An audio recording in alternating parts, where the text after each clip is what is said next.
We are in the year 1595. I honestly don't remember how many years went by. I played a couple to get our military back on track after the rebellion, or not rebellion, I guess, the rising of the dark dwarves and that whole ordeal. But yeah, the dwarf stuff is better than you thought it would be. Nice, I'm glad you're enjoying it. Because at the start, Jasasta, you said, "Lol, dwarves suck so much. Why do you put me through this torture?" And I was like, wow, that's crazy. But yeah, I think they've been fun. But now we are sitting at 105,000 dwarves in reserve. We have 93,000 active people, regiments, I guess.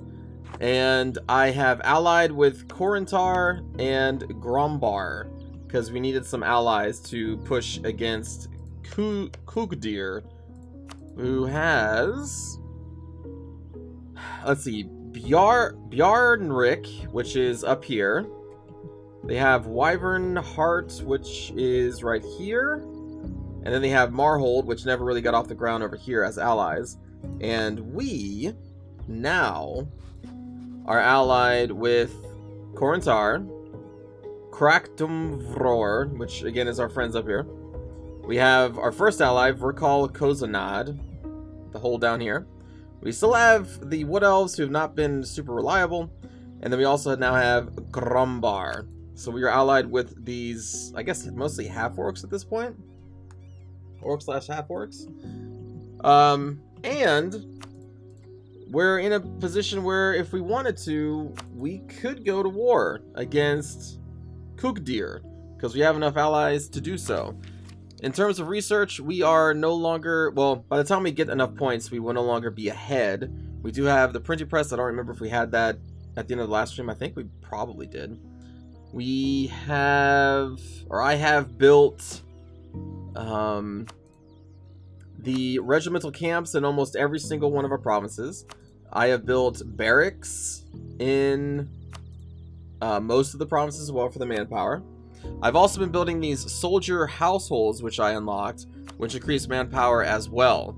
Wow, we can get a lot in Der Vazhantum. But these are manufactories, though. Where is it? Which one is this one? Oh, that's up here, right? Yeah. Do I have a manufacturer here already? We have a workshop, but no, I don't have a manufacturer yet. We could build... Oh, because we don't have the one for gems quite yet. I don't know if I'll need this manpower or not. Can I take the broken crown? Oh yeah, I'm looking forward to Knives Out 2 as well. The broken crown. The shattered crown? They died yesterday.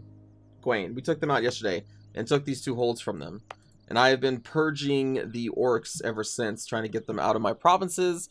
I don't think I did any missions. I don't think so. Mostly just sat here and recovered. We are also making 78 gold a tick, which is crazy. And I have all 4 of our colonists doing things.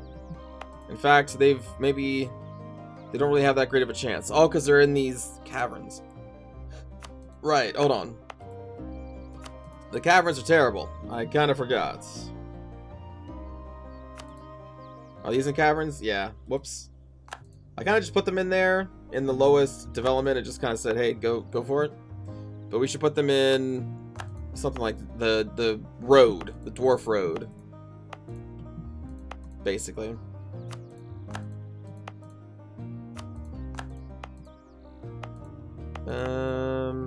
Is that everybody? That's not everybody. I still have one left. Where's another low development? Here we go. Go there. And I don't remember if I did this on stream or not, but I have also now increased the production of the 2 gold mines here, so that we're making a lot of money from there. And again, I kind of think we're ready to go to war. We just need to let our morale get back up and think about what our attack plans are. probably we're just going to be rushing these 2 holds, because that's all I really care about. So let's get those 2 armies there. And we'll see about what to do with this army. Because I don't necessarily want to lose one of my holds, because I have to pay to get them back, but that's not the worst thing because we make so much money. So maybe I should just make sure that my armies are all together. And I'm curious, like wondering if maybe I should also build more fortresses.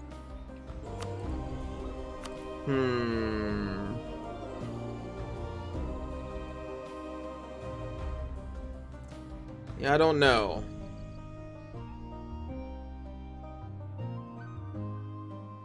I don't know. Also, I don't know how powerful this... Like, I don't know what this number means.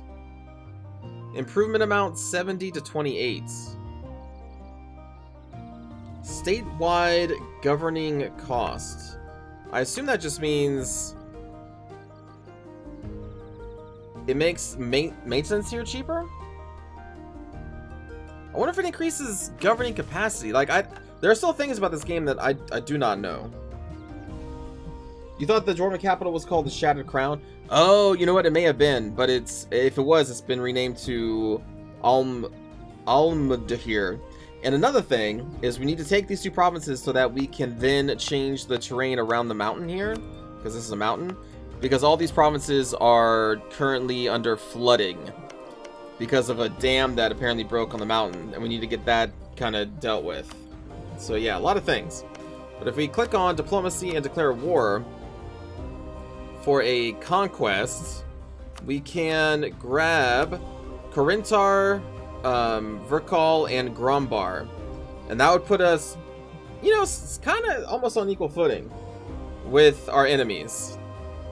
So I think we should probably do that.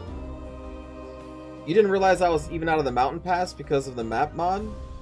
Oh, map mode? Yeah. It does get a little weird, especially because Grombar is kind of the same color as us, but I own these provinces out here, out in the open, in the surface. Those are my only surface provinces, though. Everything else is still within the mountains. But yeah, I think we just kind of start with a war. Oh, actually, sorry. We have to wait for my morale to go back up, because I was drilling. Our army professionalism is up to only 10%, which is a shame. I've been slacking on the drills.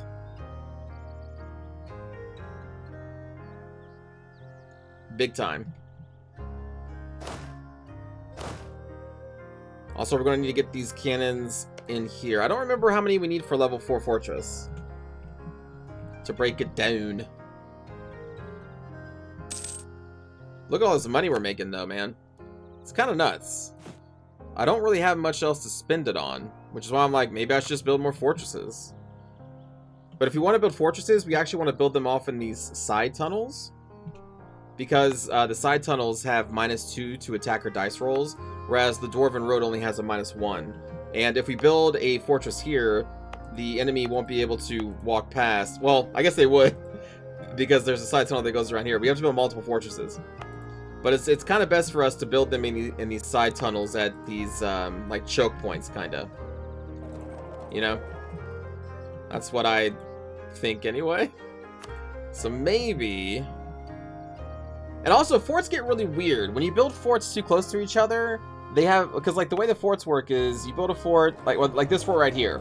It has influence over the surrounding provinces. So someone coming up this road can't go through, like they can come through this way and stop here, and their only other way forward is to go to the fort itself or pull back. They can't go through because this fort is here stopping them. But if there's another fort like here, well then they could just go into this fort. Also, if there's another fort like here, it's weird. Forts have always been really weird in EU4, and if you get them too close to each other, that they have overlapping control points or controlling like areas, it can get funky. It can get real funky. Like, super funky. It's no bueno, basically. But yeah, I feel like maybe I should do that. Let's get a level 4 fort here.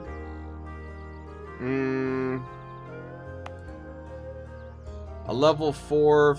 Oh, I can't build it here because we need more development here. Shit. We need more development there, too.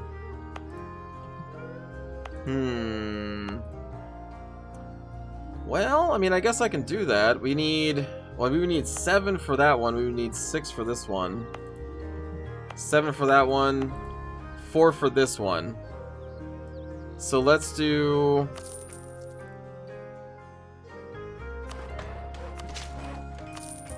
There we go. And then we'll build another fortress here. So this fortress will watch over this choke point. And they, in theory, shouldn't be able to walk up and then go down to this other tunnel. They should have to take this fortress first. And then we got a fortress right here at this choke point. We got multiple fortresses up here. And then I should probably get another one here in case they break through here. I mean, we can also just put the forts on the road itself, honestly. Like, we could do that. There's nothing stopping us from doing that. It's just... It's easier on the attackers, basically. But we'll start that up, and then we will go to war as they're building. We don't need to wait. So, unfortunately, we're not going to get any help from the dwarves in the north, nor the wood elves. But that's okay. Let's see. Gruha Flame Axe. I am going to...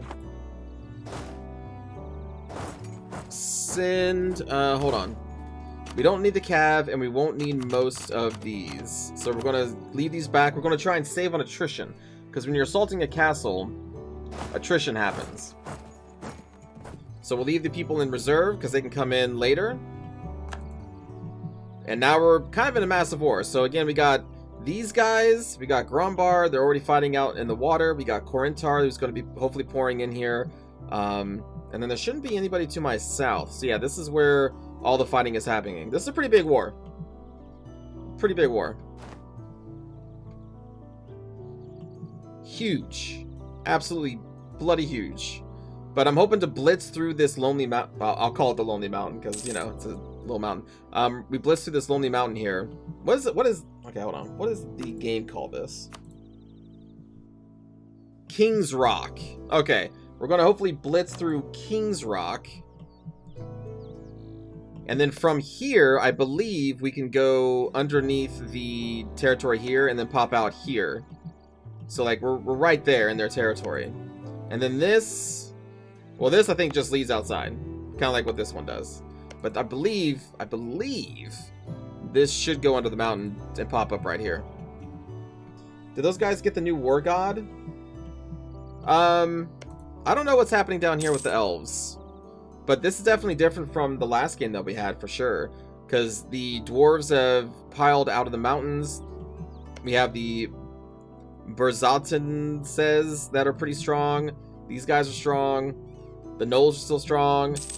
These guys never became an empire at all in this current game. See, I don't know. Holy shit.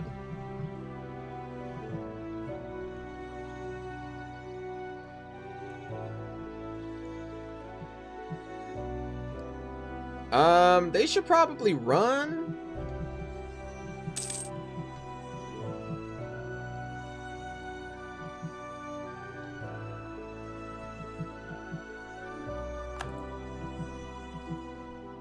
They should probably run.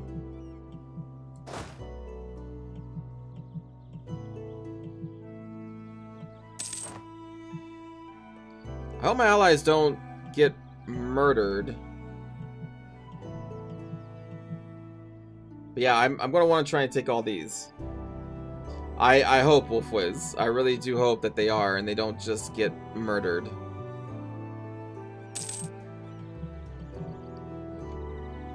Corintar is pretty strong. I feel like maybe I should get an army down here myself.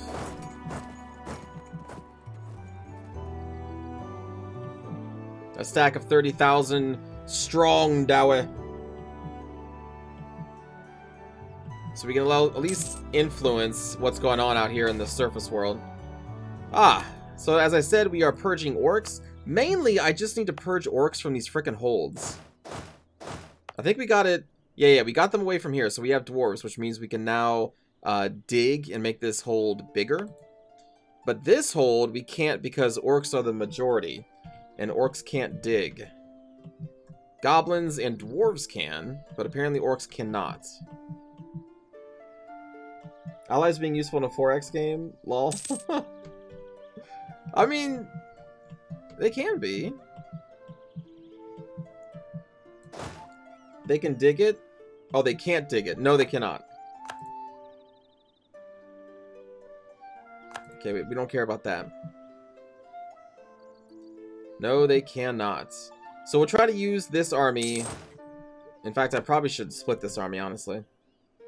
We don't want to die of attrition needlessly as we go through these Wood Elf lands.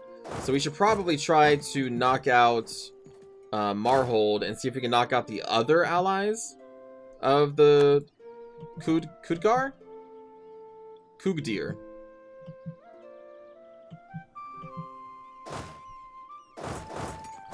There we go. So our armies are split. We got the war goal. So when we get the war goal in this game, this should...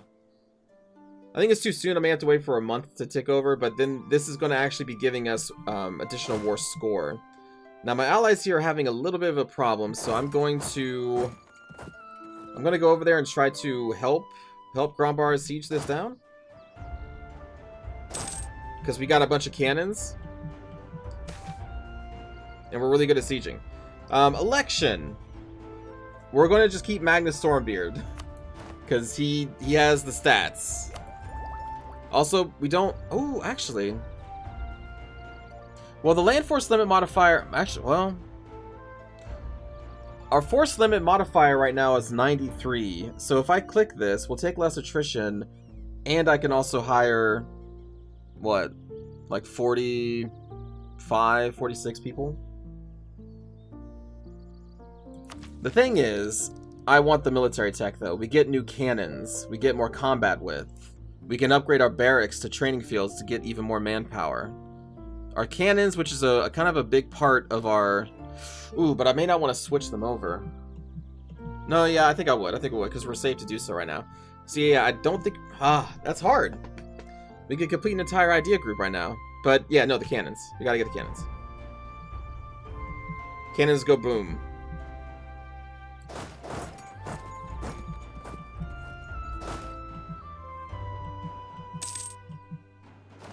So let's see, the enemies are focusing on trying to get Grombar out of the war. There we go. And then we're going to switch the cannons immediately, which switching in the middle of a war means that your morale's going to reset. But right now, none of our armies are in danger, so that's fine.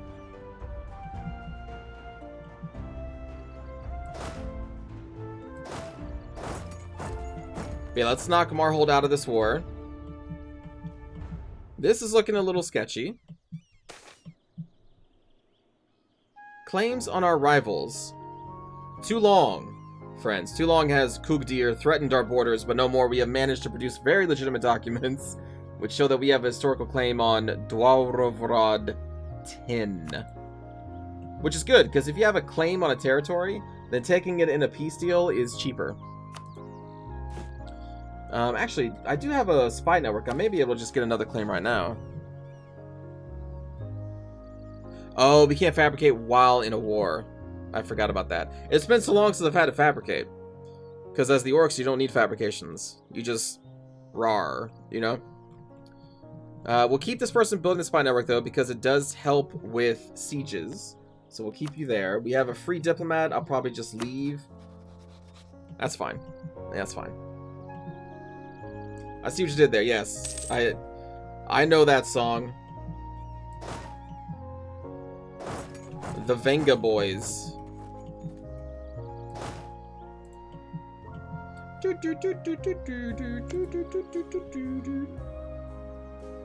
Oh, I have to make sure... Oh, okay, hold on. So before this war goes any further, we need to go to my diplomacy screen. And I need to go here. And I need to make sure that everybody sieging knows that I view this as my territory. So what this will do is that my allies will, when they take a territory that I have interest in...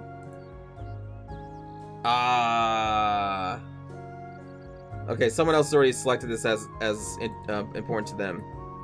But when... Yeah, I should have done this before the war started. Gosh darn it. Ah! Because I think Grombar probably took that one. But that's okay. That's okay. We got most of it. But when my allies take these provinces, they will automatically flip the province occupation to myself. Hello, Noir. Welcome. Hello, hello. Wild that there are already mods for this game? Well, this game is, I think, over 10 years old, or about 10 years old, Kid Cowboy. I mean, mods can take a while to make, for sure.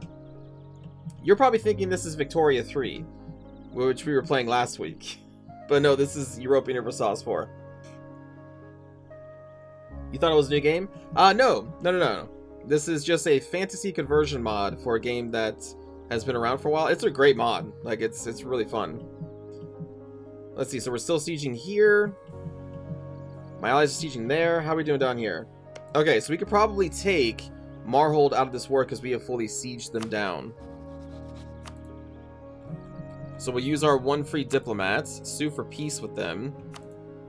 We'll take their money. I don't personally want this. This is occupied by Corinthar. So we'll give it to Corinthar. And we're going to get prestige, I think. We're also going to ask for war reps. We're going to ask for transferring trade power. And annul their alliance with the people that we're in war with right now. And then we're going to take them out of this war. Corinthar is going to like this because, well, they're getting a territory. There you go, Corinthar. Definitely thought it was Victoria. Yeah. I mean, you know, it's a similar engine. Quickly looking at this, you know, I could see someone thinking this is Vicky 3. Not being sarcastic.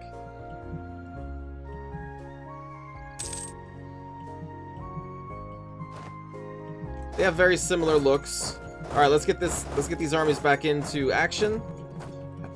Most of the enemy armies are still focused up here in Grombar, so thank you, Grombar, for taking the hit for us. It's very kind of you. Let's see. Let's send this army. That's my ally. Let's just send them in here.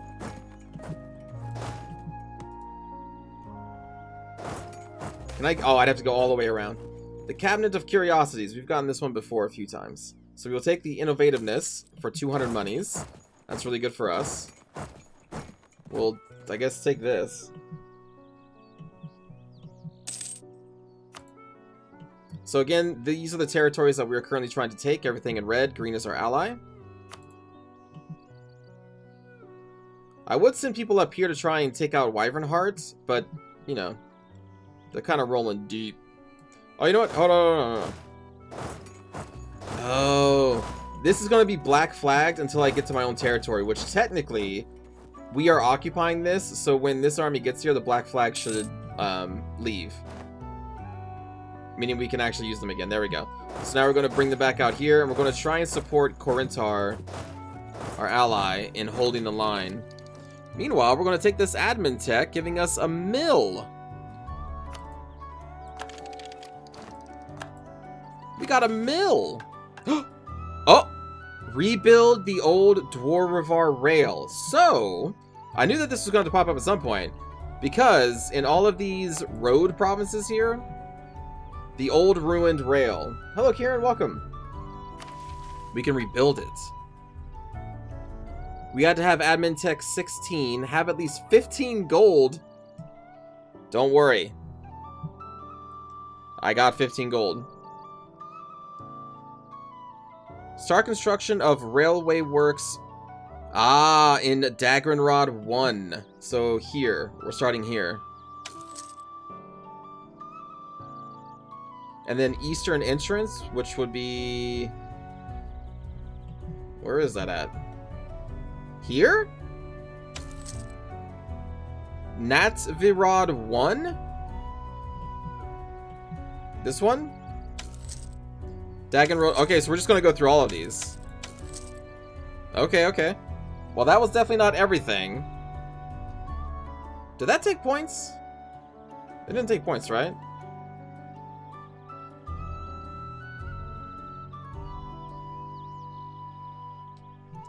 Have the province modifier old ruined rail. Is not currently constructing something. Does not have an active colonist. Is a city. Ah. Does not have an active colonist. We do have colonists. Let's remove those two. Interesting.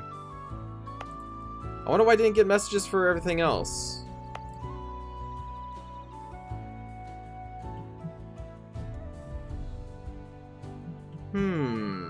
Oh, because you probably have to start from the holds themselves. Because you'll notice, we're building it here, we're building it here, next to this hold. Here, which is next to that hold. Here, which I guess... Oh yeah, because that's next to this hold. I see. So it's like the world route system for the Fae. So when this is done, we then get to the next section. Ah. Interesting. It's day 3 of watching me play this, and you still have no idea what the fuck's going on. It's a pretty deep game for sure. I mean, right now, blue are our allies, red is the enemy. When a battle happens, you know what? I can't really tell. I can't go into specifics of the combat in this game because I still don't fully understand it. There's like equations going on behind the lines, behind the game. But theoretically, as long as you have more troops than they do, if your general is of about the same quality or definitely higher, and the terrain is favorable, you probably will most likely win. But besides that, right now, to win this war, we are trying to occupy territory belonging to the enemies. You can see, basically, if there is a territory with a bunch of lines through it, it's currently occupied. This is occupied by me and my friends. And the more we occupy, the higher this war score will go up. It's currently at 3%. Because right now, the enemy is also occupying some of our forces, because this is an alliance versus another alliance. So, to get what we want, we're going to need to take more of their lands than they take of ours. Hopefully we unsiege, because right now they're sieging everything up here. We unsiege what the enemy is sieging, we destroy their armies, we siege the enemy territory, we win the war. The combat is incomprehensible to me. Mostly it is to me too. I don't know how it works. I just build the units in what I think will work, and we just go from there. It's a spreadsheet game. Yes. Decrease of goblin tolerance. That is unfortunate. Yes, these are spreadsheet games. National Bank is in trouble. I can lose 2,000 or gain 3 inflation. Gain 3 inflation, man. Because we're already lowering inflation automatically, so that's fine. So, like, here, a battle is happening. This is the battle screen. Hey, Rose, what's up? How we doing? Well, we're in a massive war. This is like, So this is a war between the north here. I'm going for these dwarves. And my allies got called in, and their allies got called in. No, it's going good. So far, it's going good for our side. We're winning by 4%. But yeah, this is the combat screen. So, what happens is a bunch of rolling of dice. And your generals will add to that dice roll. Terrain will take away from the dice roll. So right now, the attackers attacked into this province. This province has a river crossing between these two provinces. So that gives every single roll they do a -1. Their general, because right now it's in the fire phase. There are multiple phases. There's fire and then there's shock. And troops do different types of damage. So like... But, like, I don't understand how... I don't really know what's going on. But this is... Oh, also we got war wagons, which is pretty cool. But here you go. So for the fire phase, our war wagons have offensive fire 2, which I think is just a modifier to a die roll. And then they have defensive fire 3, which I think negates some of the damage we receive in the fire phase. Shock phase, we only have 1 offensive, 1 defensive. And then the morale, because you got to break the enemy's morale, which is designated by this green bar down here. So we're pretty good at defending against morale damage, not that great at dealing it. And so then when the fight actually starts, that's why generals are very important. So like the Let's see. The General of Wyvern Heart. If you hover over here, there are multiple armies here, but the General is beneath the first little section. They are a 3-4-3, so they have a 3 to fire, 4 to shock phase, and the 3 is a maneuver, which doesn't really apply too much in the actual fight. They have... Hold on. Oh, sorry. Okay, so they're showing a 2 because the enemy's general has a 3. The allied general of Corintar has a 1 in fire. So the allies general of a 1 is lower than the 3, so therefore you take the 1 away from the 3. Which is why the enemy general has a +2, and our side has no pluses, even though the general does have a +1. It just takes it away from whoever has the best. And then it's applying the -1 to this army because they crossed a river to get into this combat.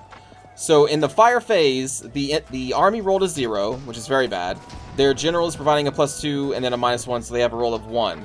Now, the problem is, what the fuck does that mean? I don't know. I have no idea. All I know is that for this round of fire phase, the allied army rolled a 2 with no buffs. The enemy has, I think in theory, a 1. Because -1 from the terrain plus this. So we should win this day's fire phase. But what does that do for us? I don't have a clue. I don't have a clue. But like on top of all that, you also have these other modifiers. So you have discipline. You always want, like, I don't know how, like, what discipline really does. All I know is that you want more than they do. That's all I know. I know you want numbers higher than the enemy does. I'm not some savant when it comes to this game. I have no idea how the fuck this works. So, discipline, what does it do? It's the discipline of the combat leader and should be seen as representative. Every unit still uses its own values during combat. What the fuck does that tell me? I don't know. What does that mean to me? All I know is that Twitch chat for years has told me discipline is powerful, you should grab it. I'm like, alright man, I'll try and grab it. So the enemy army only has 100%, our side has 105%. What it actually does though, I don't know. I'm assuming, since it's called discipline, that it lessens the amount of morale damage you receive. Because it's called discipline. I don't fucking know. Morale, this is actually very important. The morale is, well, how much morale your side has. So at the start of combat, the enemy is at a disadvantage because their morale is 6.1, whereas ours is 6.9. So that's why when this combat started, they already took a hit to their morale, because the morale of that battle is based on the highest morale, which was our side. So they're already kind of losing in that regard. Hello, Rookie. I believe it's a damage modifier based on what you roll, but it's been a while. Thank you. Like, I don't know either. But at the same time, like, if I slow this way down, and if I unpause it, you will see that we are killing each other. Oh, sorry. Then we also have military tactics. Military tactics, I believe, lessens the amount of damage you receive in the fight. I don't know how much, though. Dasasti is saying that... Oh, sorry. Wolf is basically higher numbers better in this game. Exactly. That's what I've been... That's like my philosophy in this game. Higher numbers better. Discipline gives you more morale and more damage. It also does more damage, less damage received. So discipline gives you more to your morale, and it deals more damage and also lessens damage received. But isn't that also what military tactics does? So they both do the same thing?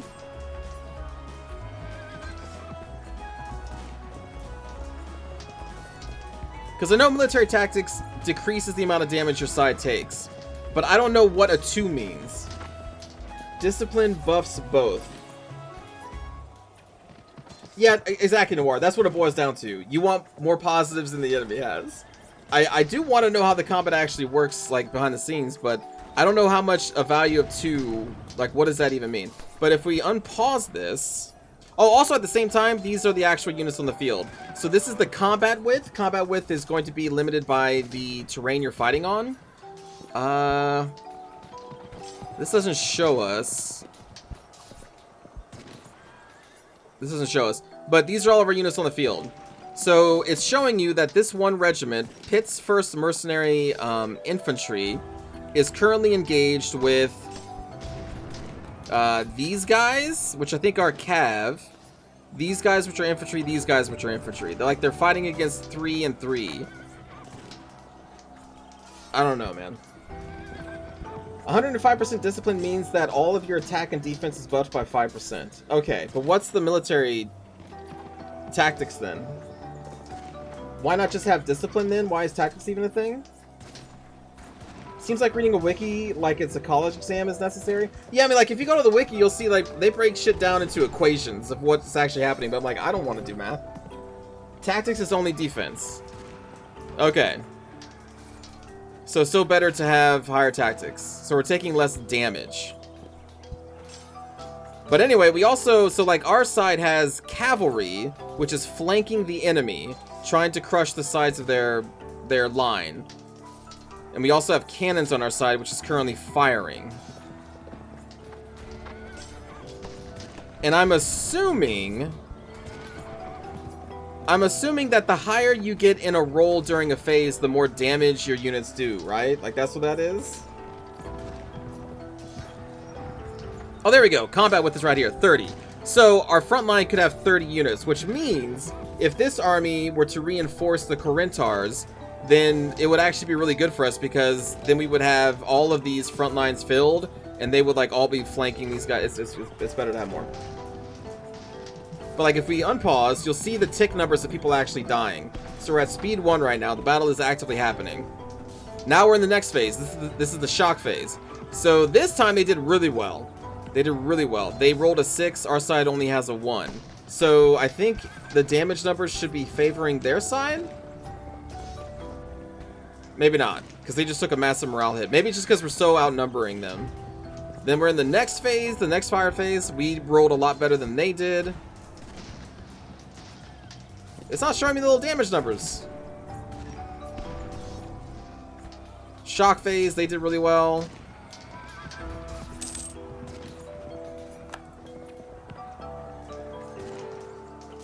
I mean, we won. I guess that's what's important. They ended up losing all 10,000 of their infantry. We didn't lose that much. So now I hope you understand the combat system of EU4, like I do.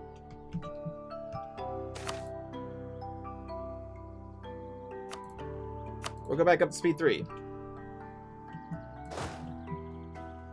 you understand now, chat? Totally? Thank you. I'm glad we can all understand how this combat system works. Yep, basically higher numbers is better, and that's how I've been playing these games for years. I don't actually know how they work. All I know is my number high, I go bonk, they die. My number lower, I get bonk, I die.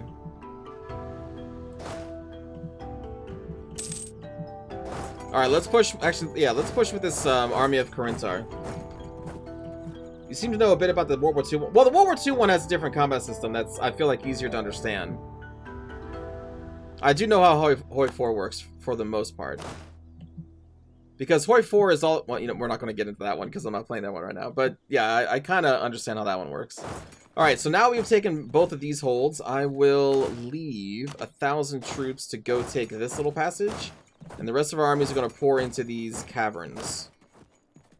We'll have you... Oh, I see. This is connected to the outside. Oh, okay. So we'll go here. You're going to join them. And then this 30k will come in over here. Although, wait a little bit.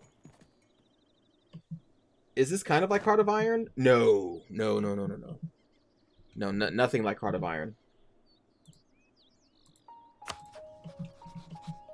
Heart of Iron's war system is a lot better than this one. But Heart of Iron's war system I don't think would work for this game. Because it's a different, you know, it's a different time, different type of warfare. Although I say that, and actually I went in depth on last week's podcast, on the Patreon, which I have a Patreon, hello. Where I think their combat system for Victoria 3 could work with a few changes. And actually, if they can make that combat system in here, it would be pretty cool. Because you can have just massive front lines with a bunch of battles happening around, but they're not going to do that.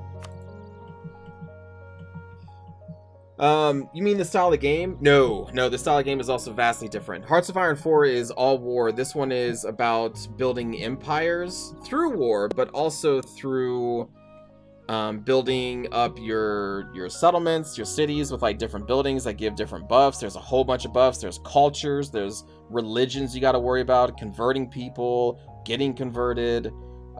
Trade is the thing. This game is a lot more complex than Hoi 4 is. But that being said, Hoi 4 is a ton of fun. And easier to get into,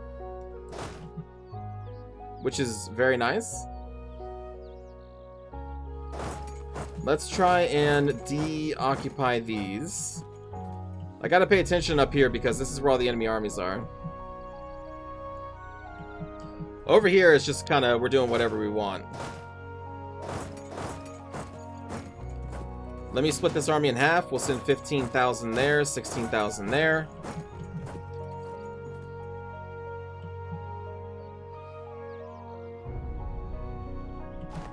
Okay, so we have a 3-star general, a 271. I don't have nearly that much. Our general though is a 5 in fire. Now, if we look at our army I think is mostly fire because we have mostly infantry, we have mostly artillery, we have some cav. If we actually look at the pips here, love pips. Like I said, the war wagons are mostly fire focused, then shock. Our rams are mostly shock though, and our cannons are all fire. The enemy army is 20,000 infantry. So their infantry, I'm assuming, is going to be mostly fire focused too. Therefore, I'm assuming the 7 shock general, which is the scary part about this guy, doesn't matter too much because they don't actually have that much shock damage besides the 2,000 cavalry that they have. So even though this is very scary, we may still be able to take them. Or I could be totally wrong. You feel like Stellaris is the easiest to get into? And you think CK3 is the easiest? I think Hoi 4 is the easiest just because of how focused it is on just one thing, you know, like war, right? Stellaris is still about empire building, but across the stars, and there's a lot to that too, including, well, I haven't played it for a while, but including pops, buildings, again, like government types is a big deal. CK3 is all about kind of role-playing as a family in the medieval ages. I like CK3. But Stellaris is very straightforward though. For sure. It's kind of the closest they have to a 4X instead of a grand strategy game. You think Overwatch is easier? It is. Overwatch is fun too. They have a fox girl, you know.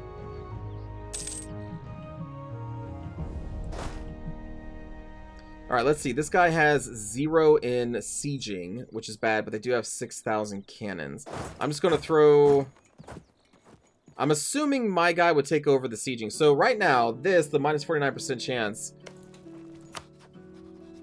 you know, actually, I don't know what the minus 40% chance is. All I know is that this means it's going to be very hard to siege this castle. It's like, if we go here... Let me actually read through this, because I kind of forget what this is. So, each time a siege phase happens, a die roll, 1 to 14. That roll is then added together with the siege modifiers, which right now is a -2. On a natural roll of 1, the attackers will suffer a disease outbreak that reduces their numbers by 5% of their maximum strength. If you roll a 1, disease chance. 5 to 11, supply shortage for the enemies? Or for the allies? Food shortage on a 12. Water shortage on a 4 to 15. Defenders desert 6. Oh, but we can't even roll that. So right now, with their army composition and their leader, so let's see. Phase progress modifier from leader siege 0. Besieging artillery. So this army has a 6. Oh, hey, oh, take care, Rose. I'm sorry your break was just a bunch of math. Anyway, sorry. Anyway, yeah. So okay. Let me refocus. So 6 cannons in this army. The 6 cannons gives this army a +2. As you can see there, 6 artillery equals a +2. This territory cannot be blockaded, so nothing there. But then the fort itself is -4. So therefore, that's how we get the -2 on here, right? And the maximum this army can roll is a 13 or 12, because the overall bonuses and negatives equal to a -2. So on a maximum roll of 12, we can get a food shortage, which is what's showing there. Now, when I add my cannons in here with 11,000 additional cannons, that would bring us up to 17. All we need is actually 15. We would get a +5 bonus. So just my cannons alone would then bring this up to a +1. So that means we can roll a 15, which means we can give a chance of a water shortage, which all the shortages, I believe, kills the garrison inside the castle. Because right now this castle is garrisoned by 5,000 people just sitting in there trying to resist the siege, right? And what's also cool is that you can sortie from the castle by clicking this button. Would it be if it was like our siege? So like, let's say the enemy army is 17,000. I have an army coming in that's like 15,000. Well, when my army gets there, I can then press this button, use some of our military power. I think it's 10 points. And then this army will sally forth from the castle itself, join your army out in the field, and fight them, which is pretty cool. But yeah, so when I come in there, we're going to get a +1. And then on top of that, my general is a +2 to siege. So we're going to get a +2 here. So that means we have a +3. So this number we should theoretically be able to get a defender's desert chance when we get in here.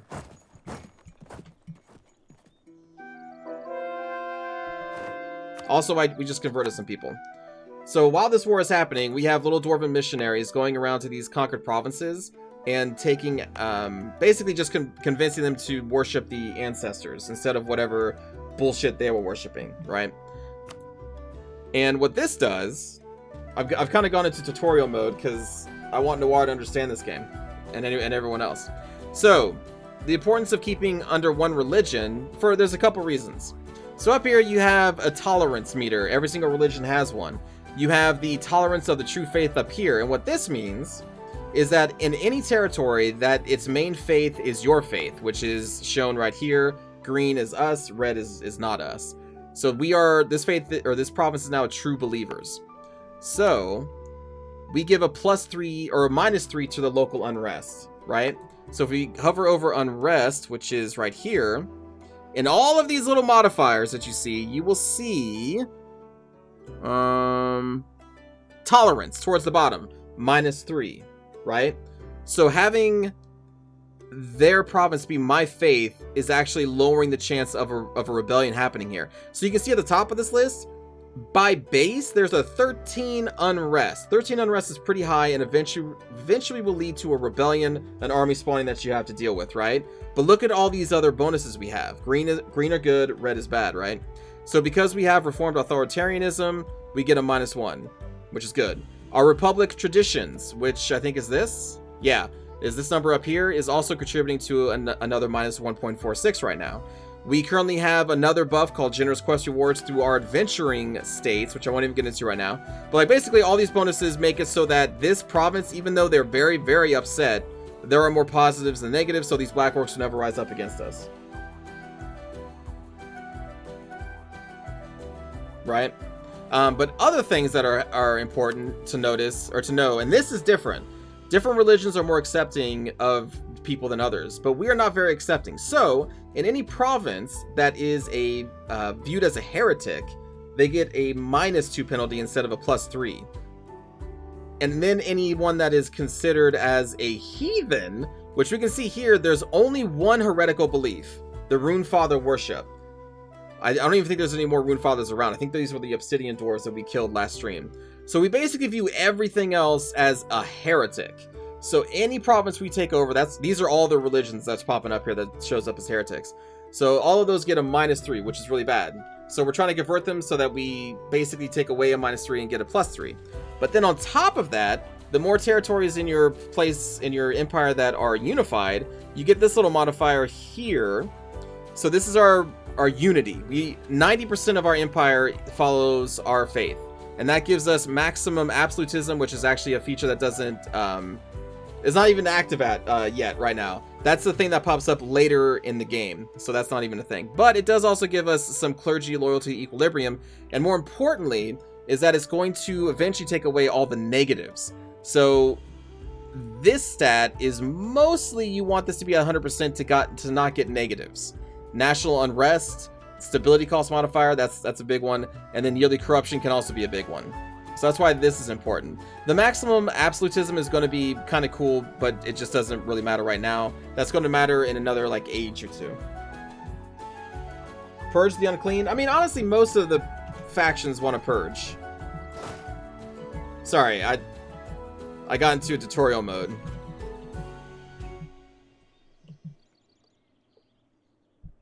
Oh, and then I forgot to convert. So that's what we're doing over here. We're converting. So this is showing us how much of a percentage that converting this province is going to contribute to this. This is how many months it's going to take, and this is how much money a month it's going to take to fund this missionary. So right now we can see that Dagger and Rod 5 would give us the most. It's going to take 92 months and cost the most. But that's fine. That's going to give us a 3.6% boost up here. So I'm just going to hit this one. Missionary's gone. They're going to do their thing in the background, and we don't have to worry about them anymore. And here you go. So when you are actively converting a territory, it's going to get even more unrest. So Dagger and Rod 5, which is here. So they currently follow the Goblin Shamanism. And now you can see that the missionary is giving a +6 because the people don't like you coming in and telling them that their religion is bad. So a lot of times when you have missionaries out there, you may need to also worry about having an army nearby to try and quell unrest. But yeah, so anyway. My dwarves sound so lovely. But they are, though. We're dwarves that accept goblins. We're not typical racist dwarves.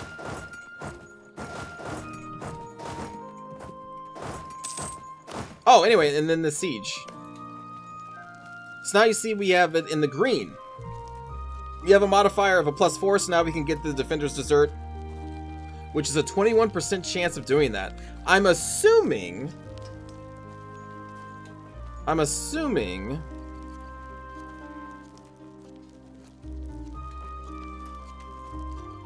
going to say I'm assuming that our infantry also contributes to this, but I don't actually think that they do. Yeah, I don't think that they do. But anyway, it's, you know, it's going to be a lot easier now to take this, because this was -43%, now it says -7%. Eventually this will get into the positives as we continue to starve the people inside. And what's even better is if we get a wall break. The cannons have a chance of breaking through the walls, which changes this icon to a broken wall. And at that point, you're going to be taking the castle pretty quickly. But we have not gotten that yet. But this is telling you when it gets to the positive, this is basically a chance of the fort falling this round. So like when this progress bar is filling up, when it gets to the top, it starts a new round. Right now we have a 0% chance. But when this starts getting positive, you know, then we have an actual chance of taking the entire province.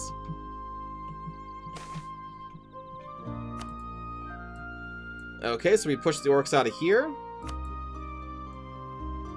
But Tokyo will take an army of thousands to take the castle, even with the walls breached. Tens of thousands, Gwaine. Tens of thousands. But sir, there is no army. I don't know how Grima Wormtongue didn't hear the literal thousands of pissed off Orokai outside the window.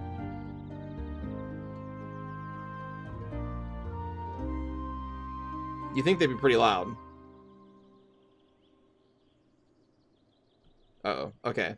We got multiple armies coming in, and we don't have many allies here. So I'm actually just going to fall back.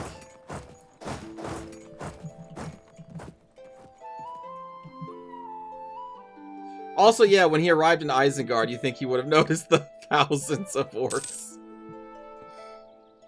Listen, he was running for his life. He was scared. Another thing to keep aware of in wars in this game is attrition. So you'll notice that these armies have little skulls. Whenever you're sieging something, especially a castle, you're going to be taking attrition. And attrition is the real killer, because all these little provinces, if you click on an army, and then you hover over a province, you're going to see the supply limit in the bottom of the window, 22. That's 22 regiments that this territory can support walking through it or staying on it without suffering attrition. The AI is really bad with this. So if we click on the war screen, you're going to see there have been 126,000 troops killed due to attrition. In total in this war, 163,000 have died. Most of that is attrition, because the AI sucks when it comes to moving their armies around, because they want to move them in giant blobs so that if you catch them, they're ready to fight. Our side is significantly less because I'm actively trying to not move my armies in giant blobs and kill off all my people by just suffering from attrition, right? So typically the longer you can keep the enemy in war, the more they're just going to kill themselves. Honestly. I wish Paradox kind of fixed that so that the AI can recognize how much supply the province they're walking into has. But I imagine that would just add too much to the computational requirements of this game when you have dozens of armies having to recalculate every single move and how much they need to split off so that they don't take attrition. It would probably crash the game or slow it down to a 1 FPS as it's just trying to think how to move these armies around. But that's why I'm moving my armies in these 16k stacks, 13k stacks, and not in massive numbers. Because we don't want to just die to attrition. We're going to be taking this technology. And there we go. So now we are now 10 years, right? 11 years, sorry. We're 11 years ahead on the next tech, so now we can utilize these points in other ways, like getting our ideas. That's a brave Corintar army up there. Maybe I should have stayed a little bit closer to my allies. Ah, shit. I'm coming!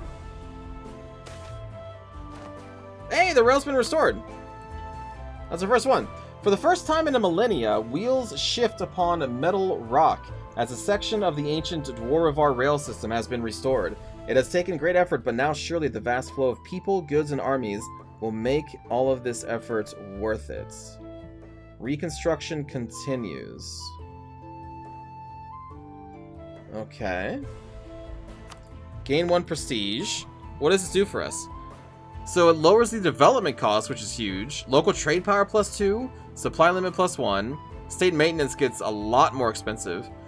Friendly movement speed +30%. Institution spread +50%. Province governing cost -50%.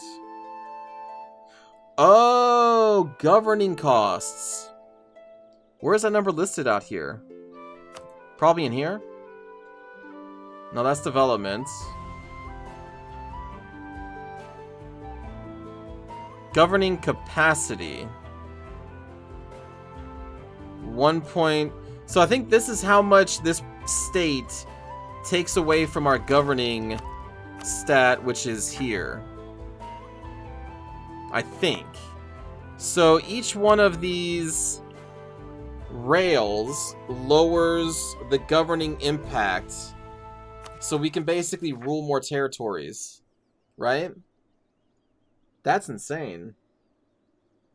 They make the enemy respect attrition. And if they make the enemy respect attrition, they become easier to defeat with your army. That is true, because you can set up ambushes and get them when they're, walking around with stacks of 5 and stuff. That's true. Wow, that's really powerful. These rails are great. Oh my god. But with the rail system, I guess we would want to get... What is it? Not this one. The courthouse. We would want the courthouse here as well somewhere, right?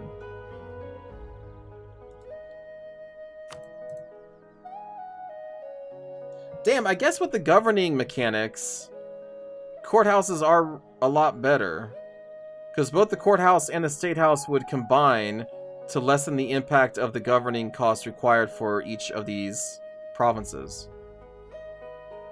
I kind of used to ignore courthouses because I'm like, I don't care about the maintenance. Now I'm assuming we only need 1 courthouse and 1 state house per province? Or do they stack? Also, now we can probably build more. Yeah, we can.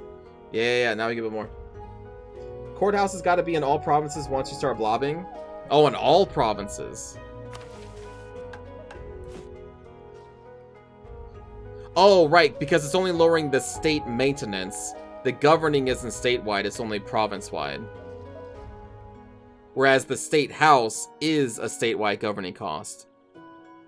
So you only need one state house per state, but you would like to eventually have, you know, 3 or 4 whatever courthouses. Ah, I see. I see. But to do that, we're going to need to raise the development.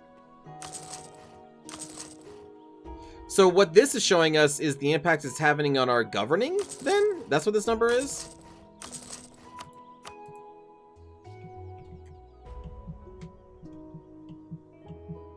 Is that what that is?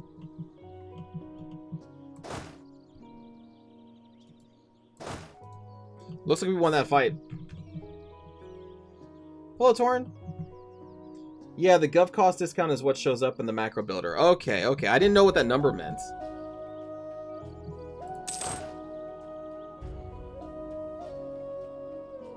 So we're going to try and stick with our allies up here and support them when needed.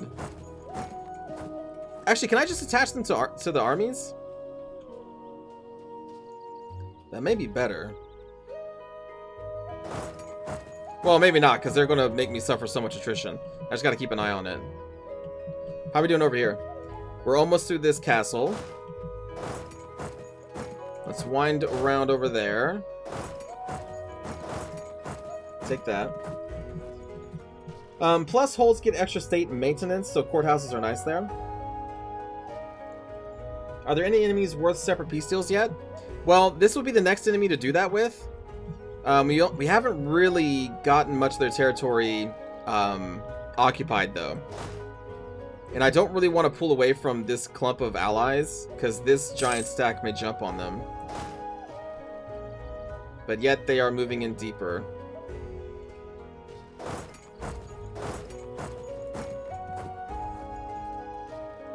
This could end up being a big fight.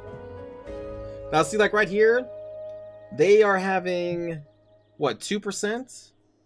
2% of this entire stack is dying per day?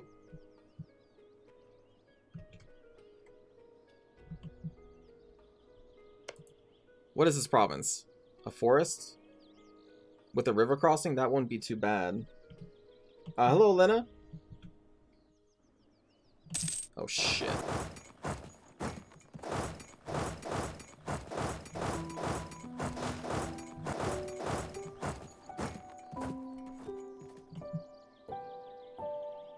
Shit, I'm coming. Hey! Nice, we got the rail constructed there. Hey, siege is over. Fantastic, that belongs to us now. Let us delve deeper. Are there any other sieges happening? This one, but that looks like that's about to end. We've taken out most of their castles at this point. So, you know what? Let me move our armies out of the mountains and join the rest of the front line here, actually. The full weight of Orlazam Azdir marches, friends. We march to victory. Alright, so we're going to come up here and try to reinforce this battle. Who has the negative? They should, right? Whoops. No, we do. We have the river crossing penalty. Shit, and they rolled a 9. Gosh darn it. They have a ton of artillery, but the enemy is weaker in military tactics and discipline.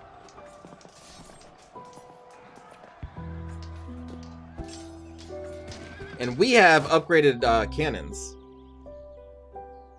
There we go. We got in there, so we put our morale to the morale that was already there. We rolled really bad, though.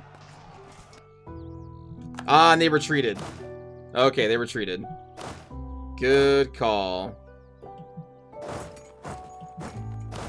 So now I'm going to move my 2 stacks down here and try to get these guys. We're going to merge those up temporarily.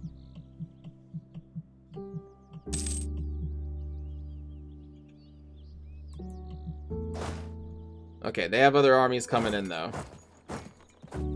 Alright, so let's split up again. So you don't take the attrition. Our ally is unsieging this. This is one of our allies' territories. They got a lot of dudes coming through here.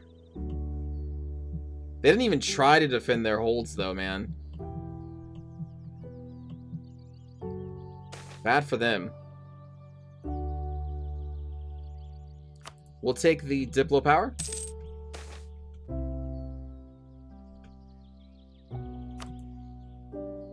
Who's our allies? Grumbar, Corintar.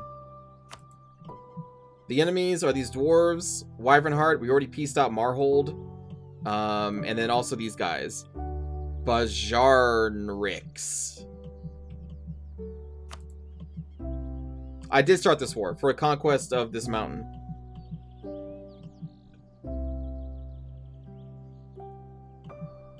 Whoa, Corintar just did a whole bunch of recruiting. They must have lost a stack.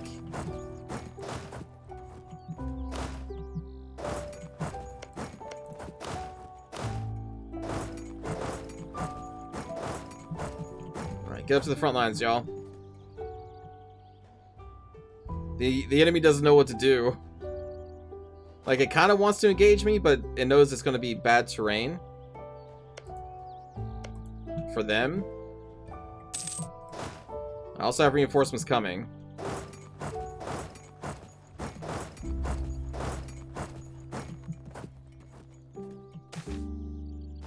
Hey! Keep extending that rail.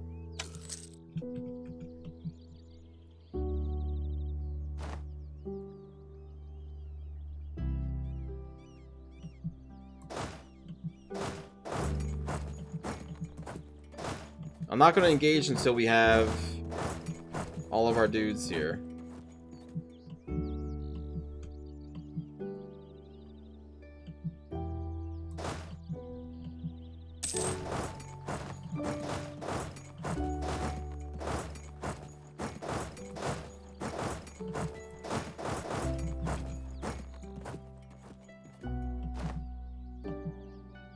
Oh!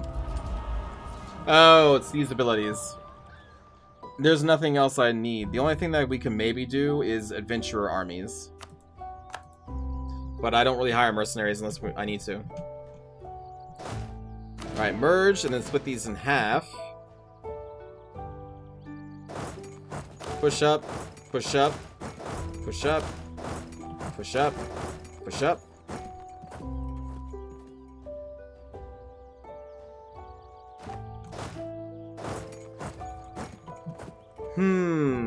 Man, that's a massive army getting the hell out of here. I'm going to catch this stack of 10,000. And then if the enemy wants to come back and pile on, we will be ready, I think.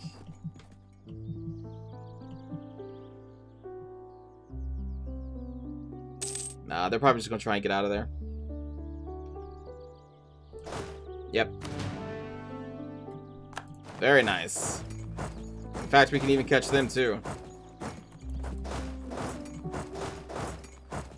So this is typically how I move my armies. And, you know, in stacks that are big enough to kind of fight on their own, they're just there to kind of hold for a bit. And support each other. Boom. And now we can press in.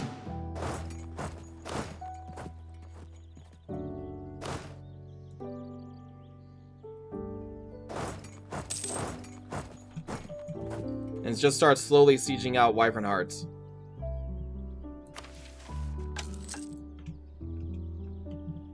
Excellent. Yes. Good. Good.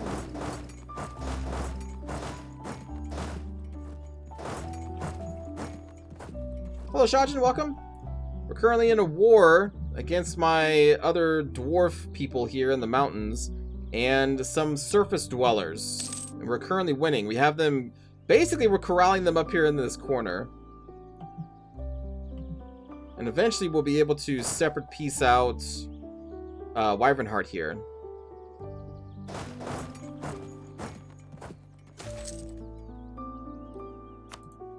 Hey! And this is now a level... Look at all these modifiers, dude. Level 5. So to get to the next level, we need 80 development. Oh my god. Oh, but it's only 5 here right now. Also, the siege is over.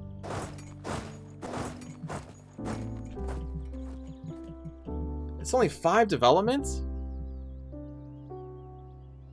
Local development cost minus 500%.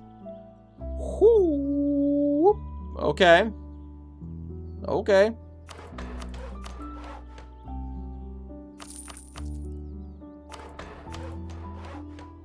Alright, alright, alright, alright. Actually, I should probably save the military power because I have the ideas to get to.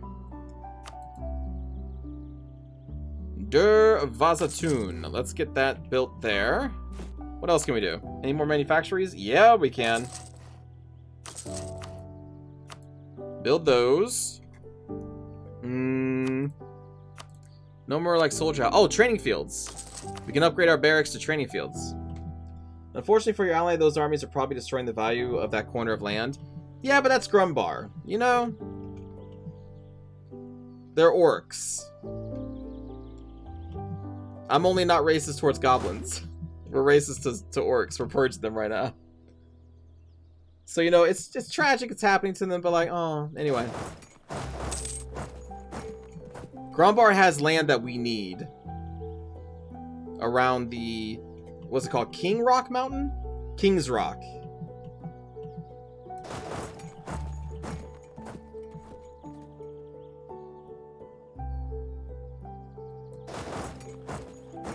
So now we've almost sieged out the entirety of Wyvernheart.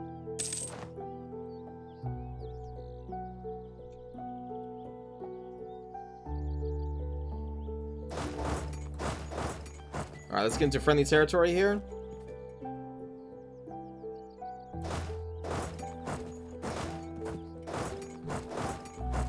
We'll take the long way around. We could probably piece out Wyvernheart at this point.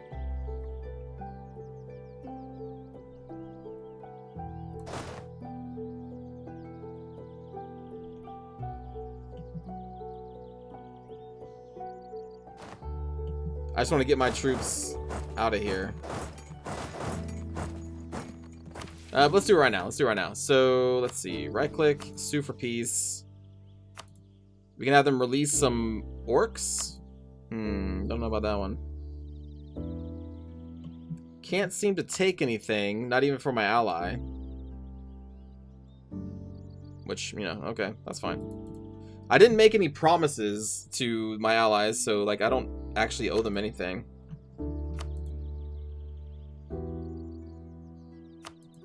Steer trade towards me. So they're going to give us some money and some trade power, which will then, well, equal more money. So now the only person we're fighting is... Oh, yeah. Bjarnrik. These guys up here. You have to transfer occupation to the province screen? Yeah, you do, but, like, I don't want to give them anything. Now, if I owed them favors or promised them, like, concessions for this war, then I would.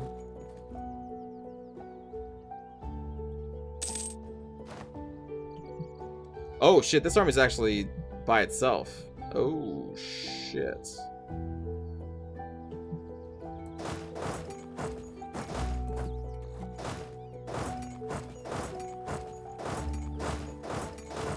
Okay, now I need to go and... So I didn't get these guys out in time.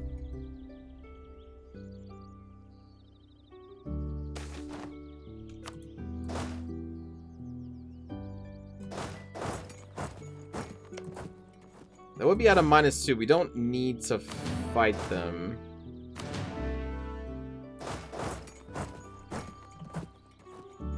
Because they are running away.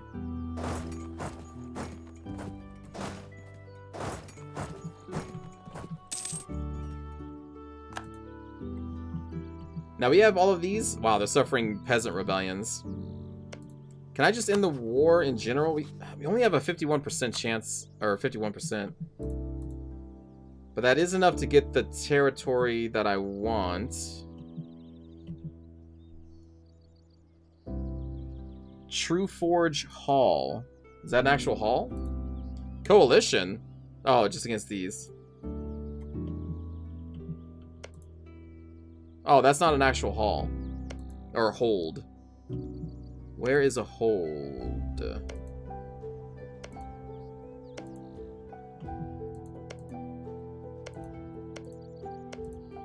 This is a hold. Do they only have one?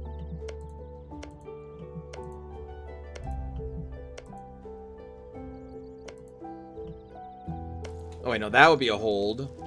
We're still actually sieging that one. But it looks like all their other holds are up here. Now, is that all I want?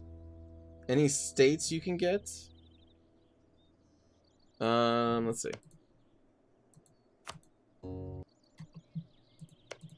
I guess I would like to get, I guess, up to there. We can get that.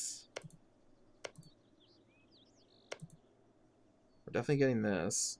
So this, that one, and then these two roads. That's a decent chunk of territory.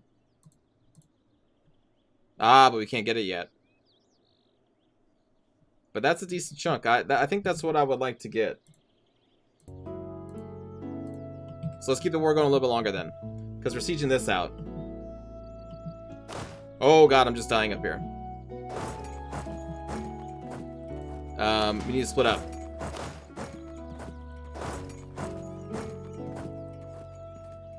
The territory up here is not super great.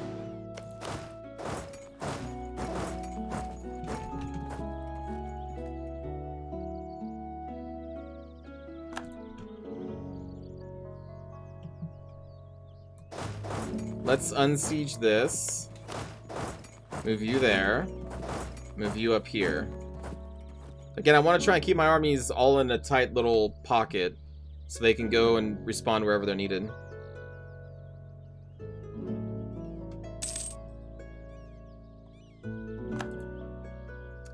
Grombar pieced out. That's fair, actually.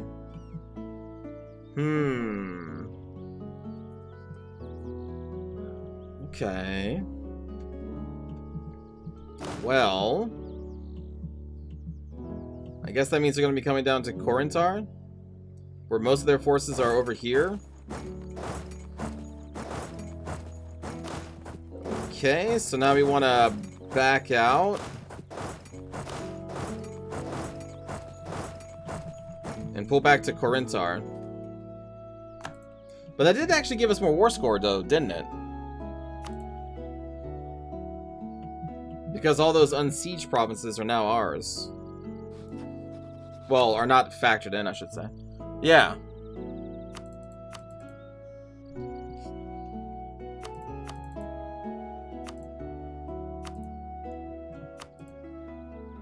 We can even get war reps.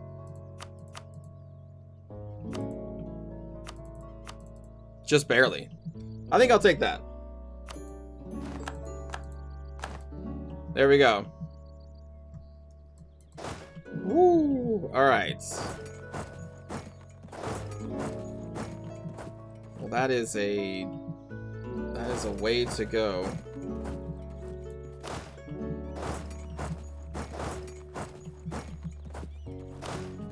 We don't want to lose a whole bunch of people on the way home.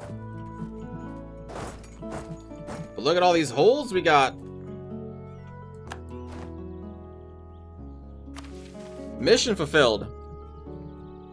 More mines and quarries. Ah, I needed to own the Dwarf Rod 7 to 9, which is, I think, this one. So for this one, we get global settler increase, but we do get permanent claims on what I'm assuming are further areas up here. State monopoly? Oh, because we have 5 provinces with iron. For too long, we have allowed the individual squabbling dwarven clans and guilds to control our iron mines. We must take full control of our iron mines and forges to eliminate inefficiencies and to better serve our interests. Okay. What do we get for this? All iron-producing provinces get local production efficiency for the end of the game. We'll seize 5% of state land for Orlazam Osdir. So we're going to be taking territory away from the other estates. I'm hoping this doesn't have a negative effect. Alright, so now we go to new mining techniques. We would need... So all 5 of those need to have a workshop and a counting house? Base production of at least 5.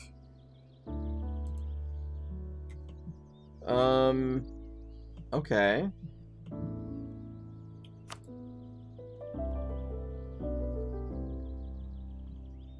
Trade goods.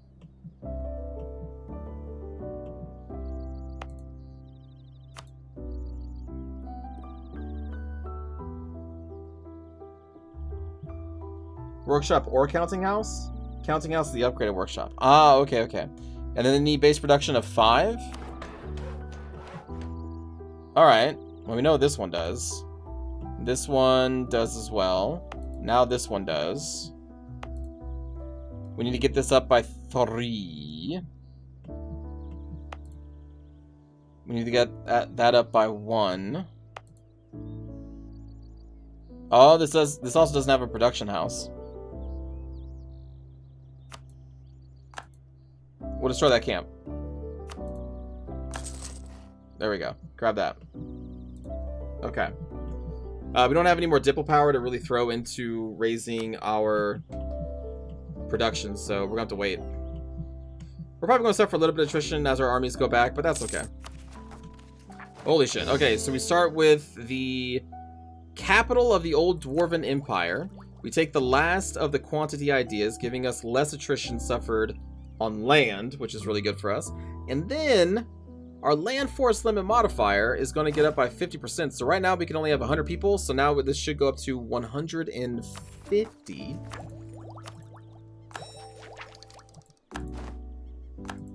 And that opens up a policy. 2 policies, in fact. So development costs and land force limit modifier. So another 10% to the amount of troops we can have. And our development cost is cheaper. That's insane. That's so good.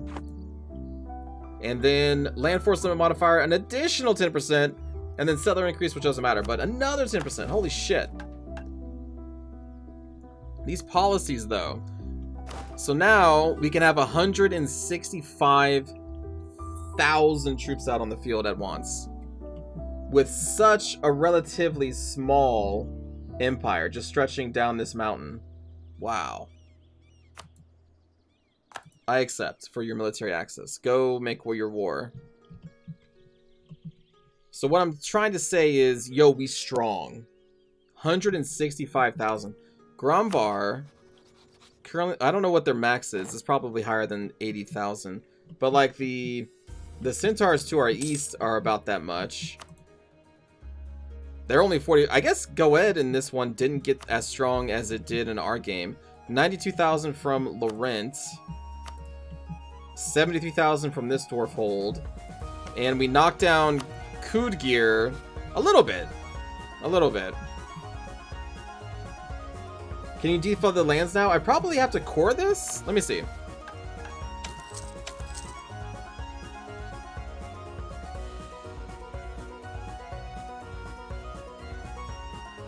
The Great Dam. I have to own Firan Yalin. I have to have 12,000 gold.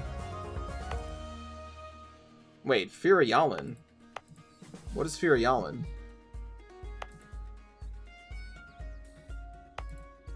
That is a lot of money. I thought I needed to own this. What the hell is Fira Yalin? Is this where the dam is? Okay, hold on. What was that place called? Firen Yalin. Oh, that's in Harpy Land?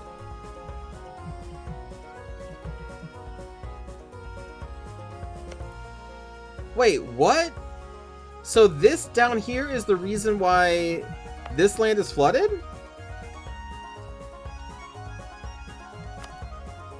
That can't be right. Oh. Oh, this is probably what it is. Yeah, this is what it is. Okay. So we need to have 1,500 ducats. Oh, and then just 200 admin power. So we can do that pretty soon. Okay. Excellent. Very good. Very good. Yes. And so that's going to turn all of these territories to producing grain, right? Because they're no longer going to be flooded.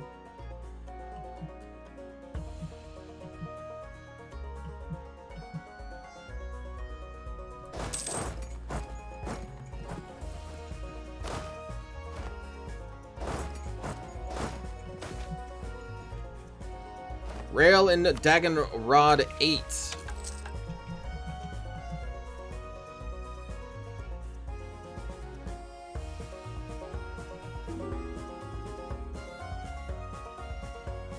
Military access from the Mire Maw? No. How far we have come! Oh, global trade is now here.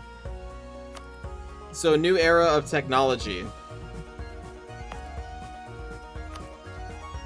A whole new thing to embrace. Although, we are already spreading it. So, I mean, we'll get it eventually. They're at war with the Verdant Bliss? I don't even know what the Verdant Bliss is. Okay, you go over here. You go over here. Actually, no, you stay here. You are going to Rebel Bust here. This army is going to Rebel Bust here. And I forgot a couple armies. Or at least, or just one. And then you, Gruar, are going to drill. But yeah, that was a very good war for us, chat. Very good war. We will mothball this fortress. We will mothball this fortress. But I'm always going to keep the forts active on our holds. And we continue to restore the rail. Next, we want to save up to get the other hold. Because again, we got 2 holds with this one war. That's huge. And I'm assuming we needed to grab this for like the Dwarven Empire decisions. Restore the Dwarven Empire. Oh, right. We need all of the holds, don't we? Oh my god. That's going to take so long. That's going to take forever, man. Centralize hold operations. Ooh, we can do this one. This one only requires 5 of the holds. We currently have 8. What does this do? So this requires 12,000 coins. Well, I gotta click this button. We gotta see what that does. I gotta see what that does. Wait, is this a looming disaster? Horde curse.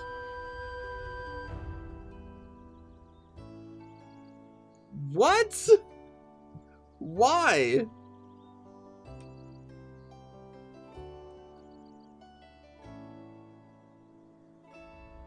And I can't stop it? Oh my god. We're making too much money?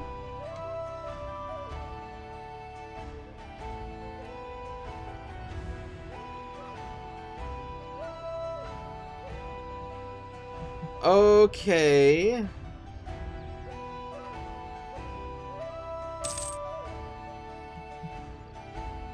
I'm getting punished for doing well. That doesn't feel good.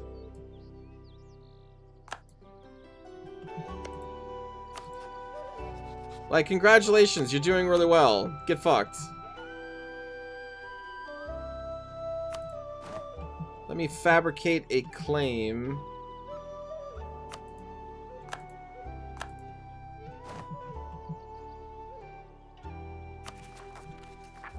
Oh, man.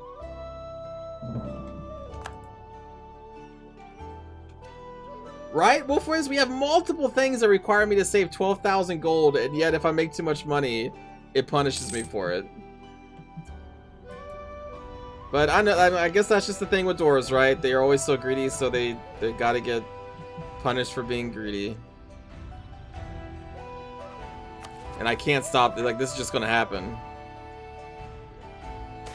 1604.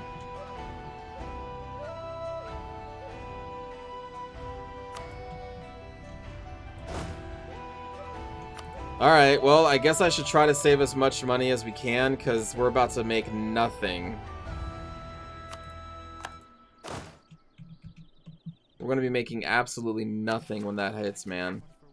Like, what the hell? 8, national unrest. Our trade efficiency drops to only 25%. Taxes, 25%. Yearly inflation reduction. Oh my god. Advisors, 75%.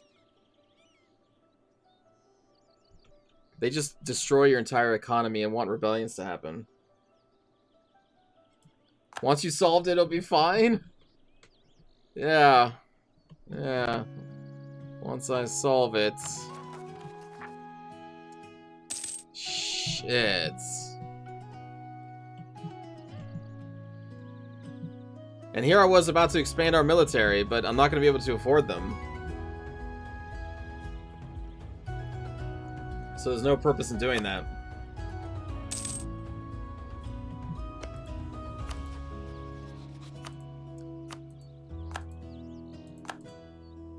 Okay, we'll stop building a network against you. Although you're kind of my only enemy that I can go after. Unless I betray Grombar, but not going to do that now. Definitely not now. The gold must flow. Our expansions are settling, our nation is thriving, and many dwarves are leaving the hold with fine metalwork and strong ales, and returning with an even greater treasure, gold! The glorious, gleaming, glowing yellow metal graces even the most downtrodden of hands. As the great celebrations are held to our traders' return, and they flaunt their newly found wealth with great aplomb, happily showering our people with gilded coins, a new age, a golden age, descends upon our nation. I can kill the Mire Maw? Oh, that's true. Well, they're allied with Grombar. Not worth it.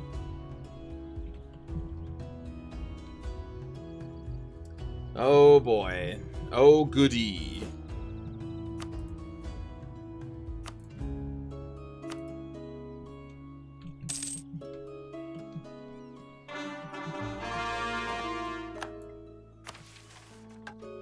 Start hold restoration. For which one?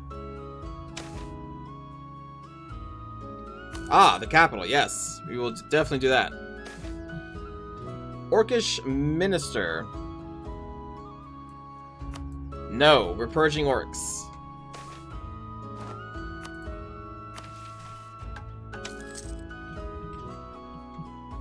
You can delay a horde curse by spending all your money.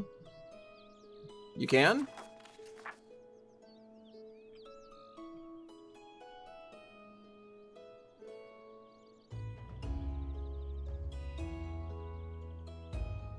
Monthly income of at least 150.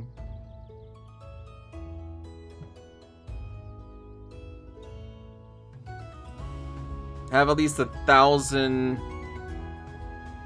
gold. Wait. What? It says have at least 200. If I have 200 gold, it's +4, but if I have 1,000, it's +1? I think I'm just going to try and save so that we have a massive amount of money to fall back on. So let's go to speed 5 because I am not doing shit. I'm not going to spend money on the great projects. Nothing.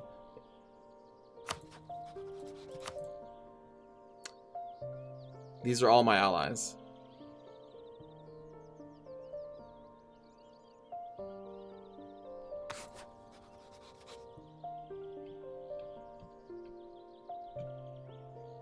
I'm not going to do that right now, so we're just going to have to lose power projection, I think. Oh, wow. Okay, I lied. We're going to embrace this. Now we save.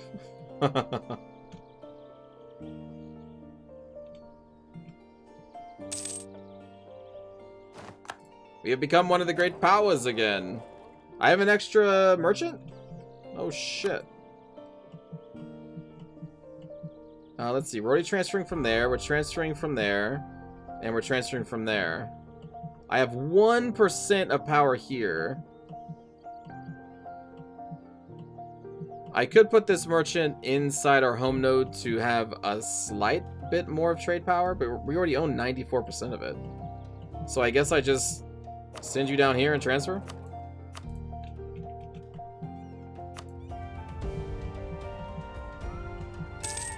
Oh, man. Chat. Oh, man.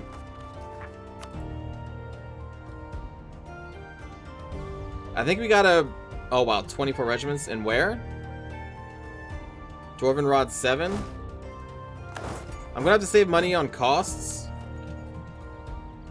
You probably also want the core provinces. I'm waiting until we get enough for this. Because this is the big one.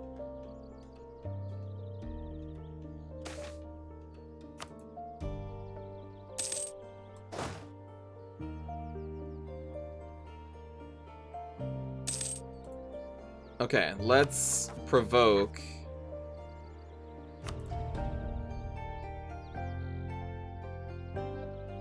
Wait.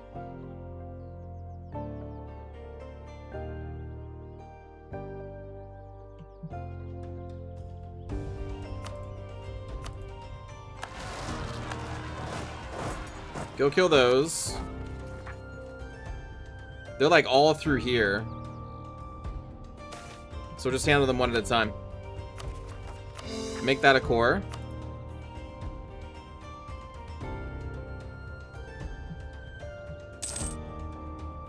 Kill them? And that's up here? Ah, I see.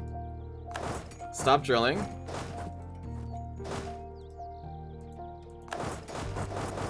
Come up there. Because after we deal with these... Oh, wait. Oh, that wasn't the rail thing. I think that was a... We're digging thing. An odd predicament. More and more trade flows into our nation, and with it comes outsider dwarves to swell our numbers. Our farms are bountiful, our breweries full, and our mines at their peak.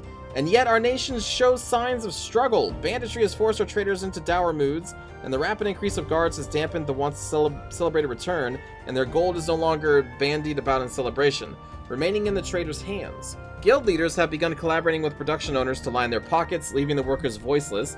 Prices are steadily rising, and all the while our people seem more and more reluctant to part with their precious coins. Oh shit.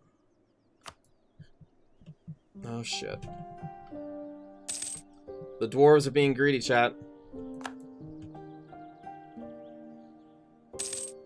This isn't good.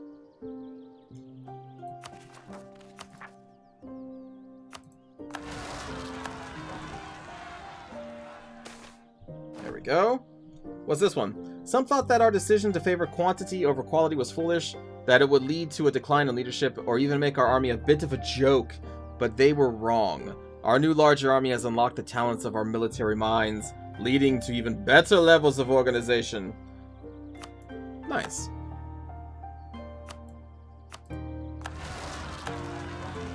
Provoke those, and then we can save some more money by not paying for our military. What the fuck? Okay, there we go.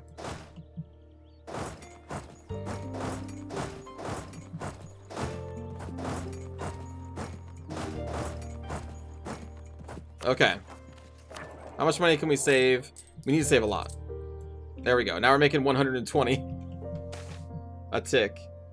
The status of the cartels does not rest on the same old traditions as that of the nobility or clergy. Instead, they have had to make their own fortunes by working diligently and then risking the profit to again expand their businesses. As a rule, however, this has gone very well for them lately. While not as prestigious, business is in many ways the backbone of our economy, and through their control of the coins, the cartels have managed to increase their power. Oh shit. They're at 85%. That's a lot. That's a lot. Alright.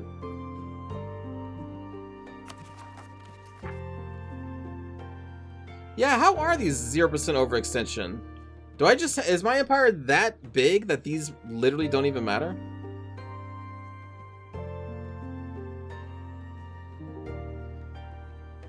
Or is it just broken? Hello, comedian? Kinda. I mean, it's not Middle Earth, but it is fantasy.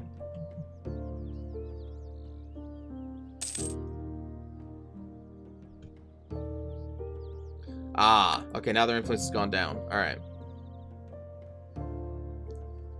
So we got 2 more years until that disaster fires. Oh, goody. We could do the iron mine thing.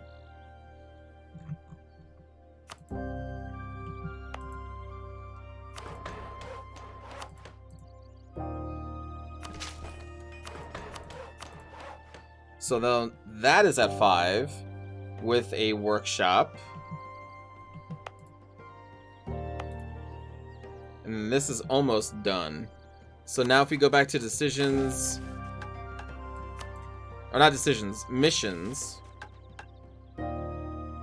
Yeah, we just need one more. So this one.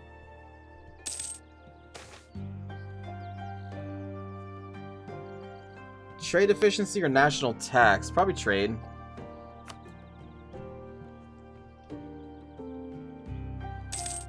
Oh, this isn't one of my cores, so I can't do it. Okay, we'll core this one.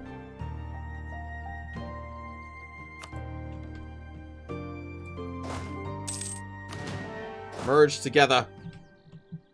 This is gonna go so bad. It's gonna go so bad. Uh-oh. Gold, gold, gold! Thoughts of gold seem to be the only thoughts left in our holds. Dwarves work themselves to bone just for a few measly coins, and even then production numbers are down across the board as some sit in their homes and cuddle bars of gold all day. Many of these bars are loans, and the banks are skyrocketing interest prices and backing them up with thugs from local mob bosses. Food and goods are becoming scarce as all are loaded onto trade carts. Our people are starving and desperate as mountains of our most precious metal fill vaults across the nation. Even the Grand Mayor is struggling to focus on the nation over investments as more and more demand a solution. How to even begin addressing these myriad and interlocking issues boggles the mind of Magnus Stormbeard. Oh, man. Well, give me the gold. We're gonna need it. I don't know how long this event's gonna be for, but I am afraid. Chat, I am afraid.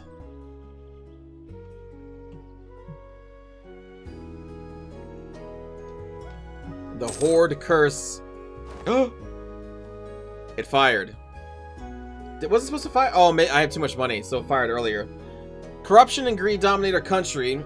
Within our holds, every bank, every business, every dwarf is plagued by this evil.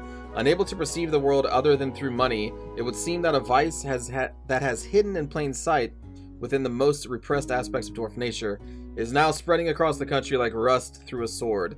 There is no question of morals, values, or charity, only riches, and everything seems acceptable to our citizens to achieve their desires, even to kill their fellows for a single coin. We will have to complete multiple reforms and restructure how we manage our wealth. Are there some decisions? Ah, okay. So right now, we're still making 81 gold, by the way. So that's not too shabby.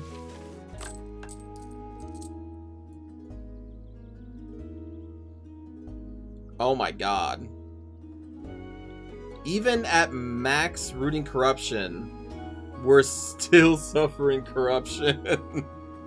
Inflation is going through the roof. Okay, hold on.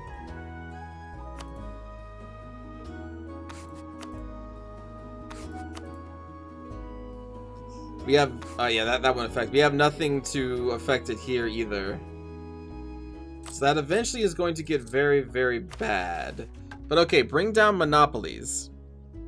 Because we're not greedy, we can do this. If we want to allow our merchants to prosper again, we need to bring down the monopolies, putting strain on our economy. Smothered by a group of conglomerate cartels which have cornered large sections of the market, it is now difficult for anyone to create a new business without encountering monolithic opposition. We must slay these commercial monsters just as we have slain the physical ones.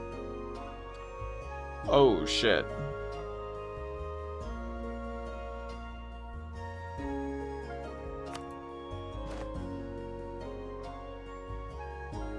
Oh, I see.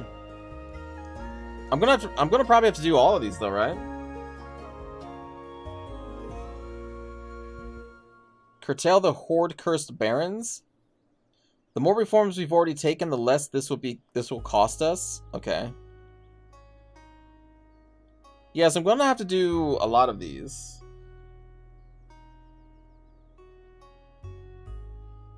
Do the banks first? The banks are no doubt the biggest hoarders of gold of them all under the pretense of holding it for safekeeping. If we want to ensure the sustainability of our economy in the years to come, we must make sure that the banks stay healthy and keep their heads cool. We could directly bring the private banks under our control and stabilize the systems from within, or we could force the banks to collect on their debts, essentially reducing the amount of gold hoarded by the individuals. Oh my god.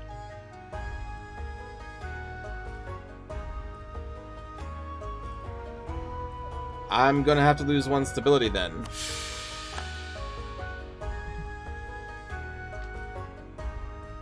Okay.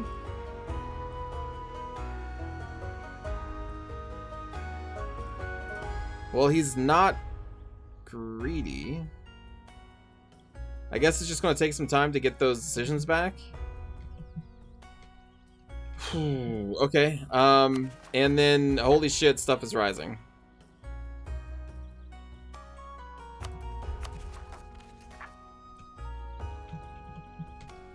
Okay.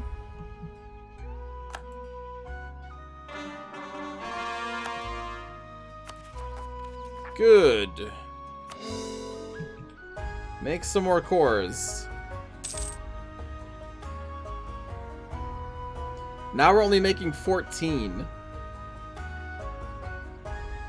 We went from making 120 or 30 to 14.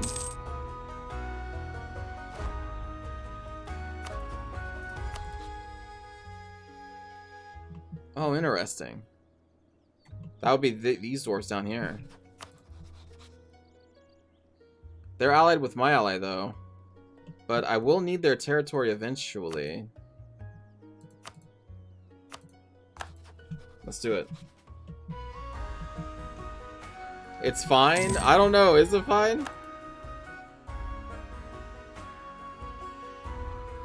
You can save a lot of gold by running no advisors or only level 1s. That is true.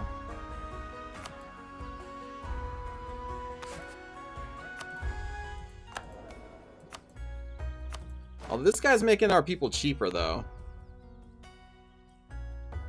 30 a month?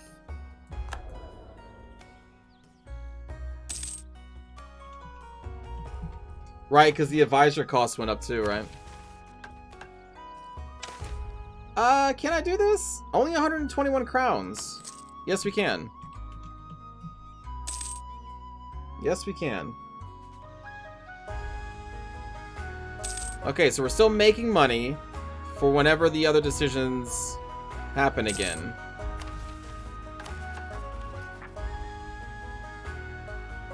Have the modifier corrupt government reforms bank. Yeah, I gotta do all of them. Okay.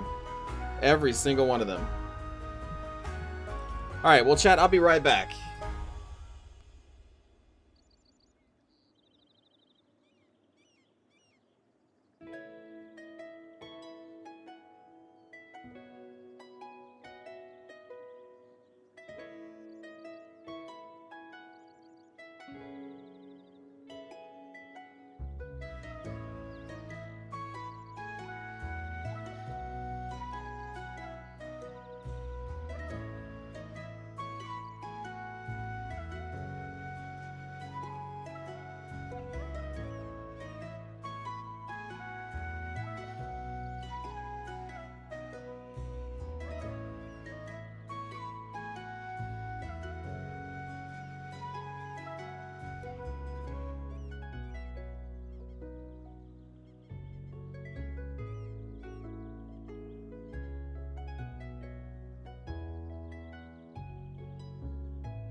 Okay, I'm back.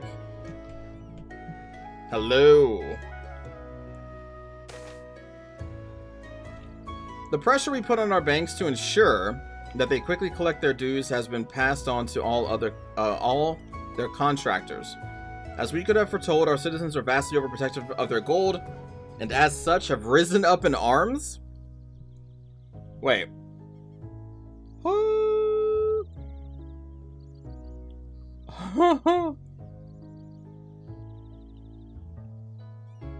Oh man, y'all.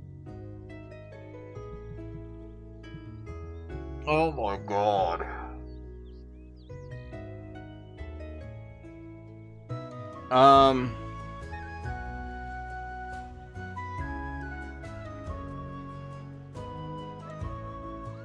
I can't lose 3 stability.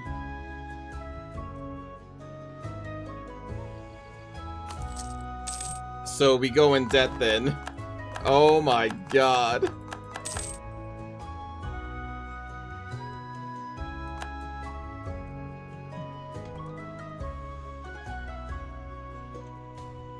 That's so much money and so stupid. Oh my god.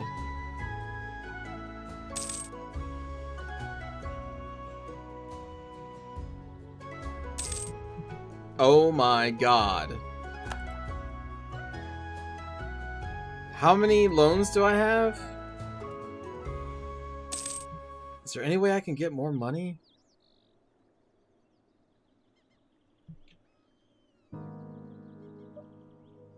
Oh my god.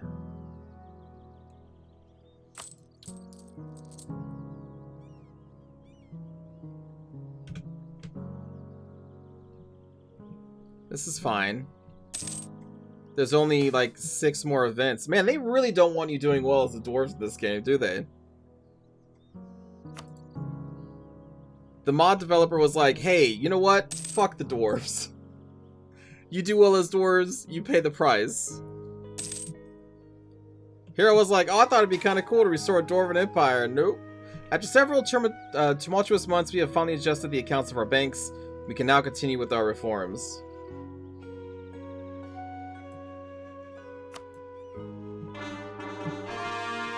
Well, before we can do the other reforms, I'm gonna need to actually, like, make some money. I have like 20 loans to pay off. The nobility and the businessmen of the realm have decided to reward our good governance of recent years by donating cash to the treasury. Thank you.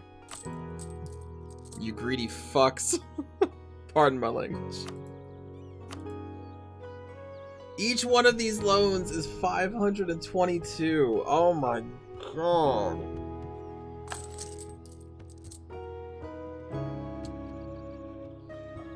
Oh my god. I'm gonna have to hire this guy to try and help fight the inflation.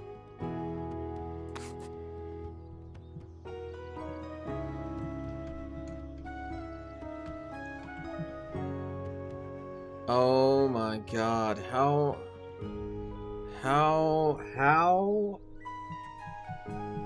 am I gonna make some more money?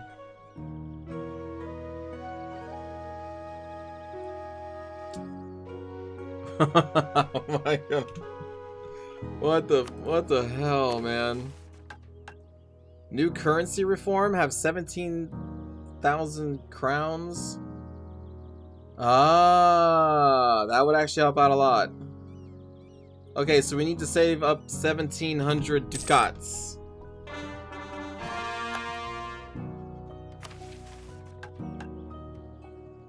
Oh, I could just go into more debt. I'm gonna try not to do that. Although you do lose 10 inflation. But we would take... what, 6 additional loans? No, that would be bad. That would be bad. You think it'll help? 6 additional loans? Each loan costing us 500? You make 24 a month? Are you trying to screw me over, or do you genuinely think it's gonna help? I can't tell, because a lot of times chat just wants to see me crash and burn. So I don't know if I can trust what you're telling me right now.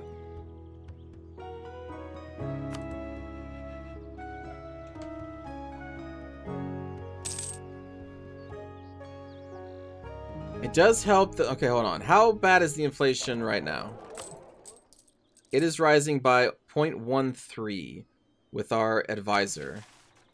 This would lower it by 0.30, so it would start going down.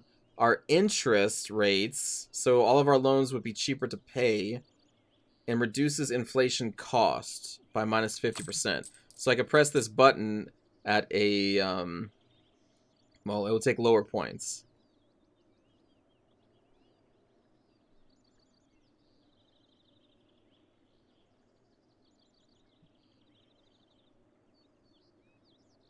Noir. Okay. I don't like taking more loans, but I think I do. Oh, the music stopped. I think I do agree.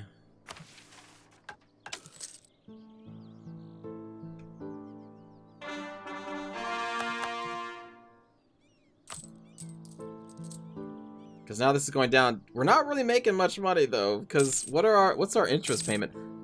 Oh, there we go. Now, oh, there it is. Oh my god. But our interest did go down. So we do have more loans, but the interest payments did go down and our inflation is going down. So while it's still going to take a long time to pay them off, I guess in the long run it's good.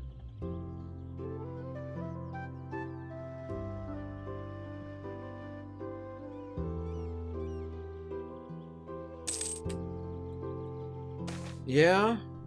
So I'm going to have to pay off these loans before we do another reform, though. Because I'm assuming all of these reforms are going to be, like, just all the monies.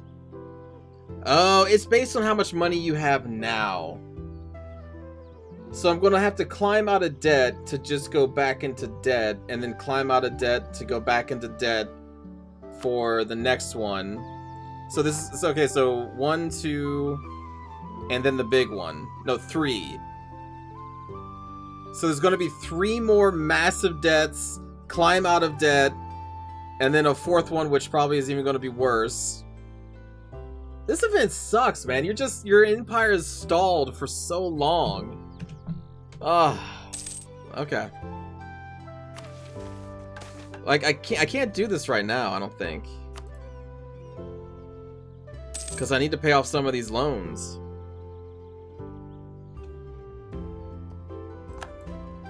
You just have to get rid of your horde-cursed ruler?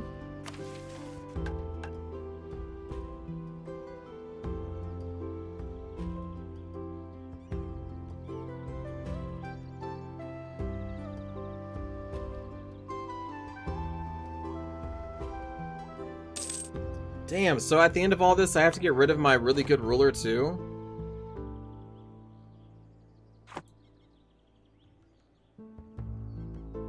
But yeah, he isn't horde cursed. He's not greedy though. Shit, I need to take care of this.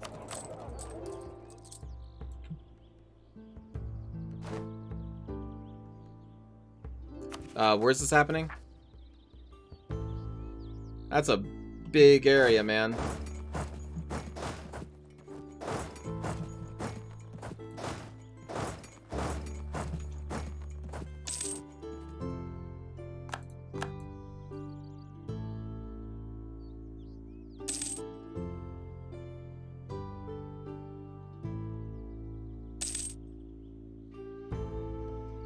We can make states. I can't spend anything. We'll make these cores.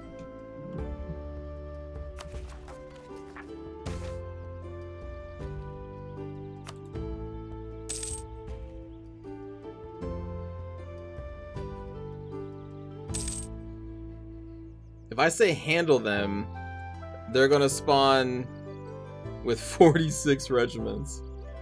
I mean, we can fight them.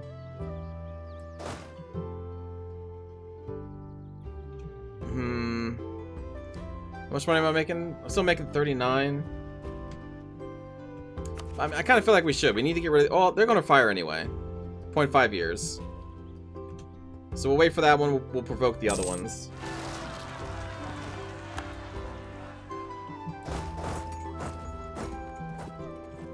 We have a monetary problem, not necessarily a manpower problem. Yeah, but at the same time, I don't want to just lose...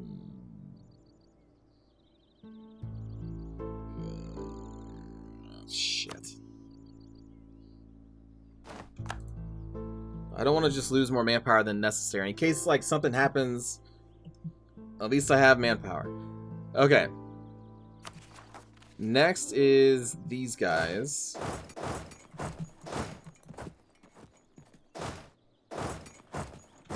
So let's move our armies over there.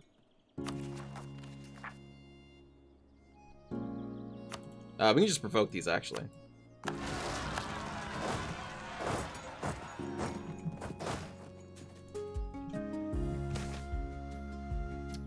Oh, nice. Okay. A little bit of good news. So that's this hold here.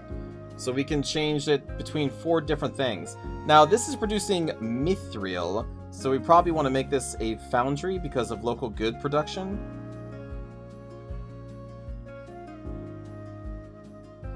Oh wait, actually this does local goods produce too. And trade power and trade efficiency.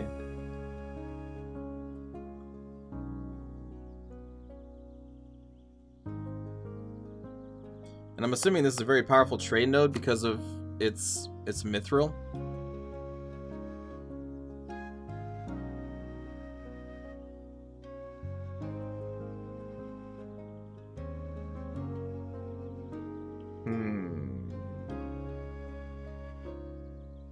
But we can keep stacking foundries to keep the army tradition of the dwarves high and our cost of their troops lower. But I think this is probably more powerful. But at the same time, we already basically own the entirety of the trade node that this is a part of. So do we really need it to be stronger? Well, I guess this does also contribute to the amount of money made in the trade node, right? So,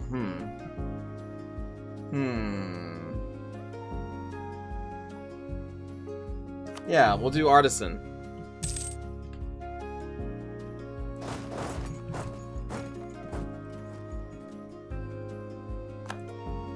Okay, so that's that one. Where are these guys at? Oh, right next door? Can't provoke them quite yet, so we will then go back and lower the maintenance again. Move you, like, over here. Technology. We could get another military tech, but we are still 3 years ahead. So I don't want to just waste those points. We'll put them into one of our holds, I think. Oh, we need to do this one for the mission, right? There it is. Hey, new mining techniques. Production efficiency plus 10% for 20 years. And then 3 random iron producing provinces. So, I mean, I can wait to push this because this is going to make us earn more money. But right now, we're making less money because of the disaster. But at the same time, this will help me earn a little bit more to get us out of the disaster a little bit faster. A ram steel alternative. Mithril remains the most sought-after metal in the world due to its strength and lightness. With its new availability now that the Dwarvar is the domain of the dwarves again, we should take this chance to corner the market for it as a supplement to our steel. For 20 years, our morale of armies is plus 5%. We don't need to press that.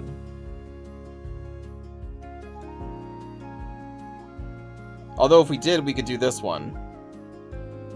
Ramp up mithril production, which would give us more production efficiency.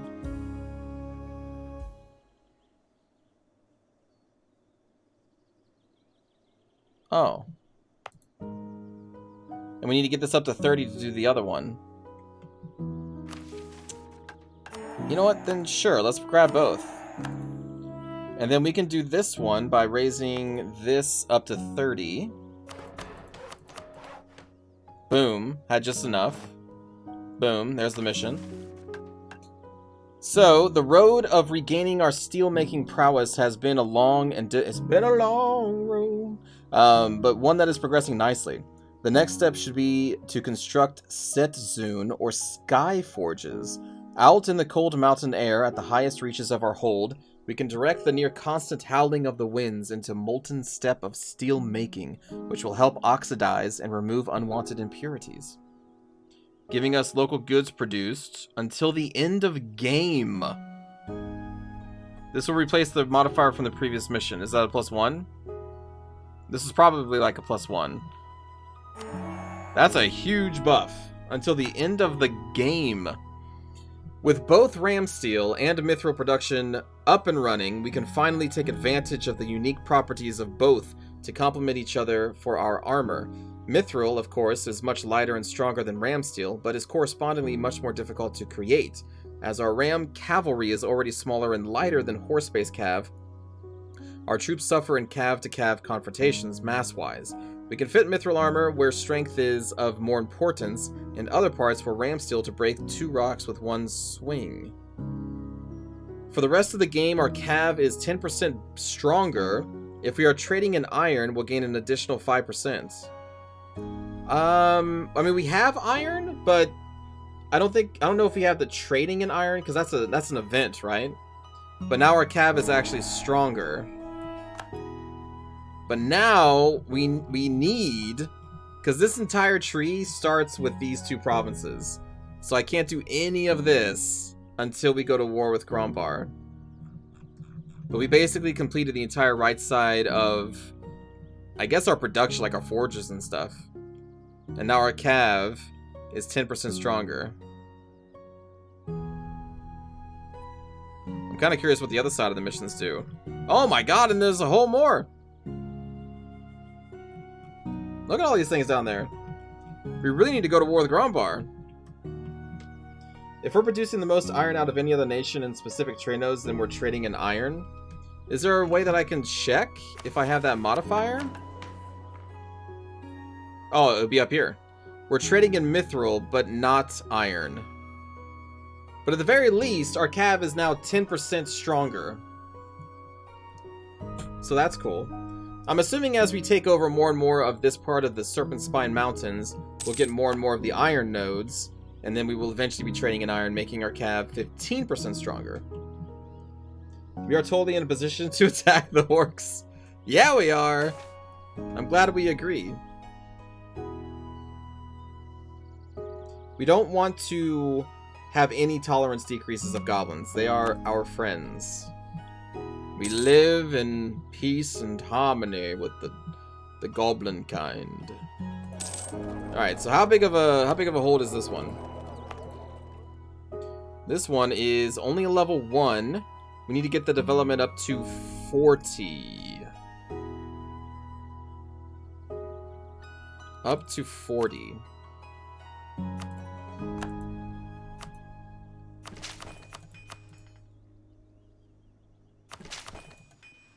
We'll start by doing that. Okay, how far ahead are we on tech? Oh, maybe I shouldn't have done so much. We're only 3 years ahead. Okay. The ledger tells you how close you are to trading in iron. Ah, yes, the ledger. I forgot all about this. Trade? Trade goods?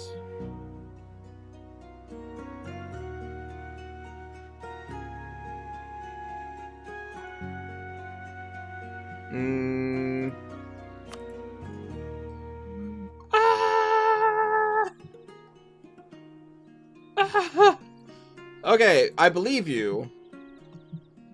But I'm just going to assume that we take more iron, we eventually get it. Where's the iron at?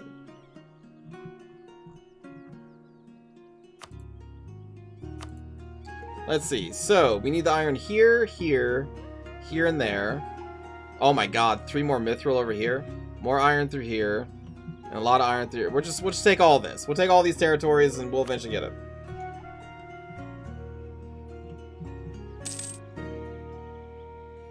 Or I could just pour more development into our iron producing places to give them more trade power, probably. That's another way we could do it. Military divided. Oh. Do siege ability. I doubt we're going to be going to war anytime soon, y'all. Okay, so we need to repay 3 loans. There we go. Which means we make more money. We only have... we only have a lot more. We have a ton of freaking loans. I think you just need power in the nodes where it is produced. Really? Because let me tell you, man. We got power here. We got, like, almost all the power.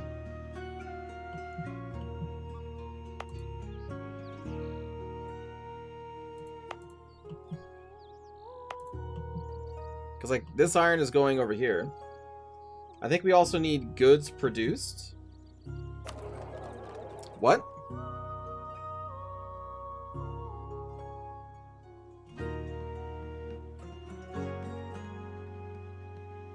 What?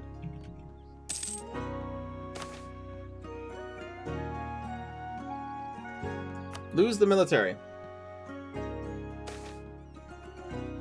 Hey, nice. Okay, I think we got all of our holds restored. Nice. Very nice. That's some positive news in this tragedy.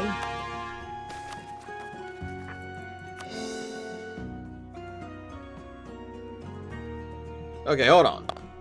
So goblins are coming from my ally. It's gonna get 10 autonomy. Okay. Again, goblins are our friends. We accept the bad. We accept the bad, chat. But your node only has so much iron, so you can either pump production or go trade in other nodes. Pump production. Holy shit. Alright, we'll do this one first. Glory to us. My iron production has been pretty pumped. I mean, I could put more points into it. But yeah, I'm not going to stress out about it, though. It's only 5% buff. Which, I mean, is good, but...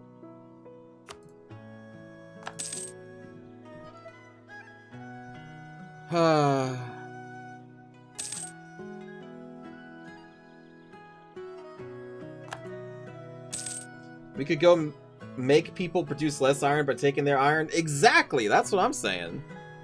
Why worry about, like, you gotta, you know, make production, you gotta have trade power. How about I just take all their shit? Then all their trade power becomes my power. Number go up.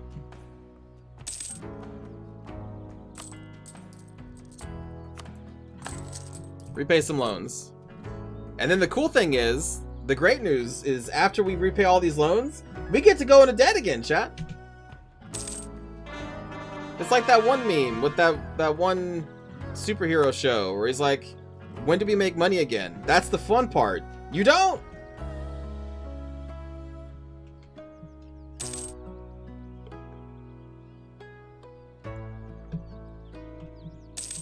That's the neat part.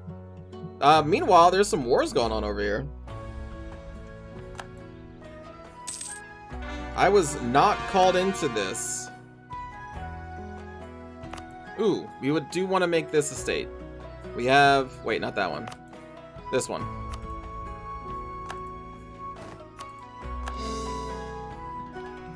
There we go.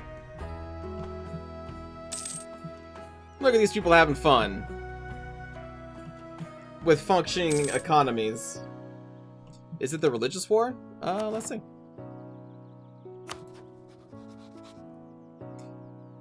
No, looks like just a conquest. Just a basic run-of-the-mill, we want your shit.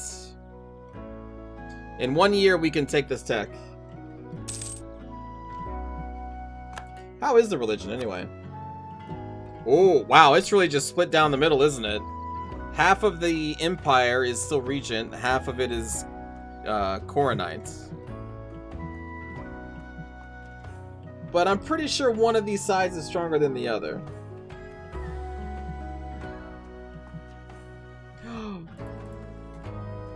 Okay, those are ancestor warships. Okay.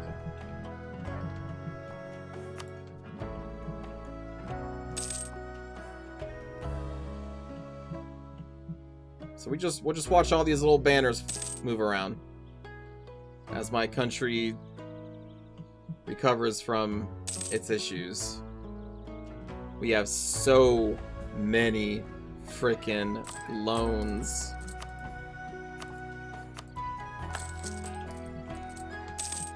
But with each new loan we pay off, more money we're making. And if we hit these events when we have no money, we'll take less loans. Because the amount of money that they force you to lose in these events, no matter what, you're losing money. You're going to go into debt with these events is what I'm seeing. So it's actually best to push them when... Gold rush indeed. Have we learned nothing? Have my people learned absolutely nothing? This is our problem. Yes, give me that gold though. I'll repay us some loans. Repay 6 loans. Thank you for the gold rush. I still have only 4 loans left. So my thought is, because like, let me see. Let me look at these decisions. So with 295 gold, we lose 1,953 crowns. Now, when we pressed this event the first time, this was like 6,000 crowns, right? Because we had a lot more money. So I think the amount of money you lose is based on the money you have. So it's actually better in this event to have like 0 money, go into debt because you take fewer loans, lower interest rates, and then you climb up easier. I see what they're doing here. Because they can't have it be a flat amount, because then the players could know what that flat amount is, and then just save a shitload of money and make this event basically nothing. So they always need to have the modifier be like, whatever the player's gold is, have that, but like have it times, you know, like 20. And that's how much money they need to pay every single time. So you can never, ever enter this event with enough money to make it meaningless. In fact, by saving a whole bunch of money, you're probably hurting yourself in the long run. You need to do this event with as little money as possible.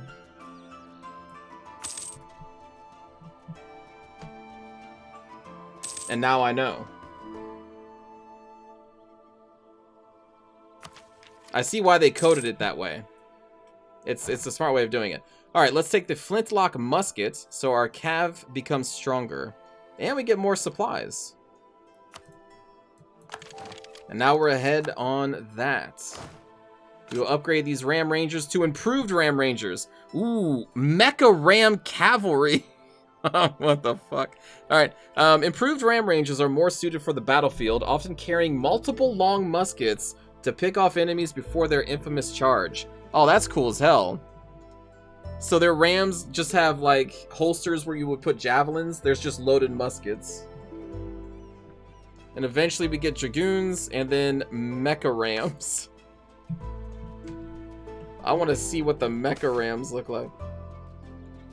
A Goblin Minister? True exemplar. True. How are these looking? Not that bad. We've got 2 more loans, and then we'll go into debt again.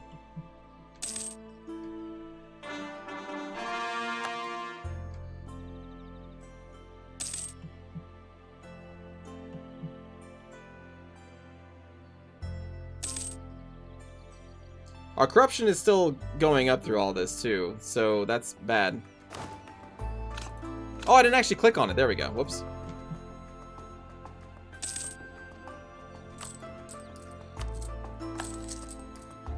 One more.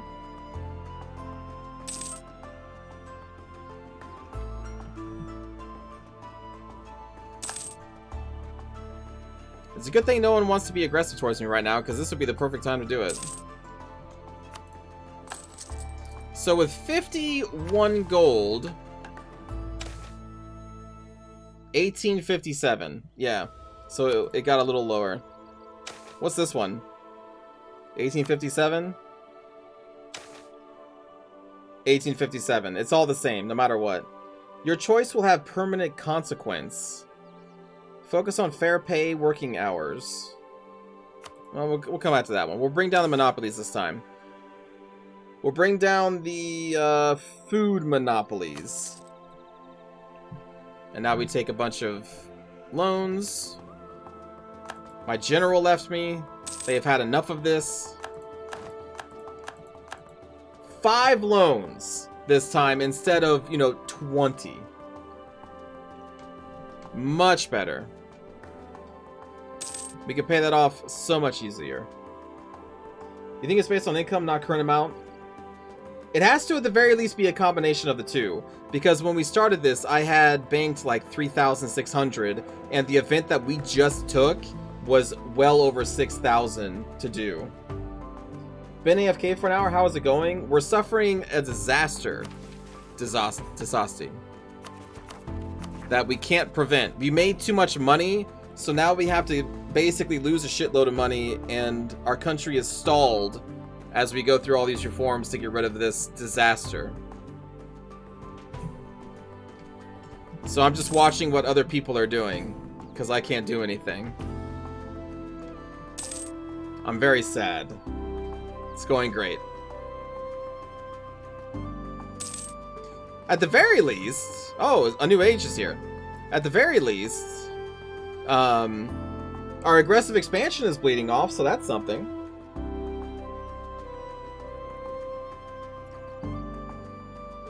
Before you paid off the loans, you had to pay 1.5, afterwards 1.8. Ah, I see, okay. But still, the fact remains, if you have a ton of money just in the bank, it's going to cost you a shitload more. The end of the Green Tide heralds a new era forged by war and clouded by cults of personality. But what happens when magic goes unchecked? What happens in a land where the rules of old society no longer matter? Now we get absolutism, and oh, here's the religious conflicts. So now we're probably going to see a massive religious war.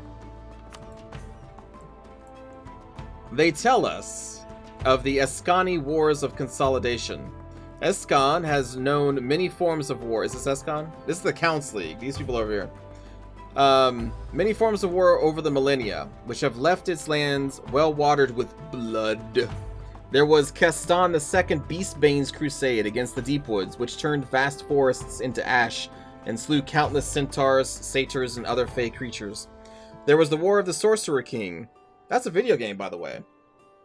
Not a bad one. It was kind of a fun game. When New Elven might clashed against the powerful magics of Nichmer and his acolytes. And of course there was the Green Tide, which crushed historic nations into rubble, proud peoples into refugees, and great cities into ruins. But it has never known war like this. This will be no crusade, no fight of good against evil. This is war of brother against brother, neighbor against neighbor. There is no war more violent, no war more vicious. Soon a land which only recently began to again hear the sound of Tellum town criers will find it replaced by the gruesome, destructive cacophony of cannon fire. The engineers responsible for rebuilding Castonath and cities across the land shall turn to the design of new fortifications and artillery. Not all Eskani dread the horrors of war, however. In tall towers and great palaces, witch kings imagine themselves rivals to Nichmer himself, soon to ascend over all Eskan, nay, all Canor. But of course, any such conquest must begin with Castonath. Vertesker and Nathalire merchants are already delivering the latest weaponry from Telgier and the Dragon Coast as they come to pick up Orcish slaves. And of course, the number of adventuring captains offering themselves to the highest bidder has risen dramatically, with no shortage of veteran soldiers willing to join these mercenary armies. Combatants in major Eskani wars will gain access to mercenaries from beyond Eskan. In major Eskani wars? The War of Consolidation CB becomes available. The War of Consolidation will end after 50 years, or if any country controls the regions of... I think that's basically all this. Let me see. South Castanor was in there, right? Inner Castanor, South Castanor, West Castanor. So these three. White Veil and Cursed Wood. Wait, isn't this the Cursed Wood? Ancient. No, that's Ancient Forest.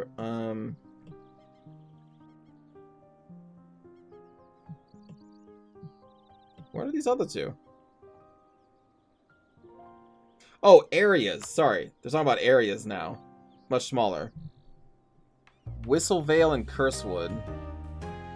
Well, they're tiny. Who cares? Alright. Controlling 100 provinces in the Skan will allow you to pick a consolidation reward once the wars of consolidation have ended. But this is basically the giant religious war, right? So all these people are going to be going to war with each other. And I'm just going to be over here like, hey, bro, we worship the ancestors, man. I don't want nothing. I don't want no part of this, man.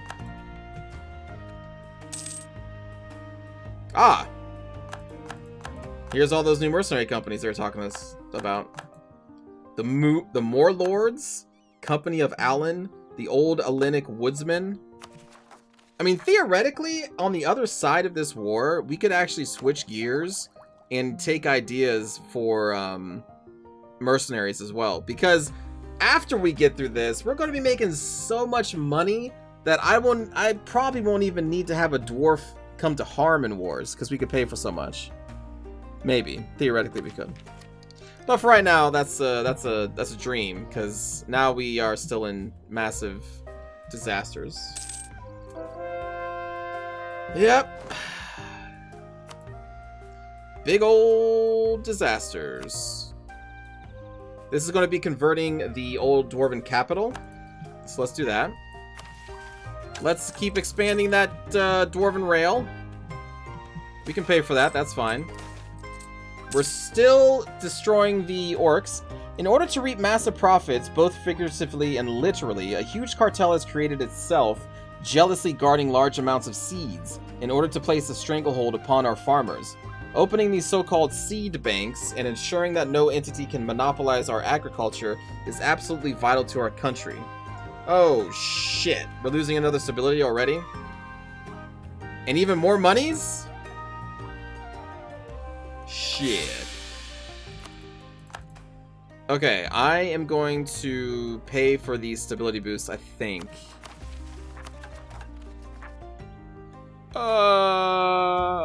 The Horde Curse increases it by plus 50%.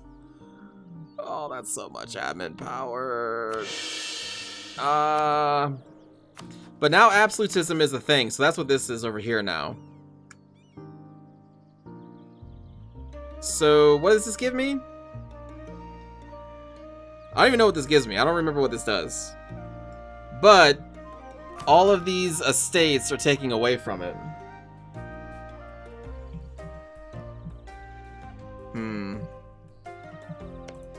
Did the war fire? No, I think that's still the previous war. Oh, I have to take them all down, not one or the other.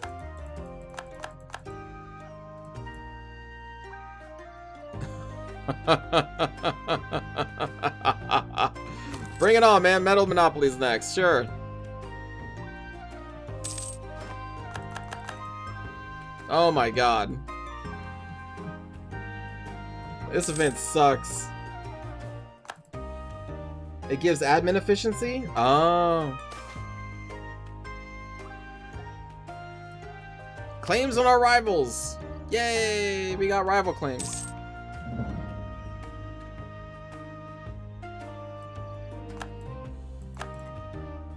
Oh, yeah.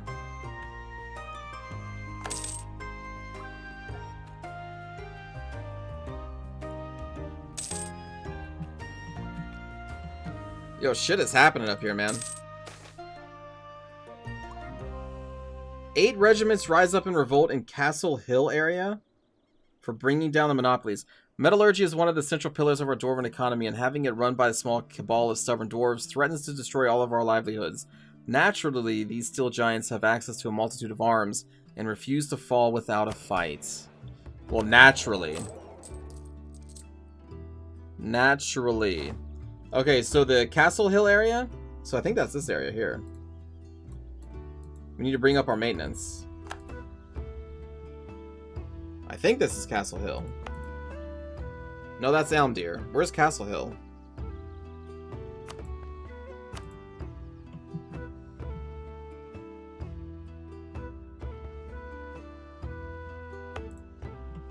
I don't know which one Castle Hill is.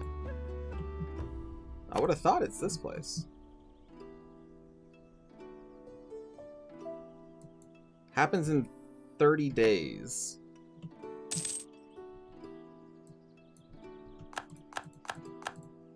Okay, some mercenary companies are now no longer available?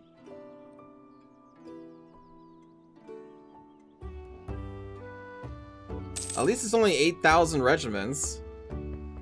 The real shitty part is the amount of crowns we have to spend. Ah! How old is good old Magus? 159. Give me the admin power.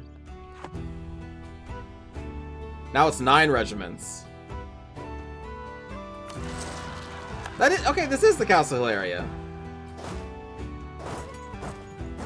I thought so. Snow White and her cabal of 7 dwarves. We get 5 discipline at 100 absolutism? Okay. Kirwar, you missed it. Our country is suffering a massive disaster, which is killing our economy. We have a lot of loans. I still gotta do the textiles. Yeah, man. All right. Didn't I already do the textile? I feel like I already did those.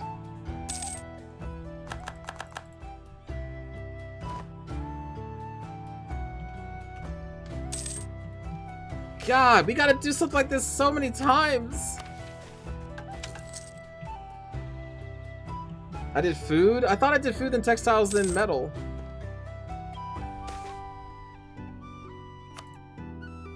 That's telling us that our dwarf dude is getting in late in years.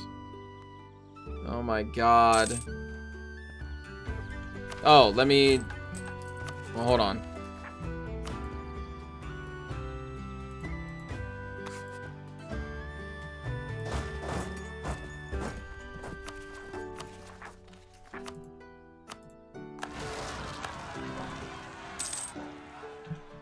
Kill those gobos.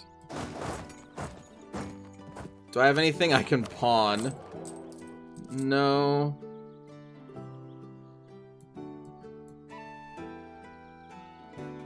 No, unfortunately, I do not. I'll take the money. Also, do you have anything in the Witch King here? Have a land force limit of at least 200 regiments. Own at least 5 universities. Found at least 3 different trade... I never mess with the trade companies. Maybe I should do that. Have a ruler who's a powerful mage. Become an empire rank nation or emperor of Anbennar. We gotta be close to becoming an empire. Be a part of the victorious side of the Religious League War. We're not gonna be a part of that. Okay.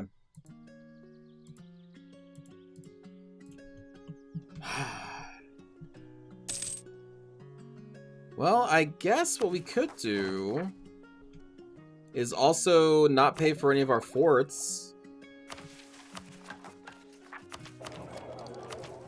And then just... What am I doing? Here.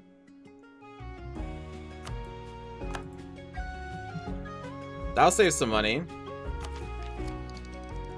What do we got here? Governing capacity? Hey, admin efficiency. That's nice. We get development efficiency. What's development efficiency? Just makes developing cheaper? Maybe? Oh, and then there's a university. Oh, local development cost minus 20%. Oh, shit. Is that a manufacturing? Hopefully not. Because I need that in a lot of places. Ah, it's not. Okay, good. Also adds the +1 number of buildings. Oh, man, that's so good. Okay.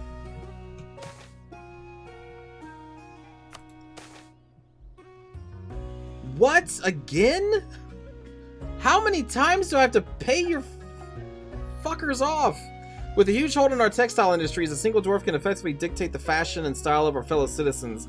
There would be no problem in this if they did not use the influence of his company to determine the import price of cotton, silk, and other textile materials, in addition to flooding the market with mass-produced low-quality goods. Dismantling this huge network of influence will cost us greatly, but will once more allow local craftsmen to flourish. God. Alright, just try and get as much money as we can. Nice. Before this event procs. Our truce is already over. That's how much time has passed by. I've just been sitting here in this misery.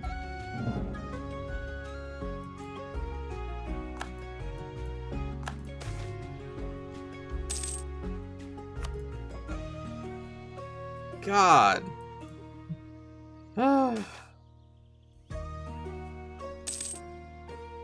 We got some thieves in our territory. Eventually this will just proc. I'm just gonna let this do its own thing. They eventually auto. There it is. We'll take one more loan on that. God.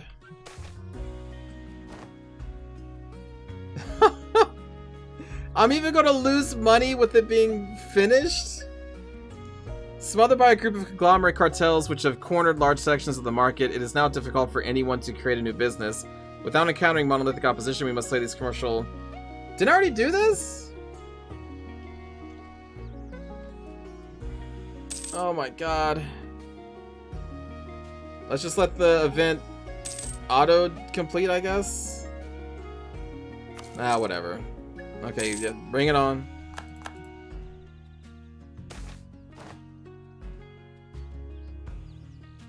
With corruption ever on the rise, an increasing amount of paper has been disappearing from our legitimate trade networks onto the black market. While some blame too restrictive regulations and tariffs, part of the problem is clearly that these crimes are simply too easy to get away with. God.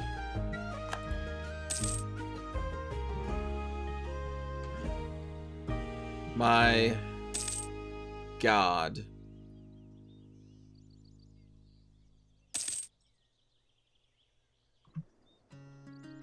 Yeah.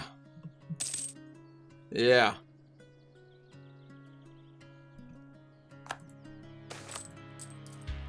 Sneaky goblins.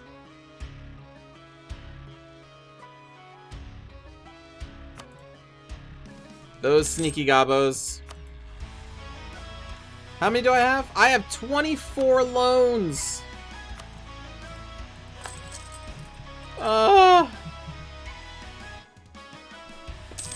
This sucks. I am out of this game for years and years. This is terrible game design, man.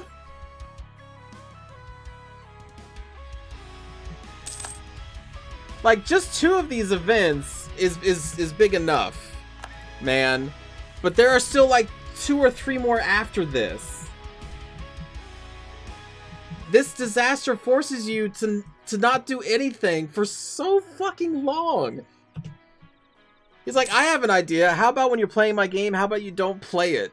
How about you just get fucked for doing so well? Congratulations. Like, it just feels so bad. Oh my god. I'm just staring at the screen watching time fly by. What is this one?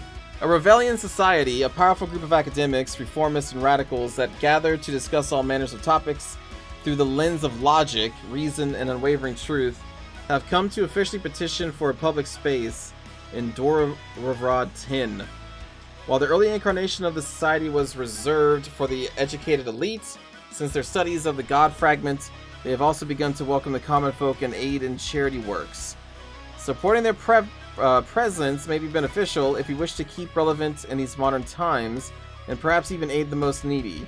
They are, however, renowned to be vocal opponents of what they view as unjust and untrue, perhaps at times getting overzealous with their beliefs, which could indeed become an unwelcome thorn against our state.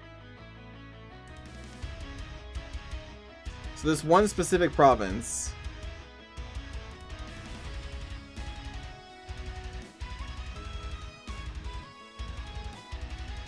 Sure.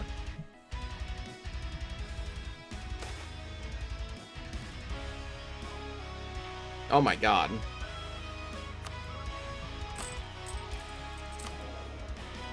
This guy's even more expensive.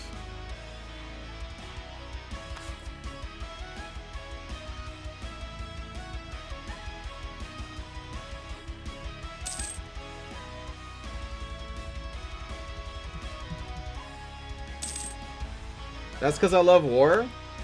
I do. I do love war. But, like, is this fun for people? Is this fun to just sit here and be in debt for decades? And you can't do anything?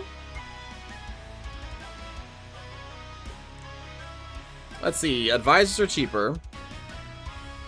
This is probably stronger.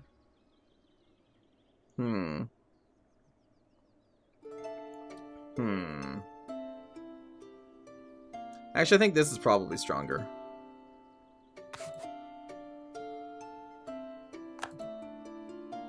This is fine. I don't have any territories? Well, no, but like in the future I may. Just like right now in the future I don't need another promoted culture. Although I guess I could. This would increase corruption by 15%. Probably shouldn't hit that button right now. Well, I don't need cheaper advisors, though. On the other side of this disaster, assuming there isn't some other disaster that bankrupts me for another few decades, because fuck the dwarves, I'm going to be making so much money that advisors being 5% cheaper won't matter.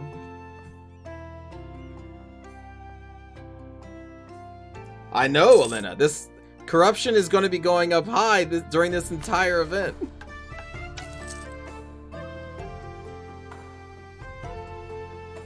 We gotta wait for the other events to come back. In the meantime, this just keeps rising higher and higher. Which means we're gonna be making like less and less money. So eventually, I'm just like, this has to end soon. Or I'm gonna be screwed.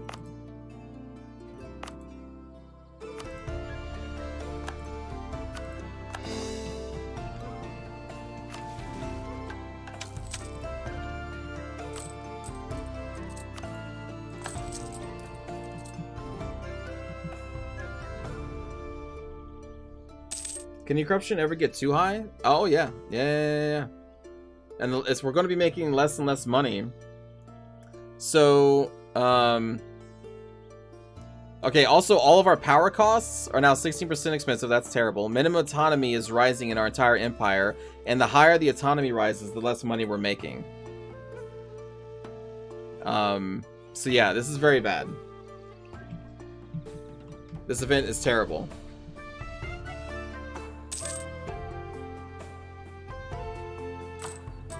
And I'm already paying as much money as I can to root corruption out.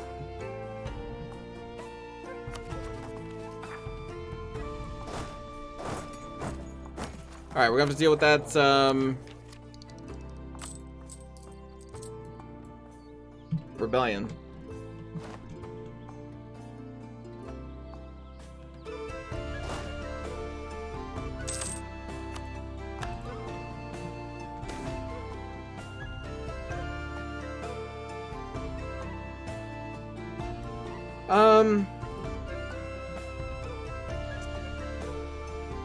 This would be nice, I guess, like after this is done.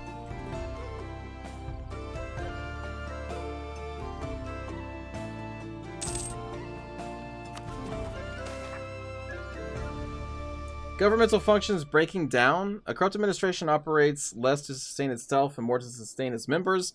Consequently, as it begins to fall apart, the immediate reaction of most officials is not to save what they all stand to lose, but to grab what they can while it lasts. May not be on its way to complete collapse, but the severe corruption reaching all the way from the lowest clerk to those closest to the Grand Mayor has corroded several crucial government functions. And now I'm losing stability. Because of our high corruption. Oh, man.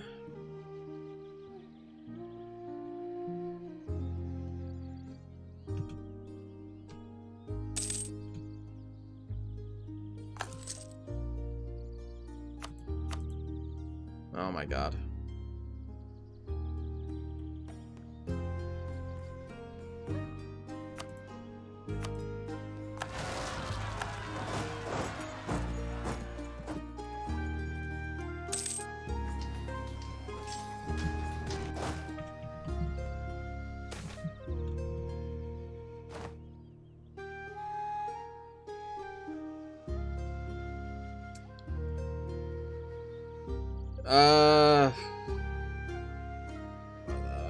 Off with his head, I guess.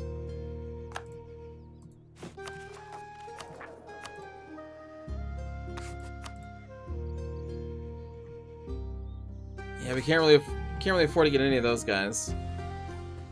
Rail Skulker Separatists, I think, are going to be down here.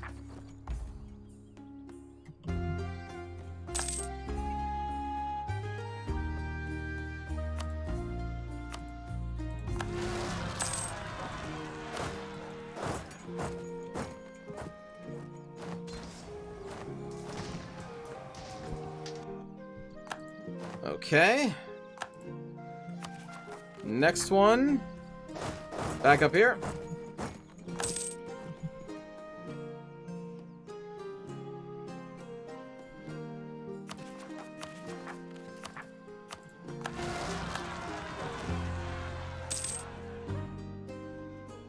Boom.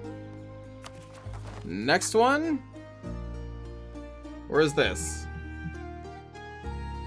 Ah, up here. Okay. Hello, Mac. How's it going? Welcome.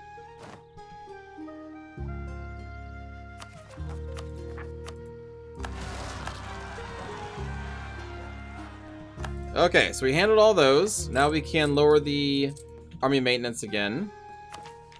We can take this Diplotech. Trade power local. Oh, that's nice.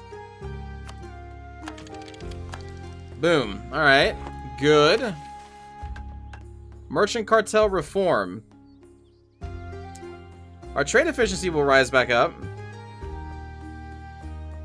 We're gonna lose 1,566 crowns. Ah! But at least our trade efficiency went up, right? So we're gonna make a little bit more money, but then we're gonna take all these loans. So that event is done. Now we need to crack down on the corrupt officials. I can't even do this. I can't even do it right now. Now I need to work my way out through all these debts again.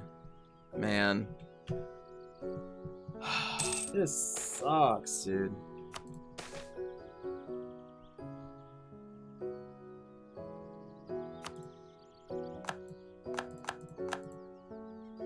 And we got to keep renewing all of these loans, which makes inflation rise. Which means we make less money to repay these loans. No, you can't take out infinite loans. Like, we're near the max amount that we can take. You have 25. Isn't it like 30?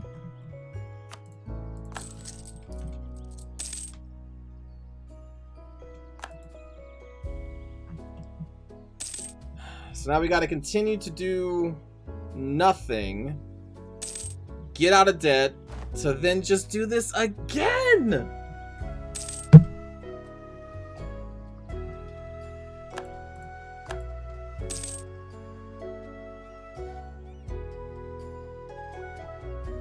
Have I taken merchant loans?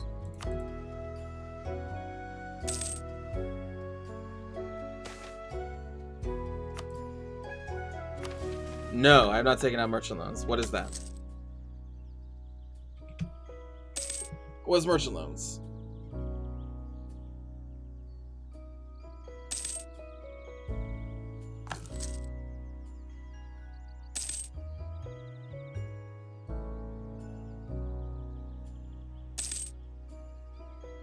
Oh my god.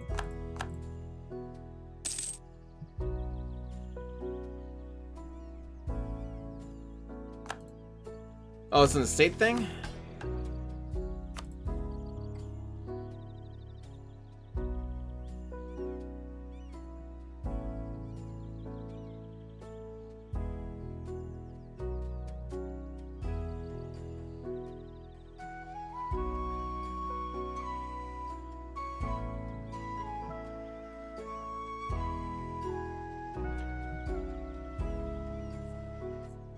Yearly inflation reduction and interest per annum.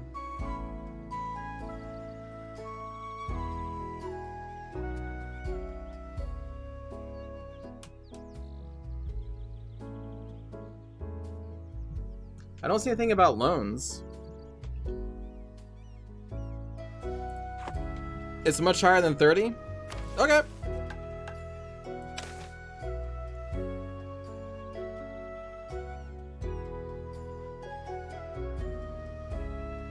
I will believe you.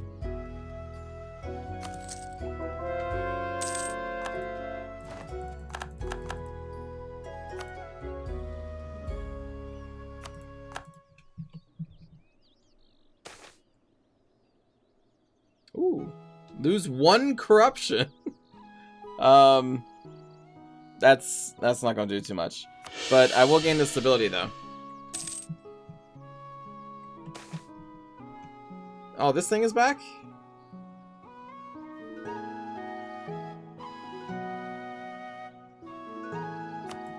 Okay, we'll let them continue spreading. Did the religious war happen yet?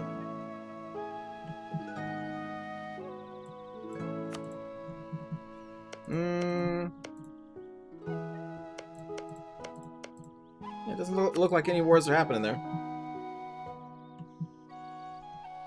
Yeah, you can do that, Krillin, yeah.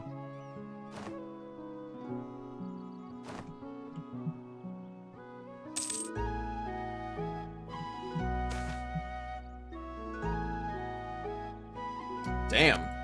Purge him. I don't need the manpower right now anyway.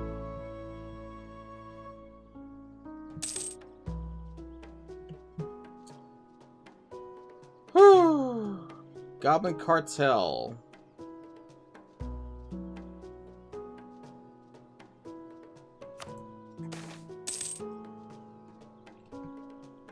Nice. Nice little buff.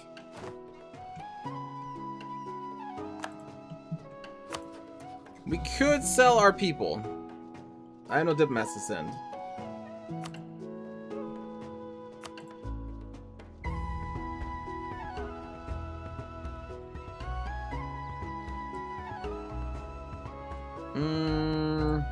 Who am I selling these to?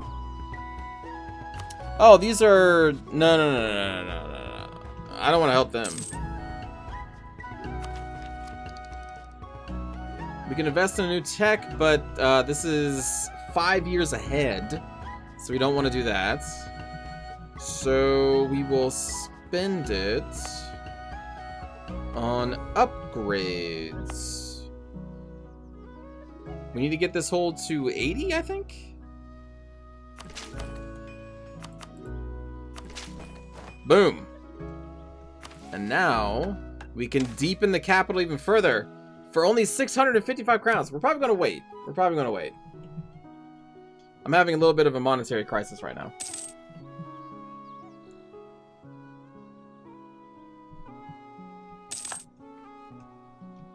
Just a teeny tiny bit of a crisis.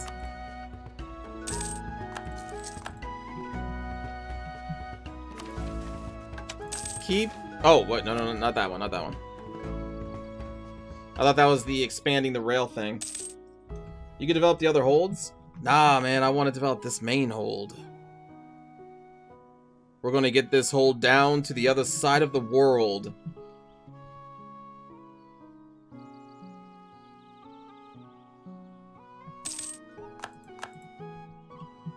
It's going to be glorious. It's going to be like that one movie where the people dug to the center of the earth to restart the core of the earth. Remember that one? We're in a total debt of 9,000 bucks.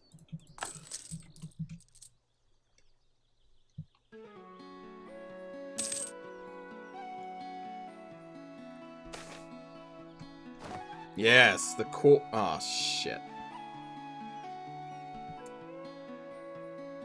Maybe we'll make enough money before this event procs, and we won't have to take another another loan. We'll just kind of, listen, out of sight, out of mind, right? Oh, I can't get it out of sight. It's always on there. Oh, God. Oh, we can use this like the... Here.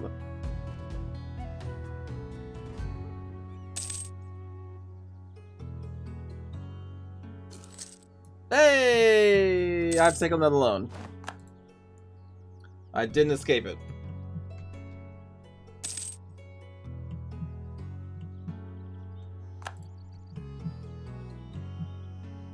I'm waiting for the next event to happen.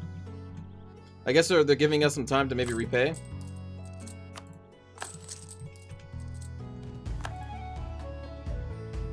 Yep, we do, Kilroy, yeah. On every single one.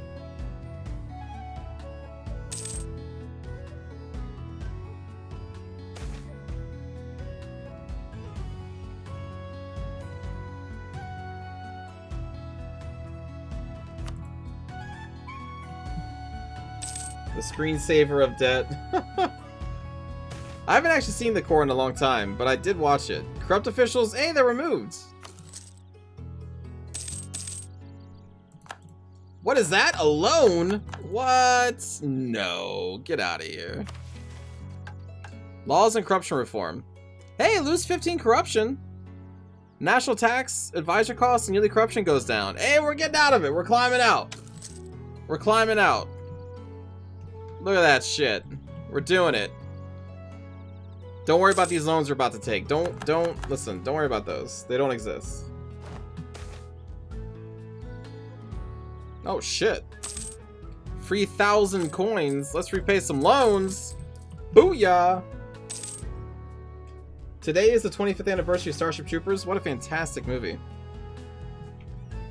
Wait, hold on. This is part of that Revelian stuff. Heresy.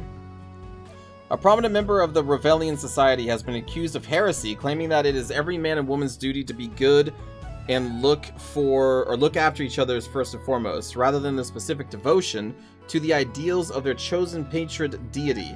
This preacher and their followers have even started a local charity and soup kitchen to help the most needy, but the priesthood is not convinced. The local clerics have denounced this preacher as a heretic, despite the Revelian purely claiming that they are sharing their opinions.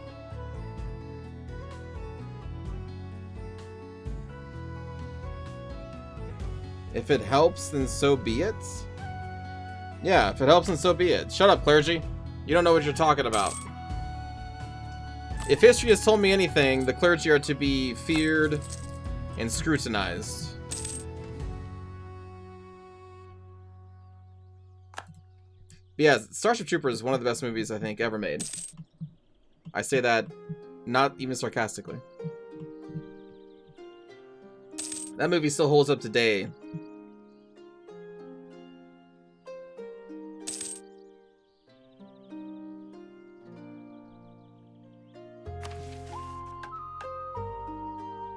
It's very good. The clergy and people named Jimmy? What do you have against people named Jimmy? Like Jimmy from StarCraft, or do you know a personal Jimmy that has wronged you? I don't actually know any Jimmys myself.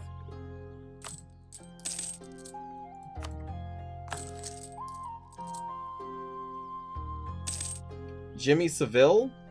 Who is that? The movie is sadly more relevant today than it was 25 years ago. Yeah.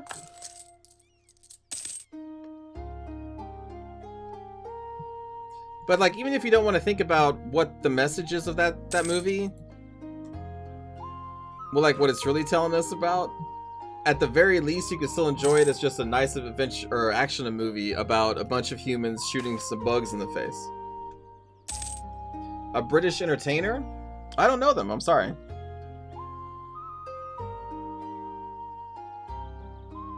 We will let the goblin refugees in. Feel free to live here. Goblins and dwarves live together where I'm at. Yeah, look at that. We're back up to 78. Like I said, we're climbing out. Now that the corruption is no longer a problem. It's still gonna take a long time to get rid of all these loans, but we are climbing. And that's what's important. Military points are still pretty high. We've already got this down to level 5. Well, actually level 6 when we can actually afford it. So let's go to the main Dwarven capital, which is still level 1. So we need to get this up to 40. So there we go. Now it should start developing itself, I think.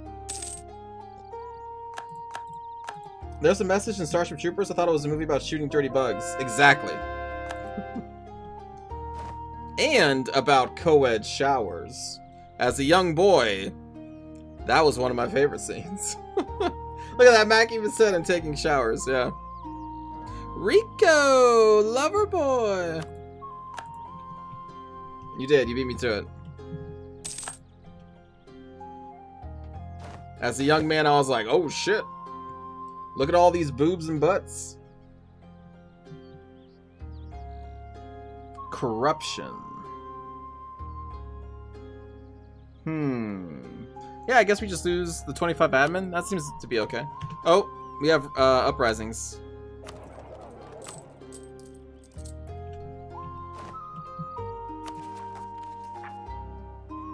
We gotta get down here.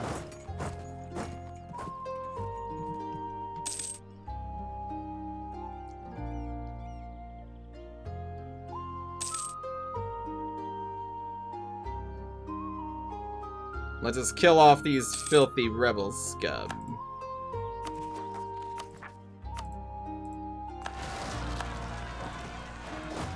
Come here.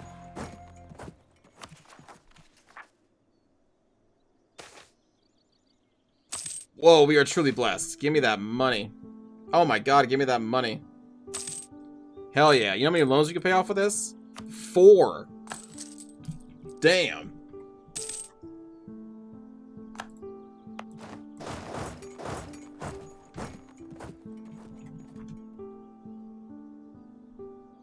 Boobs are great. They are. I agree.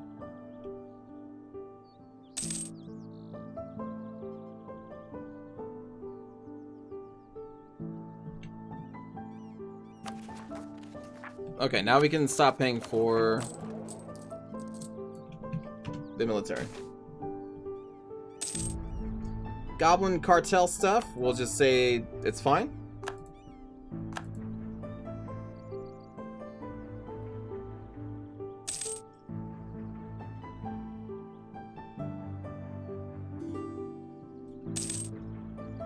Request for military access from Gore Borad. Oh, wow, what happened down here? Oh. Did these dwarves also dig too greedily? Are they also suffering from the disaster that I'm suffering from? Because they're not at war, but yet look how much of their territory is occupied by rebels. Oh, no. You can see they're also trying to rebuild the Dwarven Road. Oh, man.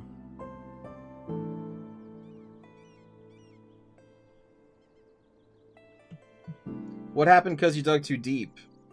Oh, that was the Chaos Dwarves, basically. Came up to try and take me over. But yeah, I don't think they can actually handle this event that the dwarves get, this disaster. That's gonna just crush them. Damn. And this massive religious war still hasn't actually fired yet. Sorry, but who are you?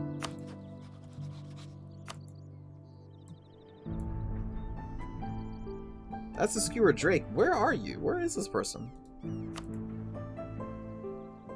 Oh! Oh, these are 2 different people. And they're all wait. Yeah, these are 2 different dwarves with like a similar color. And they're both suffering from massive rebellions? But you're actually at a war with Sarayand. Okay. These guys. I don't know why you need to travel through my territory for that war, so I'm gonna say no.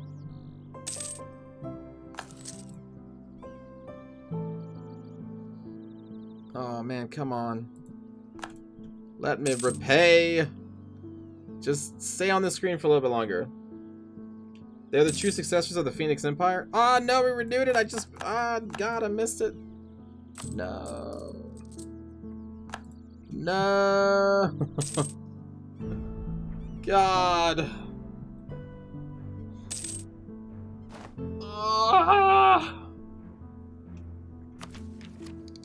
Alright, we are now 1 year ahead again, so we will hold on taking that for like 2 months. But we're finally seeing the light on the other side of this disaster.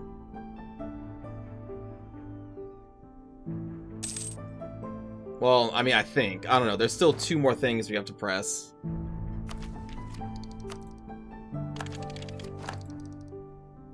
Okay, we get another idea.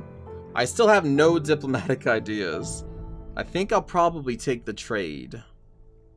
Probably. I don't see us having many vassals that I need to worry about. And don't you get like a penalty if you take too many of one and not any of the other?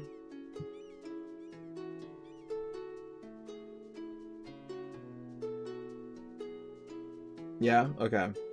You're listening to someone talk about lore and turns out there's some island gnomes to the west of me? Island gnomes? I do know of... We'll take the trade ideas. And then we'll take this. And then we'll start investing in the trade ideas when we can. I do know that there are gnomes that start here. There are halflings to start here and here. Those are the only ones I know of. Yeah, it's Nymph's God? Okay. Yeah, they got wrecked by God. God. I did a game just to test it out with kobolds. These kobolds, you can't win. God, I don't know how you pronounce this.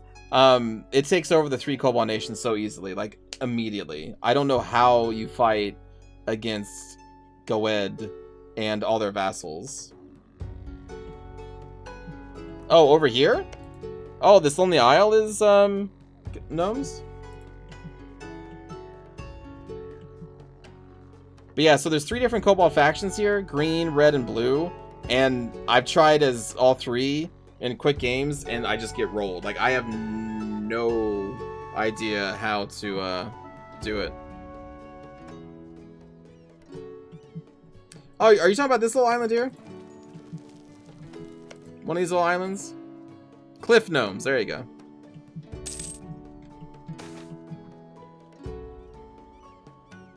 Nice. Oh. Let them in. They're having some rebellion. Adventurers insult the clergy. The good old clergy. Words are words, let them go. And now we get updated cannons. Leather cannons. I can't wait to use them.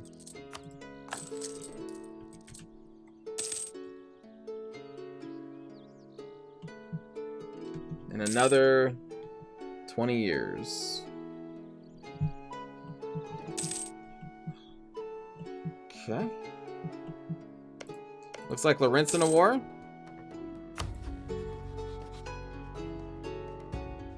It is a conquest war.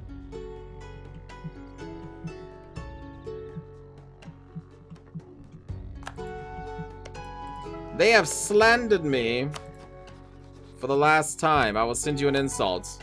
I spit at thee, sir. Patui. Merchant effects.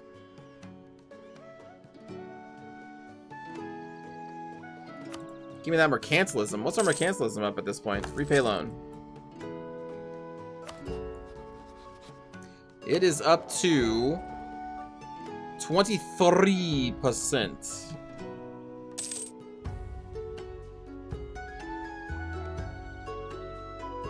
Come on, money. No! I'm gonna have to redo that one.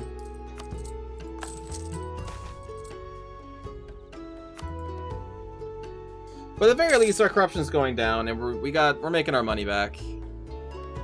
So this is good. This is good. This is good. This is good. My nation's only been stalled for a while. It's fine.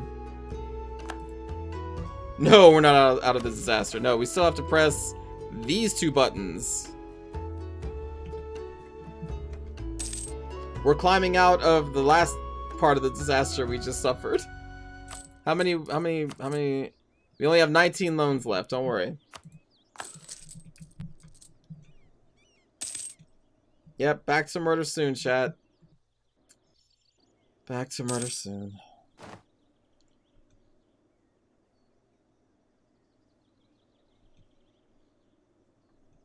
The music stopped. Don't worry, I restarted it.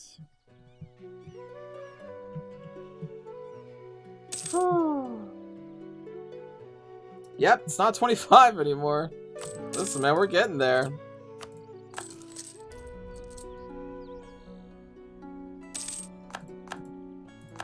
I just renewed some more.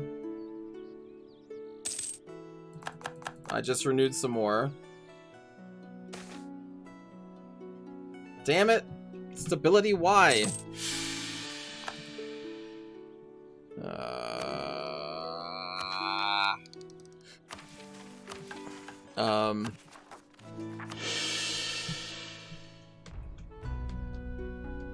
Do Chaos Orbs get this problem as well? That's a good question. We may find out at some point. Because I would like to try them and see how different they are from these dwarves.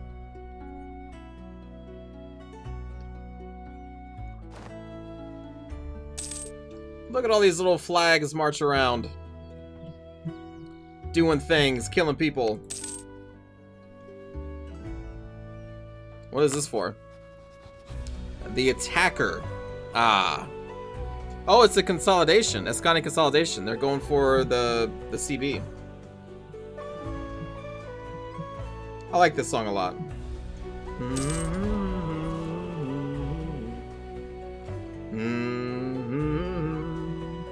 We're making 90 gold now? Hell yeah, we are.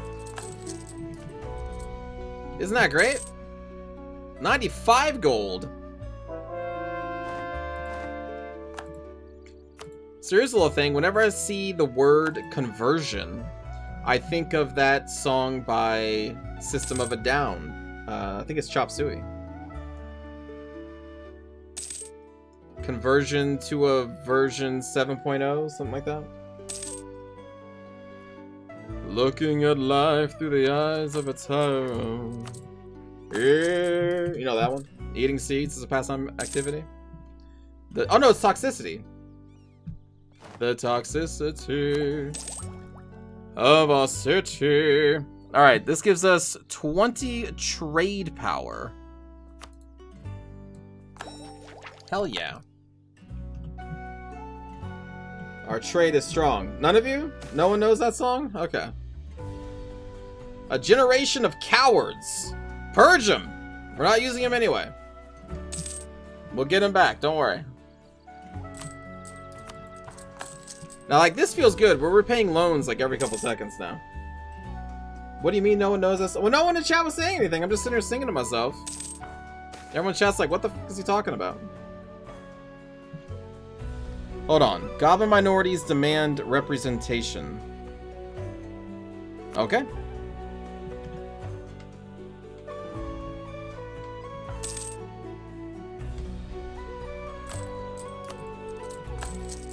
No, you don't need to type along with me, Edlin. That's fine. Mac, you're ignoring me? Okay. You're busy watching the game? I understand. Let me build a supply or a spy network again on these guys and try to get some more CBs. And, you know, hopefully we'll go to war with them here soon. I have only 12 more loans to pay off. Climbing out of that dell. Back up to 131. This is great.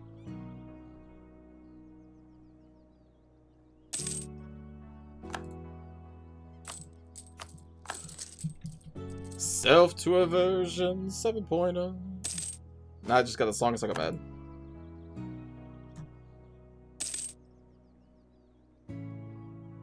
That means it's time to get more loans. At the very least, our corruption isn't climbing during this recovery period, so it is better.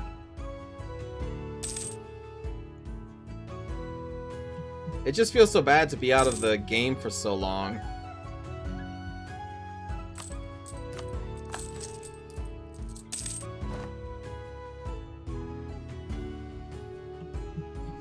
I could go to war, actually. But it's fine. At the very least, we do have aggressive expansion still as a thing, so that's bleeding off. Okay, I guess only they have the aggressive expansion, and they don't matter. Shit, okay. It's been 20 years, Wolfwiz? Oh my god. Oh my god. Someone catch me, I'm falling out of my chair. 20 years. Maybe we should just do a war.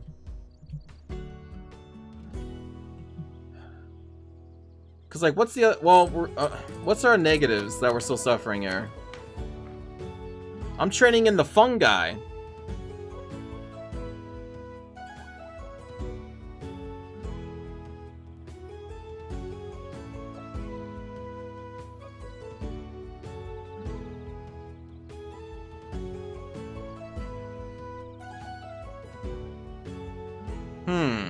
We don't have like a negative thing here.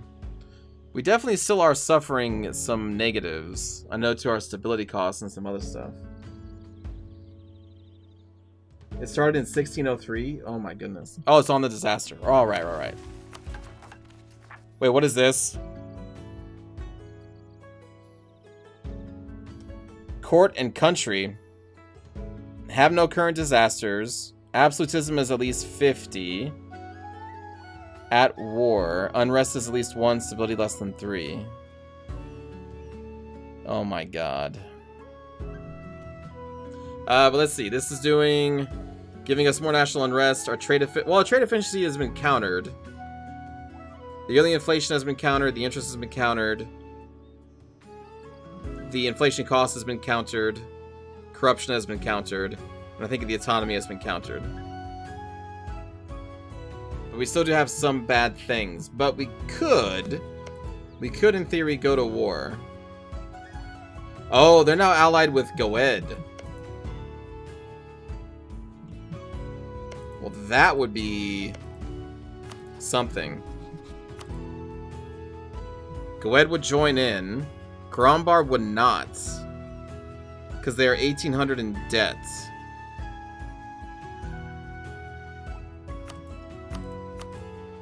But just looking at sheer numbers, we would outnumber them still, even without Grombar.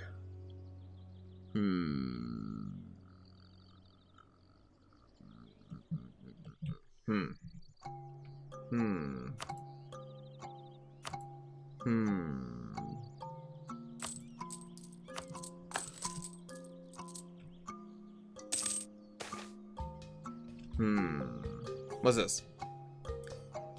Their opinion of me would drop by 50. We get local unrest and local trade power in Dwarf.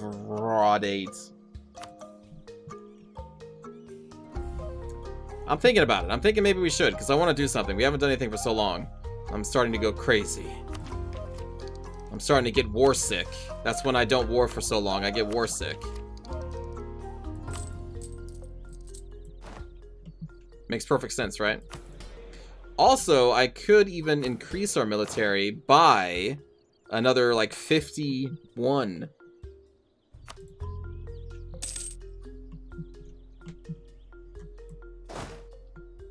Are there any rebellions we need to handle? We should probably handle these first. Self to aversion 7.0. Looking at life through the eyes of a tyrant. It's gonna be a long war, though, is the thing.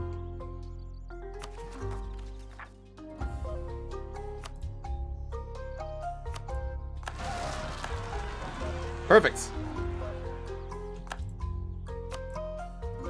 They need to be above 50% for me to provoke them. Treaties on natural philosophy. We've had this one quite a few times. We will do the innovativeness. We'll keep stacking that.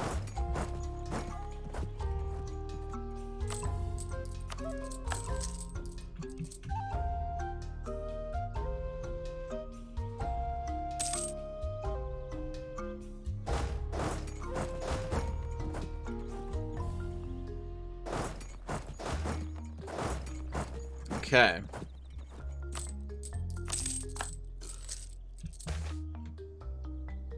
Business be booming. How many loans? I think we have 2. Just kidding. We've got 5. Adventurers gain 10% influence. Okay. Yeah, sure. Do your thing. We need to get another general. Oh man, what's my army tradition at now? Ah, back down to 48. It was like in round 70 or 80, I think. Time to take more debt?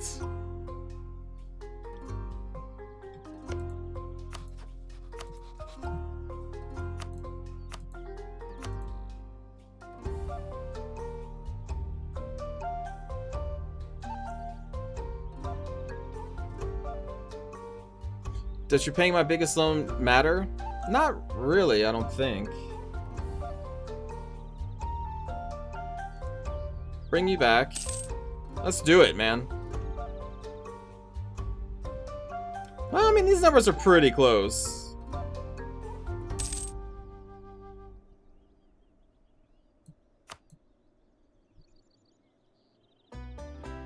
The sooner the event is over, the better, I think. Yeah, I wonder if this is going to be too much of a distraction. I mean, we could just war after this.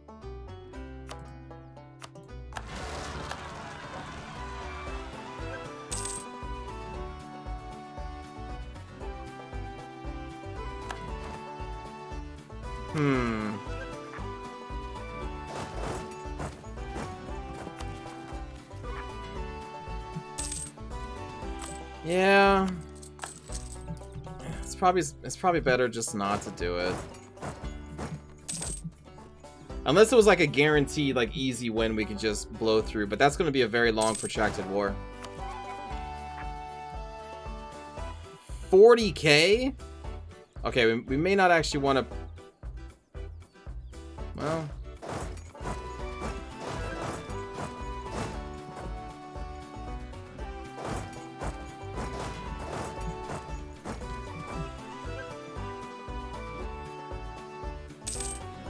That's a lot of peasants.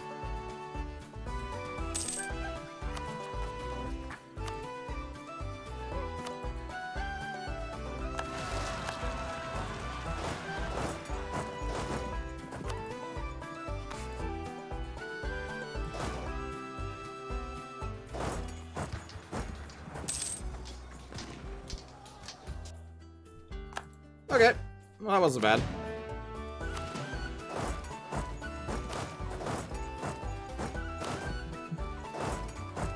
Oh shit! No! They took one of my territories, chat.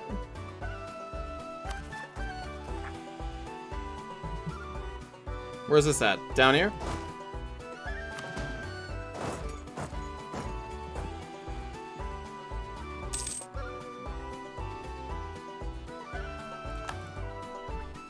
Those bastards.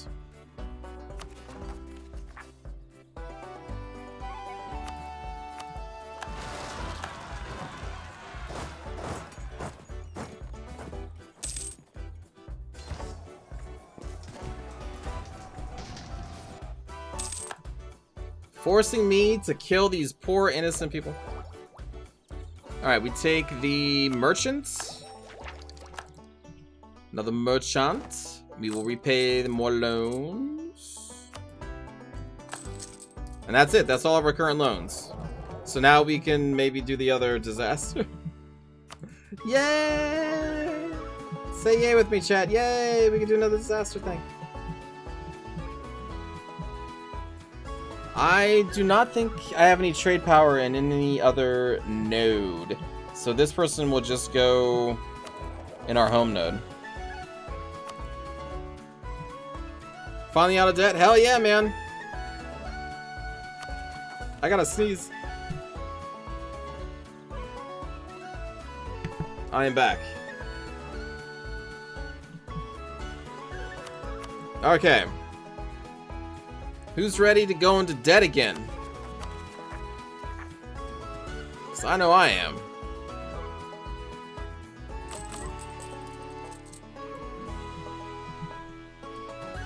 Let's deal with the workers. In order to maximize their profits, it has become commonplace for cartel bosses to use all sorts of means to bind their employees to them and to force them to accept contracts that no dwarf should accept.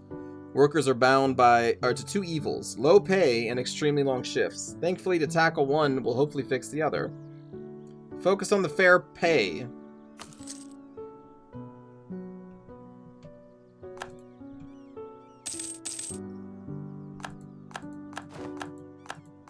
It's only 6 loans so far.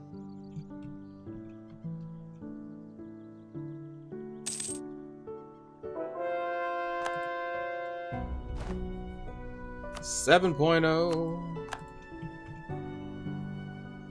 Yeah, we're making unions. Yep. Unionize. Well, we definitely kill the official. Looking at life.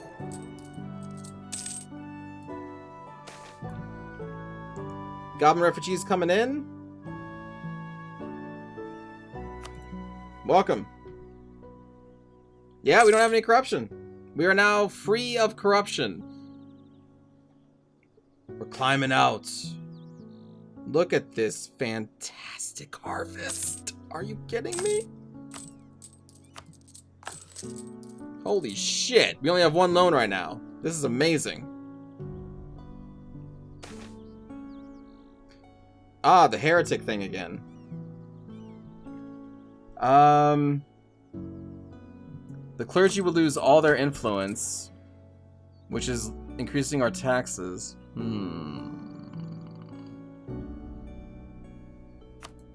If anything, I need to do this.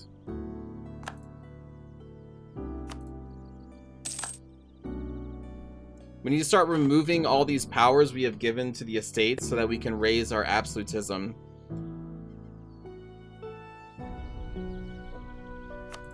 Including the cartels.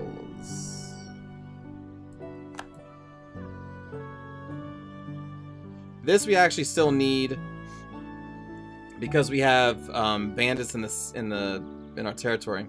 This one I can't change.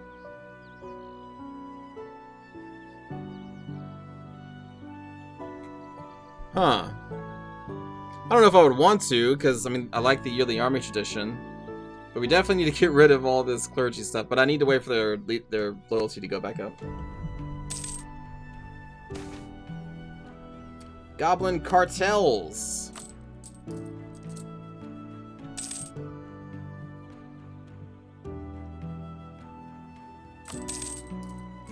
Boom. We have no loans. Which could be a scary thing, because if there's an event that forces us to spend money, it's going to probably be based on the amount of money that we have. So therefore, we should be spending said money. Like, as soon as we get it. And I'm going to spend it on universities, which is going to lower development costs in provinces that they are in. So we want to get them in every single one of our holds.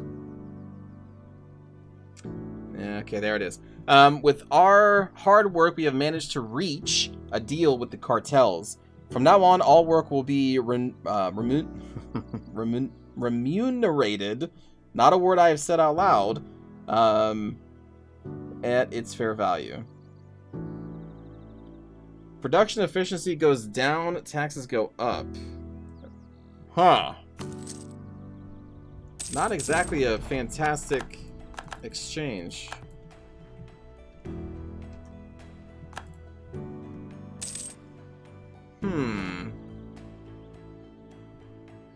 Rebel uprising. Let's pay for the military. What are we looking at right now? These again?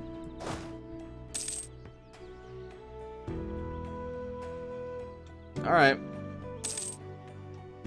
Bring it on, man.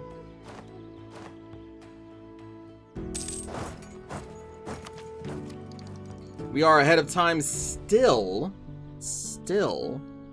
It's tempting to take this, but we should really put that into developing territory.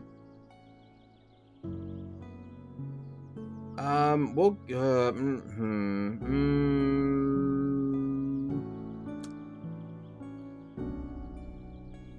We'll gain the points in the corruption because we're bleeding off corruption still. So we'll do that. The Rain Skulkers, let's get them on there. This could go anywhere, man. Okay, so you come down here. You go over here.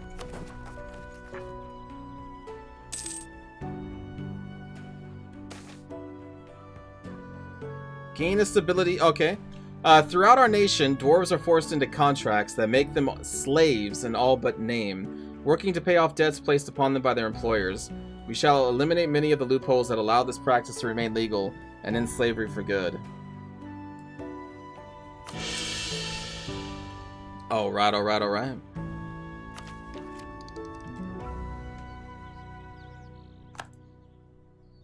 Sounds like a good idea to me. I'll take those loans. I've been in worse places, worse spots. Empire of Anbennar, not my problem. At least not right now. Maybe it will become one. Okay, so now we provoke these guys. 56 regiments.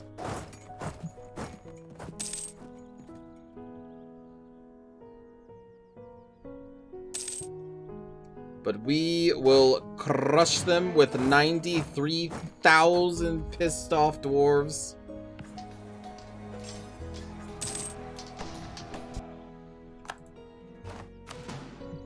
Indeed.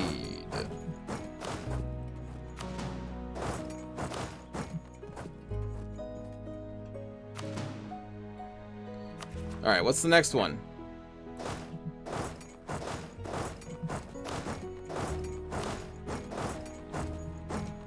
Let's go handle that one next. So yeah, probably a good thing that we didn't go to war.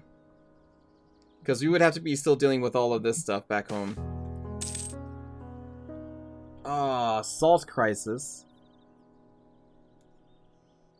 Even less production efficiency. Ay. Okay.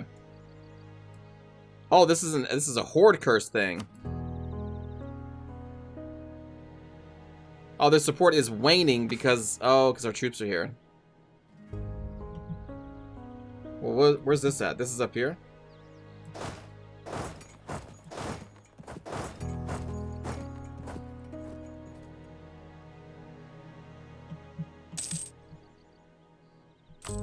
Let's repair our loans.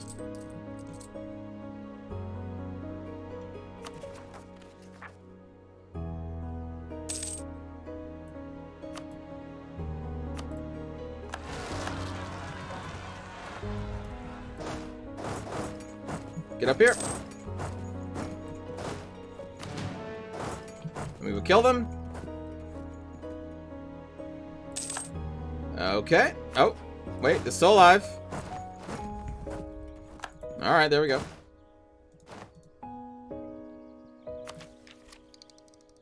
We're still ahead of time, so I'm going to have to use that military power, so we will invest it in a place where we have the university.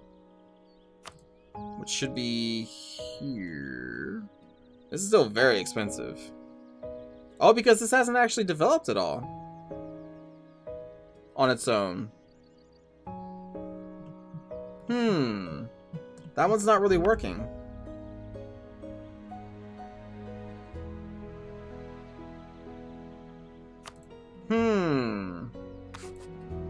Okay. Well, I mean, okay, that's fine, I guess. This one's at 155. I guess we just keep doing our... Well, not our main one, because we can already increase that size.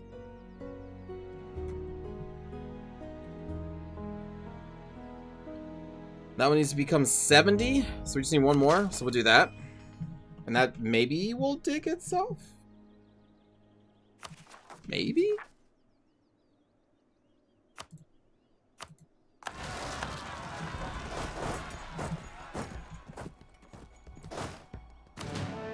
Merge together.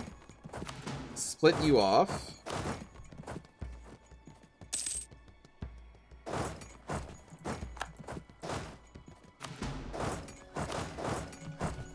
Alright, what's the next one? 20%. Okay, so we can finally... Well, let's let the troops replenish a little bit.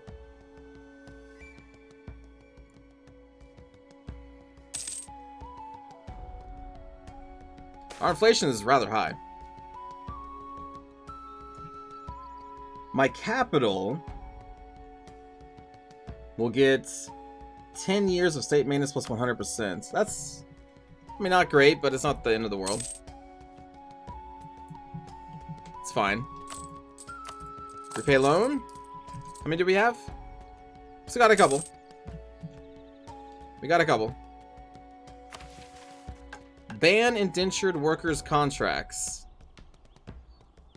We get worker reform. Our national unrest finally goes down. Our harsh treatment and stability cost modifiers come back. Okay. We'll do that. We'll take the loans. How many holds do we have? We have 1, 2, 3, 4, 5, 6, 7, 8. We have 8. Now there's just one more to do. Curtail the horde-cursed barons is the next thing we need to do. Trade range. Actually, that's pretty good. With trade range, we can then reevaluate if we have any power in trade nodes, right? That are a little further away. Maybe not. Maybe it takes a month. Yeah, we got a lot of holds. We need to get more. For sure. Repay loan. Let me check that screen again. No, I don't think we have any power anywhere else. Nuts. Oh well, it's fine. It's fine. Oh, let me fabricate some claims. Well, I can only fabricate one, so that's the one we'll do. Yay! Are you still allied with Grumbar? They are. Why? I wonder.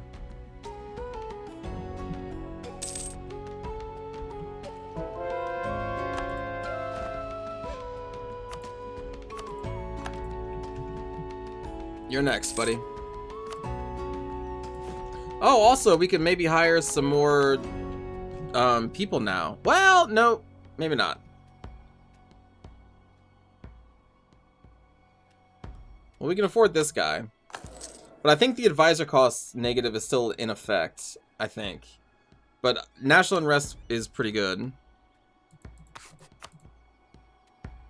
Maybe,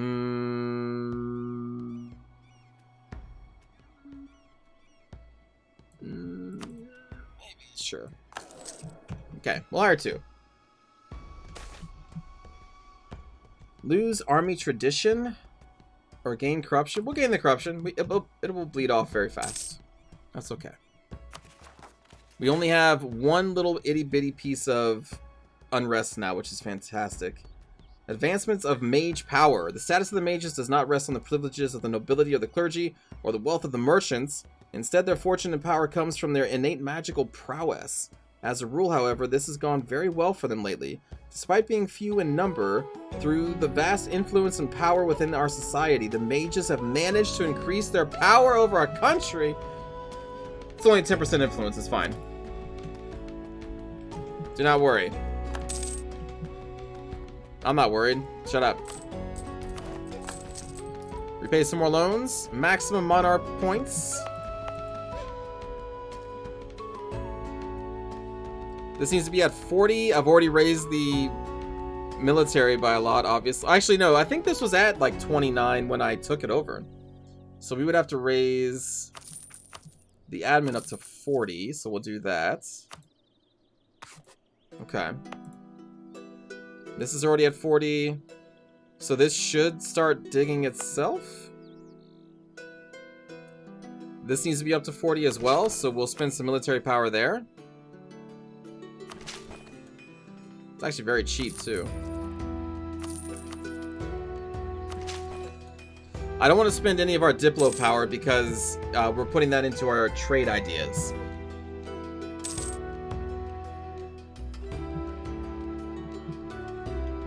Whew. How many more loans have we got? A couple. We've got a couple. We have 10 loans. They are so damn expensive. Why not? Gain the inflation. We're bleeding it off. Very slowly, but surely it is bleeding off. It's fine. 8 loans. We're still 3 years ahead? Hold on. So I can gain a stability and then lose a stability. Alright. Those two events back to back just cancel themselves out. Love it. Video games.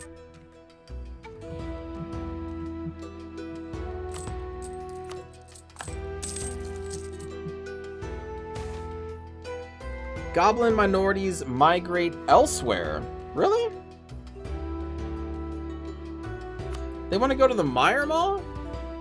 Why would you want to leave my country suffering from a disaster for decades? That doesn't make any sense.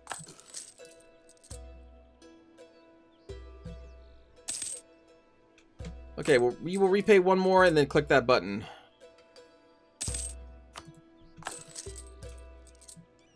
Let's click the button. Oh, we have more military power to spend again. Fair enough. We'll do that. Alright, let's see what this does. So this is the last one. Curtail the Horde-cursed barons. And it says the more reforms we've already taken, the less this will cost us. In order to sustainably, Jesus, combat the Horde curse, we must extend our reforms to the whole nation, making sure that every dwarf holding power and every dwarf working for them is cured. It will not be easy, but the more limits we impose on our populace, the faster we will obtain our results. Alright, we got 3 more waves of debt coming. No more slaves.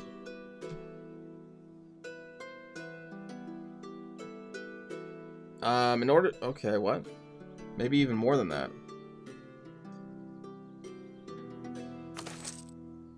Do them all. You know, what's the worst that can happen? Give me all these. Give it to me. Give it to me. Yeah. 1, 2, 3, 4, 5, 6, 7, 8, 9, 10, 11, 12, 13, 14, 15, 16, 17, 18, 19. Only 19? Child's play. Why? Oh, we're about to get some more. Launch legislation.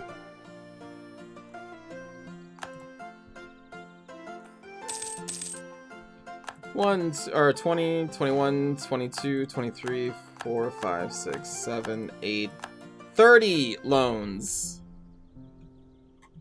Huh. God, man. Oh my God.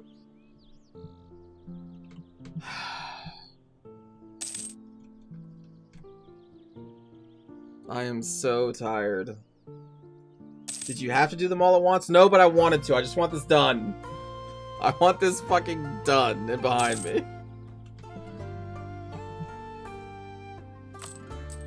I'm so tired of this. We have spent the past, like, how long in real life? 2 hours? Longer? With doing nothing but hitting the repay loan button?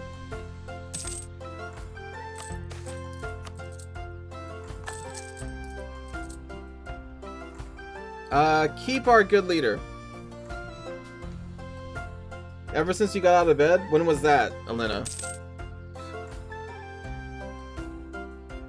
I don't know when you got out of bed. Okay, I don't keep track of your life like that. 2 hours ago. Okay.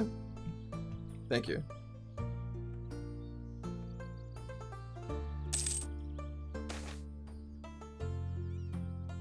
Growth of cities attracts serfs. Local autonomy but gain a base tax. Ooh. Yeah, okay. Let's keep calm and ensure no damage is done.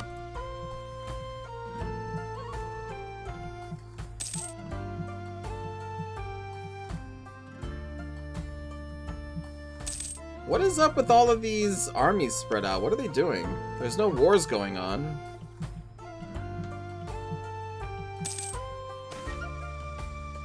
Local fortification expert has been discovered.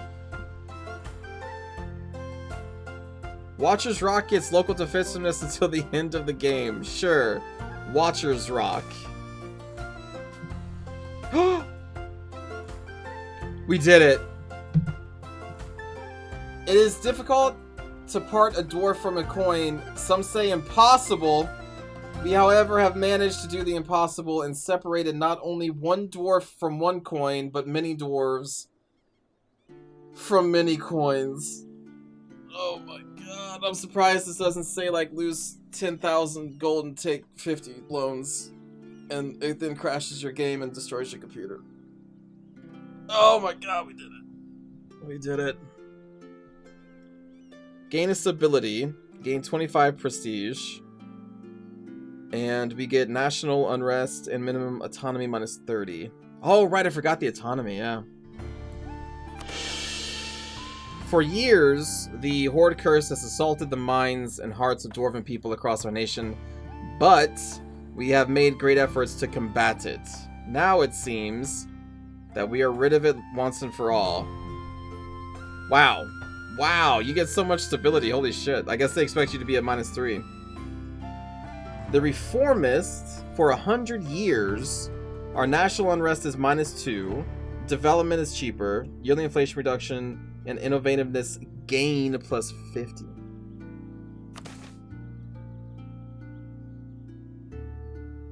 And now, this hold is level 5.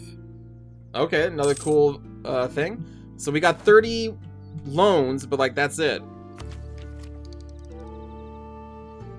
That's all we got.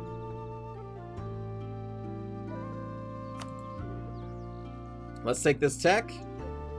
This is going to give us a cathedral, increasing local taxes and missionary strength. Let's take this tech, giving us fort level 6s, upgrades our infantry, gives us tactics, which is huge. Wait, what? Enables runic battery. Is that what they're called? The hell is a runic battery? What is that? Maybe that's a spell for the mages? So war wagons to pepper and powder. By integrating gunpowder weaponry within the pepper and phalanx model, we can double our firepower, providing strong shock against nearby foes and passive suppression from the crossbow bolts. Boom! I'm sorry, what, Mac? What is runic battery?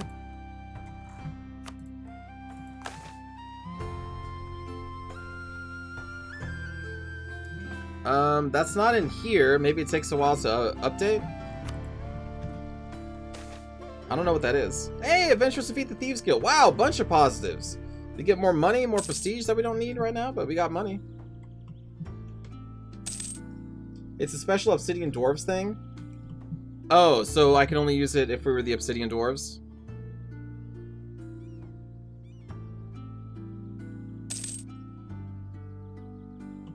Alright, so now we gotta repay these loans.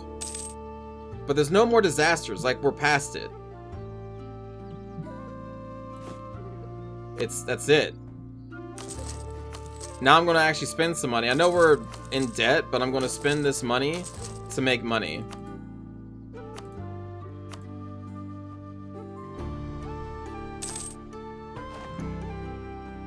Hell yeah, man. We're past it. It's over. It's over! Give me more trade power. Let's raise the cost of the forts. No longer... There's a lot of inflation we gotta burn through.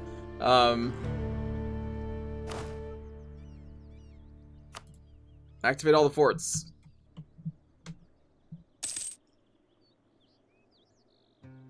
Oh, Gwen, I would not laugh. I would quit. If that event procs every time you make too much money, I'm done.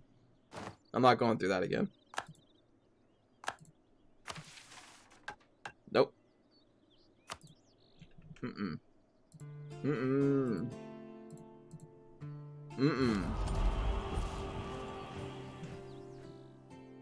Wait, we actually have one of these? Hold on. Hey, we have one of those. Wow, we have a land limit of 204 now? Nice. We gotta own three more universities. Right. Okay, hold on.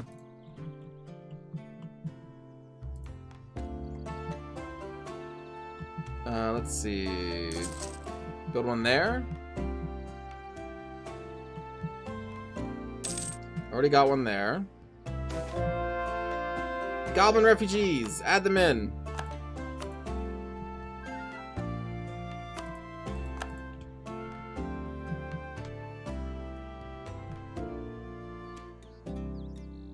Oh, when we are ahead on tech?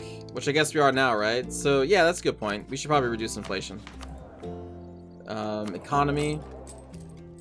It is 23%.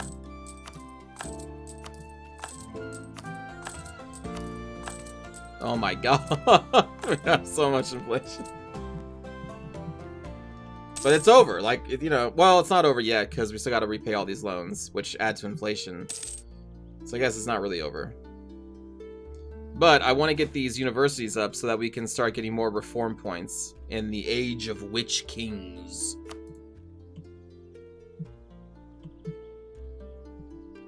Right now I'm building other things. Grand Mayor invited to debate. Sure.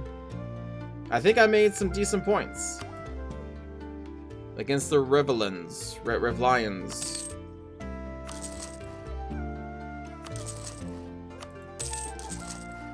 There we go.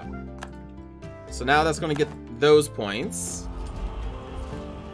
Everything else, though, is going to be probably hard. Maybe one more war will make us an emperor rank if we take enough. When should you pop the golden age? That's a good question. Honestly, I'd pop it in this age, I think. But I need to have 3 of these to do so. Trade efficiency. Okay, so we got the universities.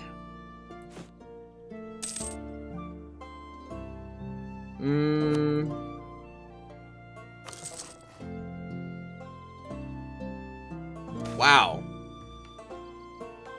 Let them in. What do you... Oh, did you flood the land? We need some money. But I'm going to spend money to make money. Like right there. Plus 1.30 is insane. That is an insane increase. That's freaking nuts.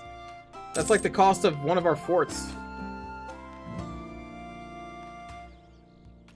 We gain a claim on the Shield Wall Caverns. Haha, sucker.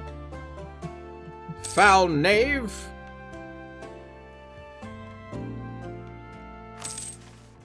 Oh, we can deepen the capital though. 678 crowns. We should probably do that. Wait for the money to pop up. Yeah.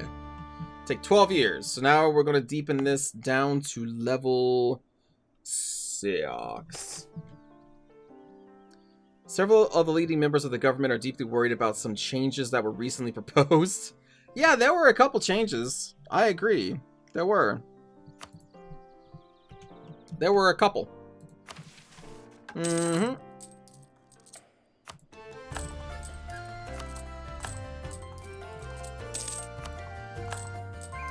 Okay, the rest of the inflation we could probably just burn passively. Goblin minorities immigrate elsewhere. Fairly well. Again, I don't know why you would want to leave, but, you know, sorry you did. Who are you allied to still? With the other Dwarven holds? And the Wood Elves? How are the Wood Elves? 96,000. Military Tech 18, so they are basically on par with us. How would they feel about going to war? Ah, a dowry from another hold arrives. Where is Shield Wall Caverns? This is Rod Hole. So that's a big war. We do have a ton of loans, but we could use the money we make from this. Hold on, let me raise our army maintenance. I think it's time that we go to war. But not only that, we should maybe even make more armies. Let me go to land units. Or we could just hire mercenaries. Well, we have a ton of manpower.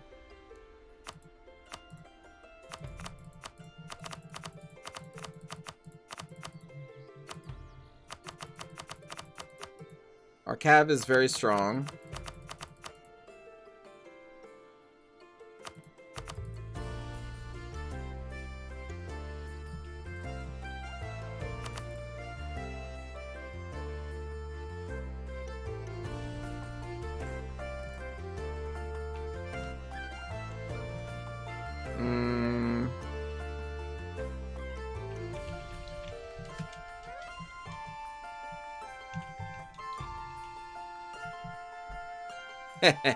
We are a republic, it is true.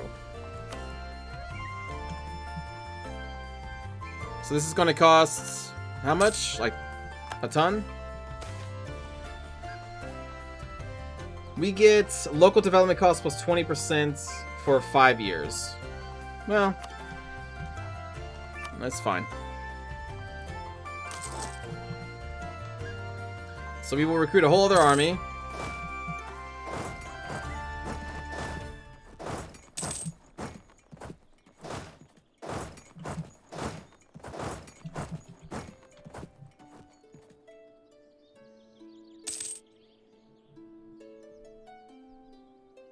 Poor Meyer, or Meyer Mall. They've been just stuck in this corner.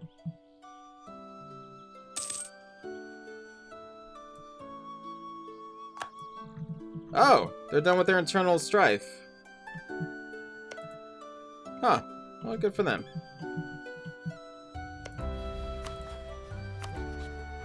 Okay.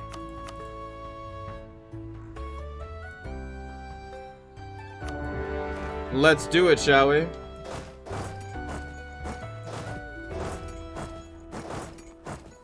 Oh, interesting. Oh, I see. You need to go there. You go there. You go there. You go there.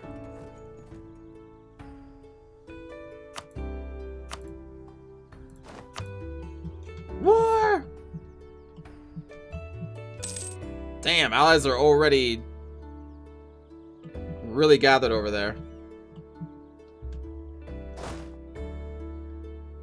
Oh, you know what? I don't have any leaders. That's probably a bad thing.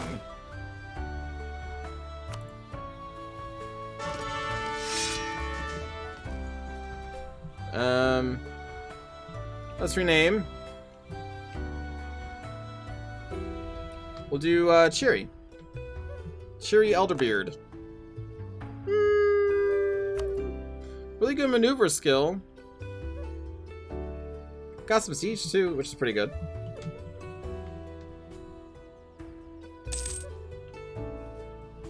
Oh, my interests. You're right. Oh, shit. Uh-oh. Whoops. I was not paying attention.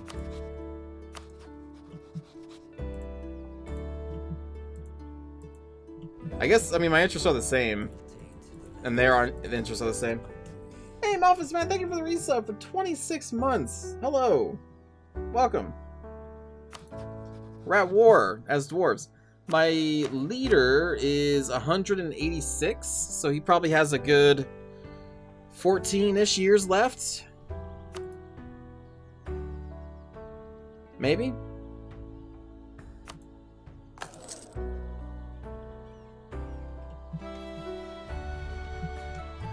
We're probably going to lose this. Yeah, we're definitely going to lose that. Let's pull out now.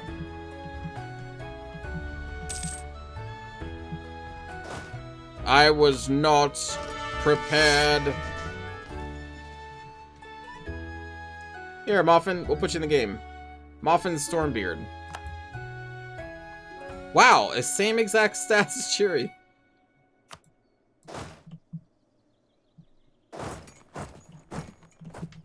Are you still a Republic? We are. We are still a Republic. Lose 5 inflation? Whoa. The establishment of a bank has given us a reputation of seriousness and reliability.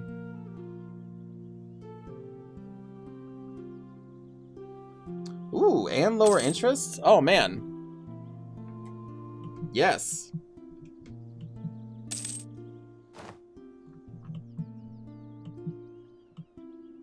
Jesus.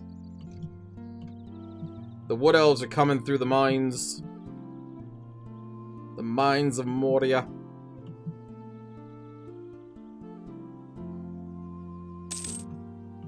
We're just going to be sieging. Alright, so let us not take as much attrition here.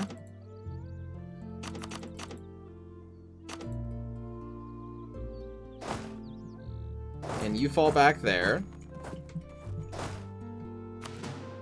Oh. Same thing here.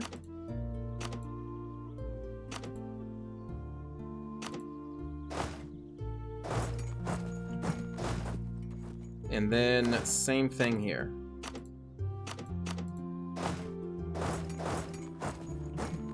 Okay. Let's move these two armies back up. Twinsies. Indeed. There's still 31,000 here? Did I not remove enough? Oh, because, yeah, well, hold on. How many do we need? Well, the 15 artillery gives us a +5 bonus. I guess we can remove some of these guys.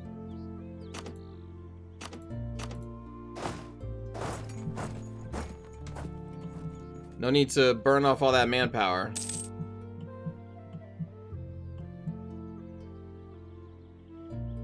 So who are we exactly at war with? Same as before, but now also Goed. Whew.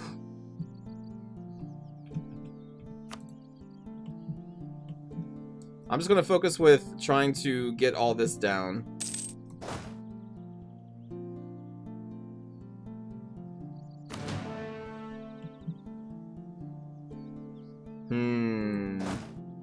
They're probably coming back here.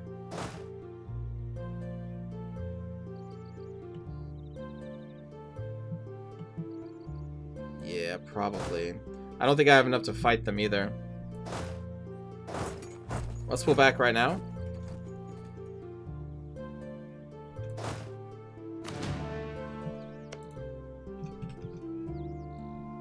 Yep, they were coming to try and stop us here. Repay loan. Ah, I couldn't repay the other one. So we're going to have to extend the others. But that was all loans we just paid off. Alright, that castle is down. Let's now go to this one. And then move up our reinforcements. This little conga line of dwarves. Oh. Okay, I didn't know they were just sitting right there.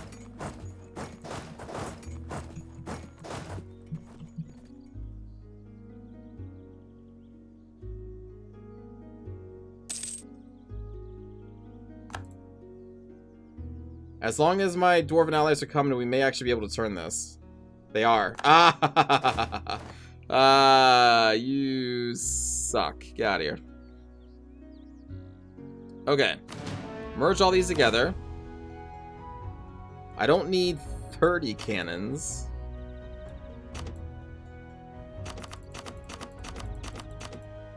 I think I need like 18. Yeah, the allies did do something. So march these back. Whew. It was kind of a bad idea to take that fight, but luckily it works in our favor. This time.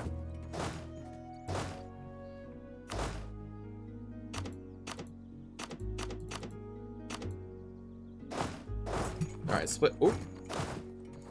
JK. You know what? It's fine. Just stay there. Whew, that was a good fight. That was a good fight. How are we doing over here on the west? Ooh. So the fleets of Grombar are being taken. Are the Wood Elves helping? Or are they just kind of hanging out in the... Yeah, like the Wood Elves don't really seem to do much. Well, okay, never mind. They're sieging here. They're doing something. Never mind. The dwarves are running. Leaving their halls.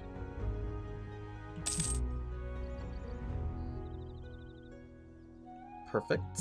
Perfect.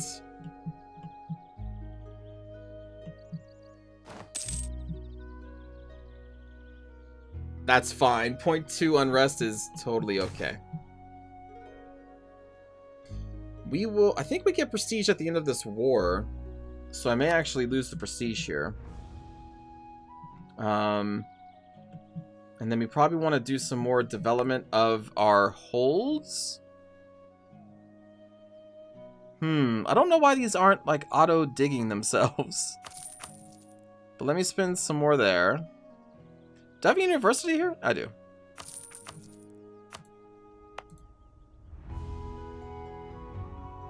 Let's see. This one needs to be raised up to 40.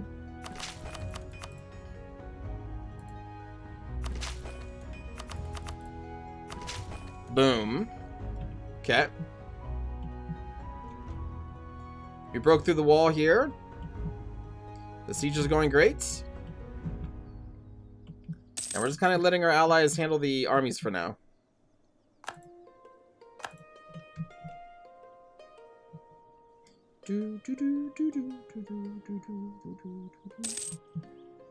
Also, we are refilling our armies. Conversion!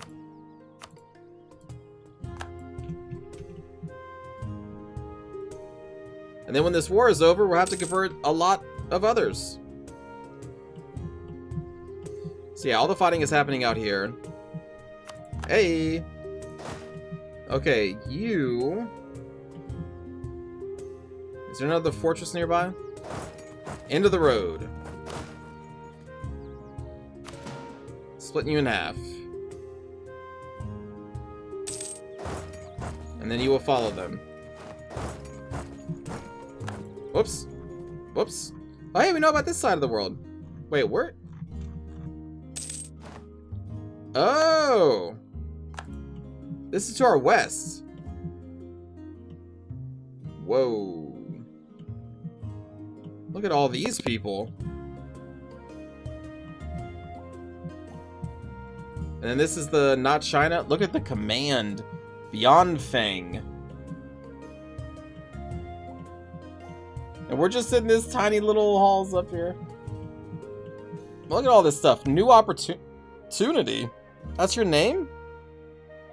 And they're Coronites? More Regent Court over here and some others? Corin's Field. Star Elves.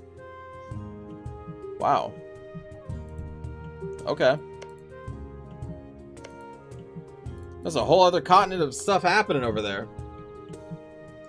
We're just been focused in our little halls here. Hey, nice. Alright, so they finally dug deeper. Good, good. Looks like we're losing some fights over here. Not good. Some advisors are dying. Ooh.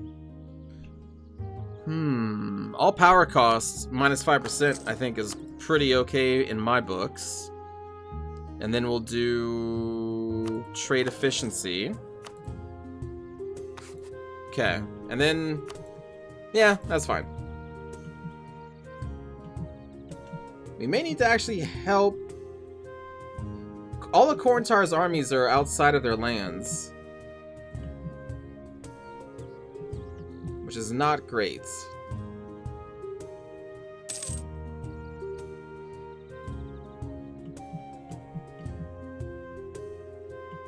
We're supposed to take these forts back here, too.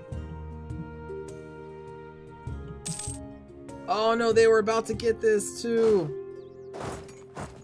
I doubt I can get there in time, but I'm going to try. JK. JK. Oh my god, 100,000?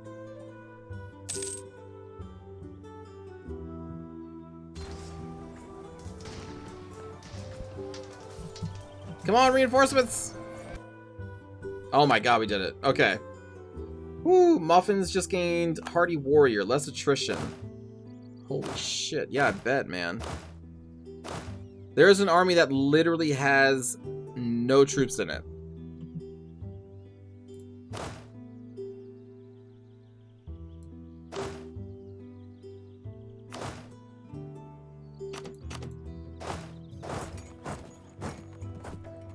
Oh my god. Whoo. I need my other armies. Our manpower is actually taking a pretty big hit. And Korntar is having some problems.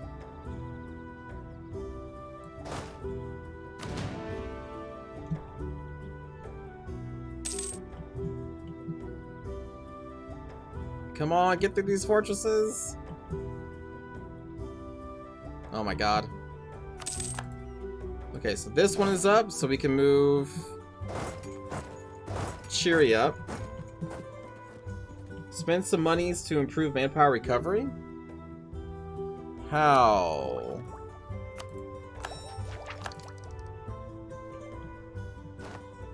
I mean, I guess I can buy upgraded barracks. Yeah, well, the 7k stack it goes with this. So I like to keep the armies together. It's just a thing I do. Yeah, build barracks. But I'm also repaying like 50 loans. But you know what? Yeah, let's increase our manpower some more. Wow, that spent perfectly. Grand Mayor invited to another debate. Ah, God. Okay. There we go. Now this is over.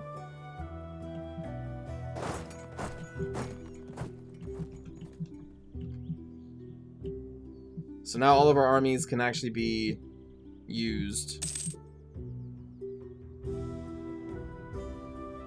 Down to 32,000 manpower. But we have sieged. Oh my god, this is actually still another siege. Jesus.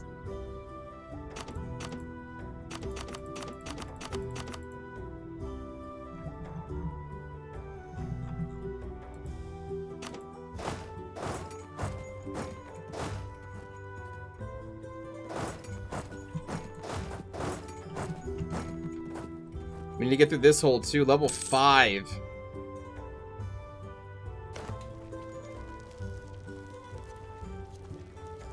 But we have the full bonus from artillery and 2 from our leader. So yeah, we're still looking okay here.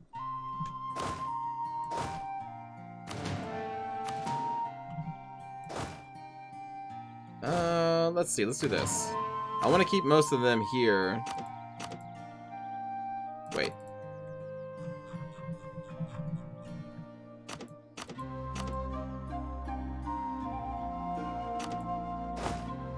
Move you back there. Is that the capital? It is. It is.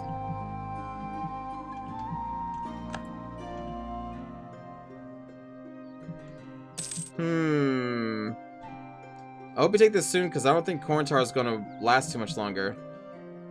Because all their people are in here sieging like we are.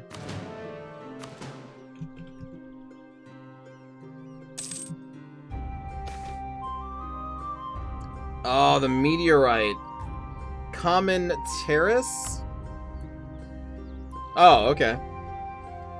Common Terrace would get the Dame's Tier deposit. We don't care about Common Terrace. That's fine.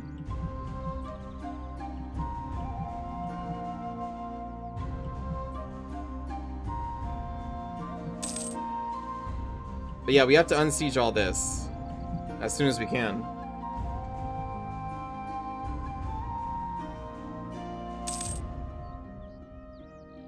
We broke through the wall.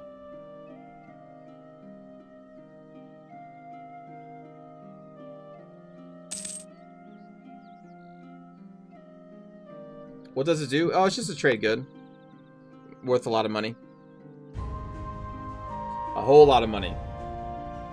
But it doesn't last forever. It's going to go away at some point. So I don't think I really want to invest in that.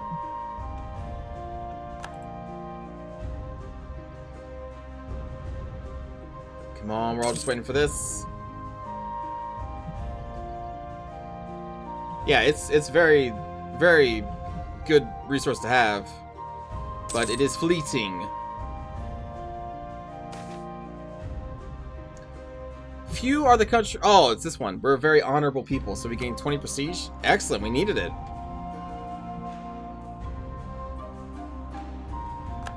Nice. Okay. Merge these together. We'll split them up in multiple armies.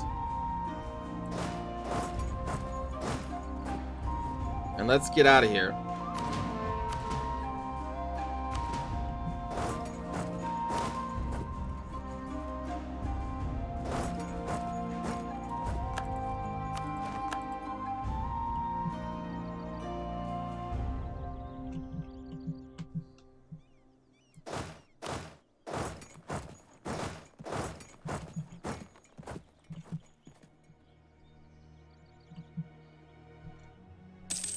Alright, so we are coming out of the mountains.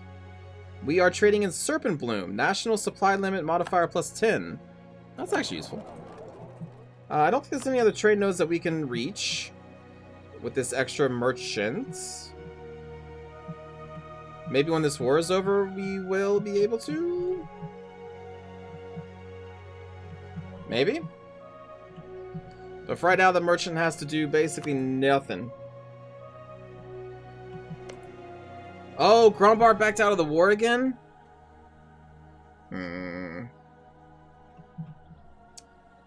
Okay, hold on.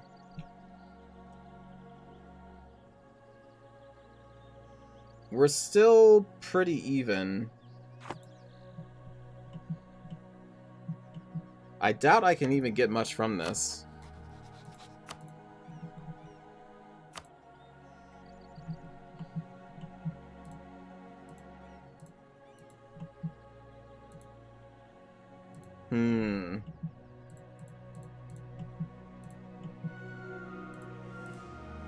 I couldn't even get a hold yet.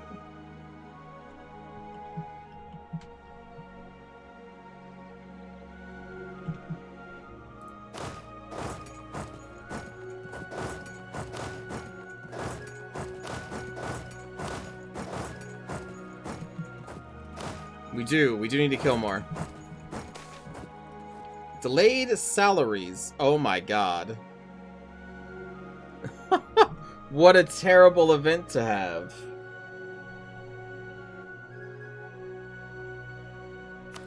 I guess we gotta lose the army professionalism. Jesus.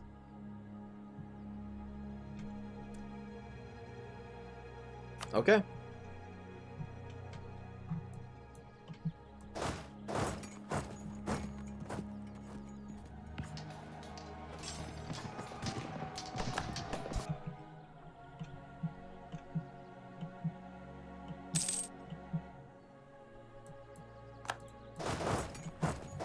Let's chase this Goed army.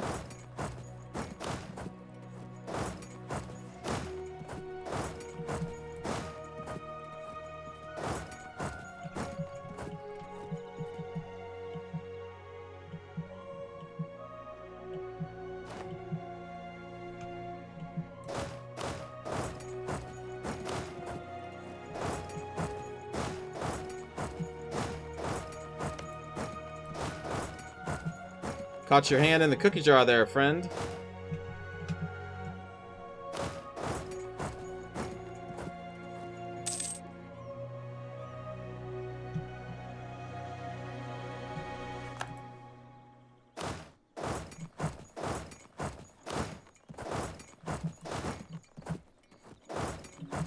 Okay, now we can start unsieging Corinthar.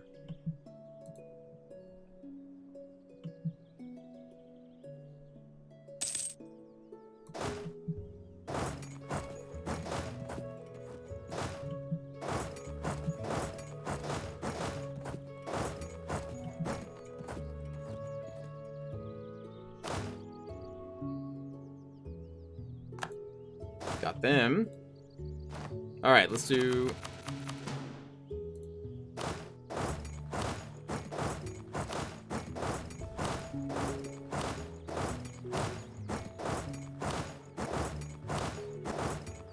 carpet sieges.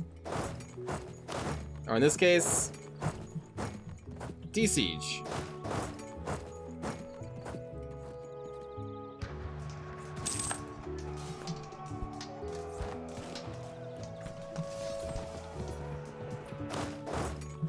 Go help them. Come up here to the front line. Come up here to the front line. Okay, no one snuck by.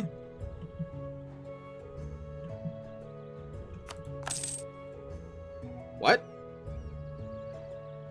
There was a siege happening up here?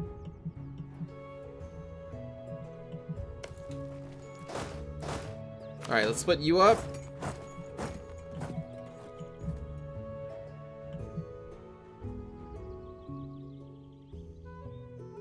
Very good.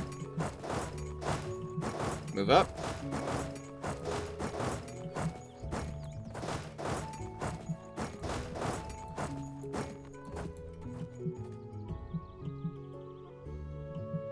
Beautiful. Alright, we're starting to turn it around out here.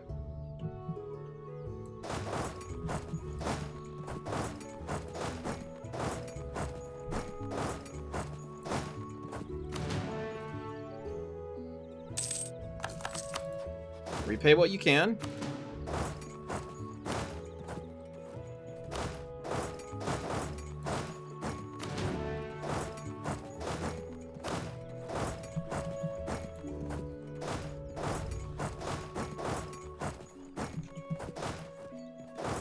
We got all these little ones. Oh, shit. Now they're coming in from the south. Well, we can use this as an opportunity to take out Wyvern Heart.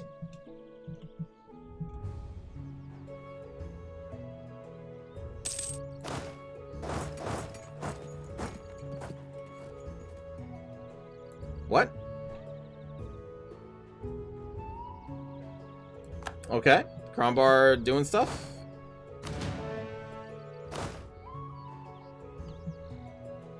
Alright, we're going to take that capital pretty easily.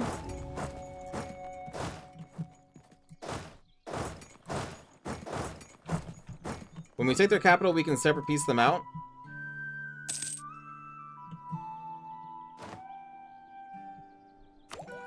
We're gonna get this. Where is our research? Oh, I'm actually behind on the Diplo. Whoops. Because I've been taking the ideas. Oh, but that's such a good idea. No, but wait for the research. Wait for the research. Be patient. Be patient, chat.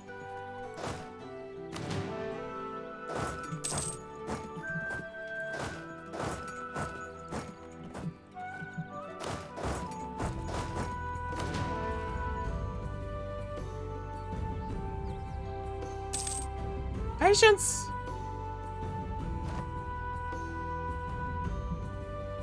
Don't worry about those.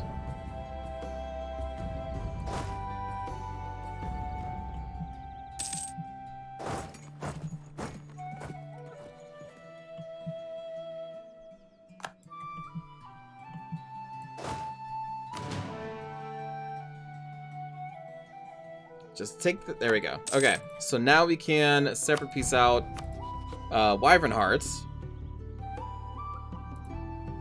I'm assuming that would be going to Corinthar. I'm okay with that. Well, maybe I am. Hold on.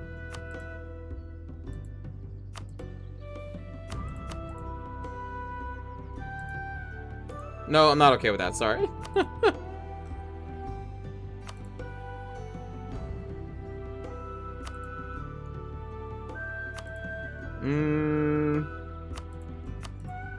Okay, which has to accept this. So they're going to transfer their trade power to me, and then they're also going to give me some money, which makes us even more money. Okay, now the big one is Gawad, though. Like, holy shit. Okay, so first things first, we're going to move all these armies together, and then we're going to split them up evenly. Man, we get these debate stuff a lot.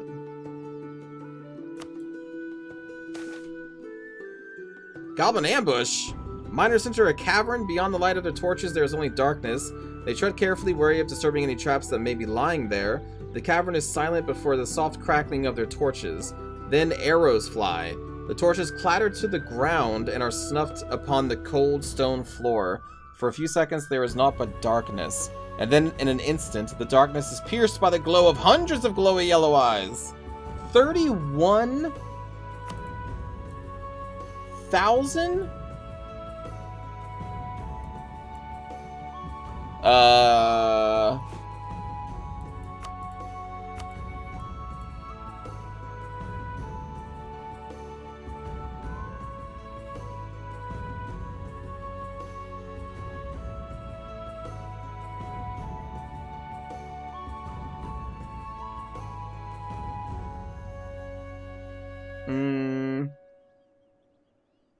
Also, hello, Shira.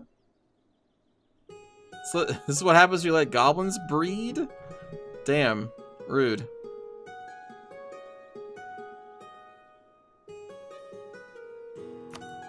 I guess we'll hire this independent army?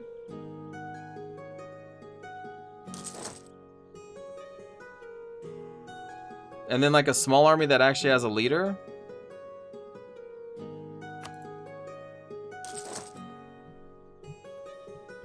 Okay, we're not going to press OK on that until we get those mercenaries up.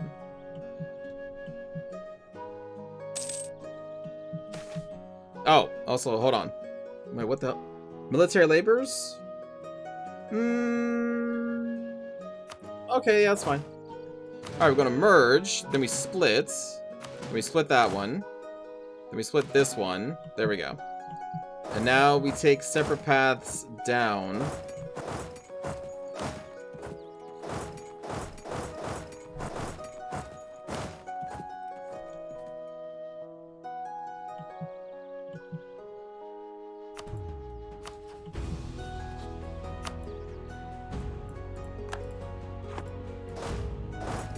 Okay, now you go down.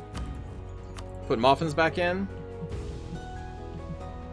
The mercenaries are getting there. We don't care about increased shipbuilding time because we don't have ships.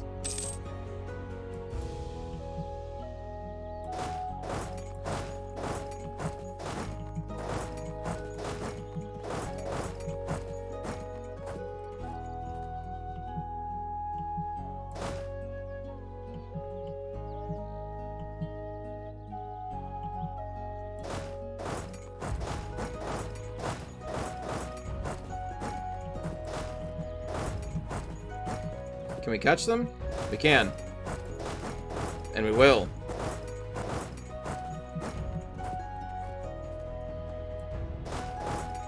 Move in there. The event will fire on its own. What is this? Picton Quarry gets 1% of the land. Or regiments rise up.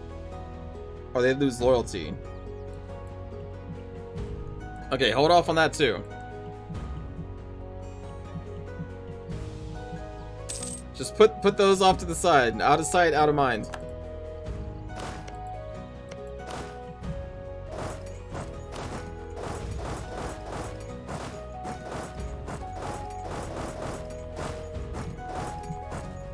Keep moving our armies south.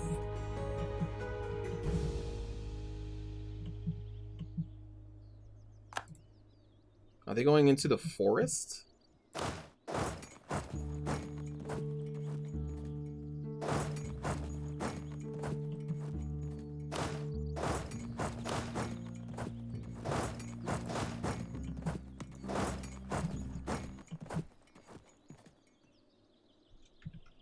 Music.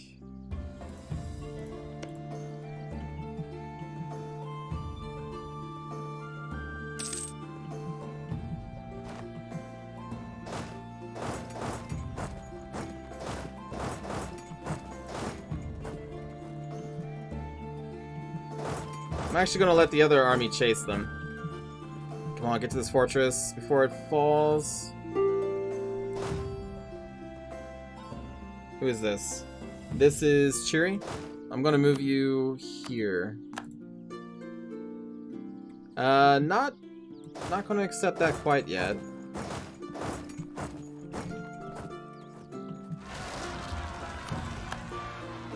Okay, so that one procs. We're gonna win that. We're coming in with reinforcements to support Shiri and our allies. Mercenaries fighting off the rebels at home. Ooh. We'll get some 50 admin power from that event there. And we're gonna win both of these fights here. Ooh. And now they are trapped. I'm assuming this army is going to chase them in. And the Wood Elves are just finishing up the rest of the Dwarves. Okay, now where is this happening?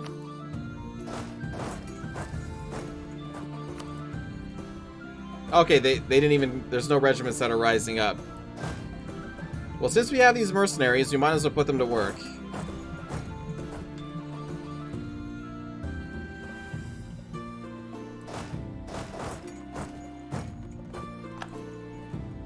You know? And they're all retreating where? Oh my god, there's an army of 50,000 right there.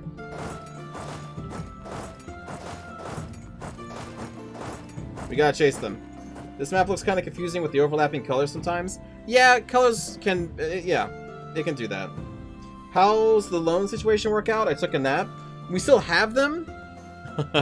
We have quite a lot, but we're just kind of paying them off as they are due.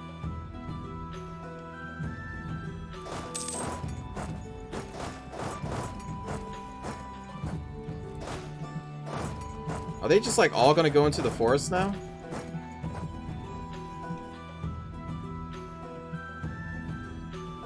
It kind of looks like they are.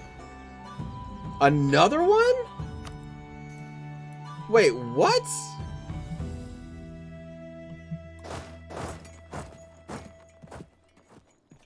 Another goblin Is this because I'm at level... Wait, we're not even at level 6. Maybe it's just an event that happens when you're digging at this depth.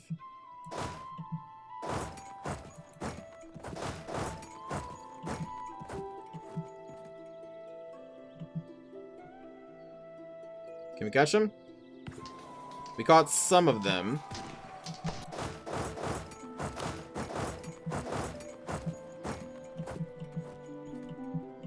Well, I mean, it's a good thing I didn't dismiss those mercenaries.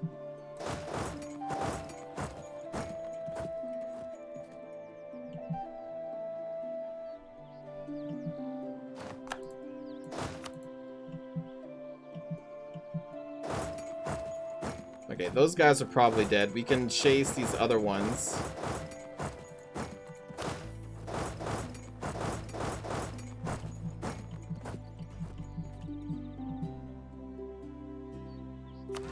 Raise your weapons? So maybe I just keep those mercenaries there if that event's just gonna keep popping. Popping and locking. We will reinforce there. But they are heading over here, I guess? So let's follow them?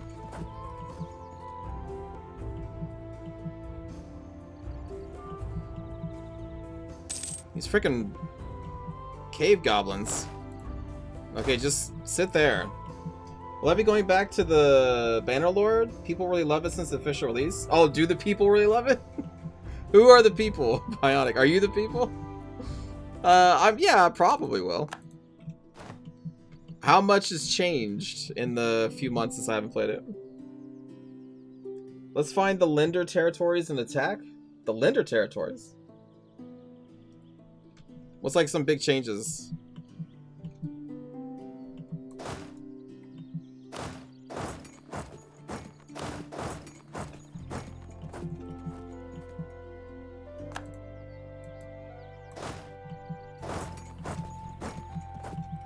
Gotta chase these guys down.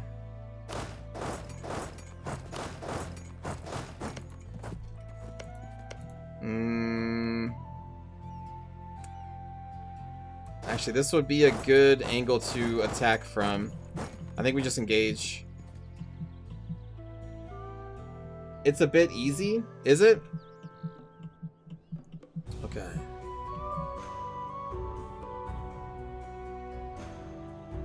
We split them up, so actually the advantage is ours at the beginning instead of later. Theoretically.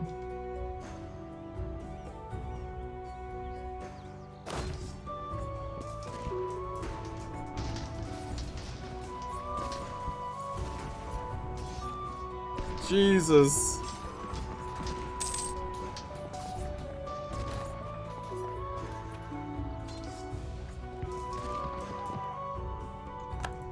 Wow.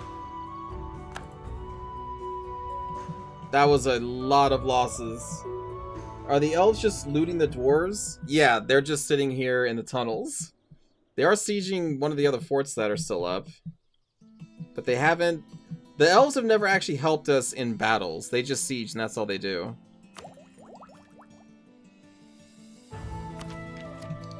It's very annoying. Yeah, like, it's a serious question. Has there been any crazy updates to Bannerlord?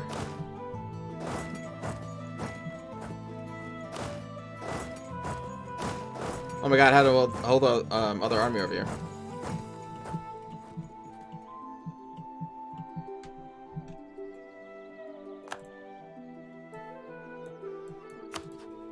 Okay, so they are now retreating to the south.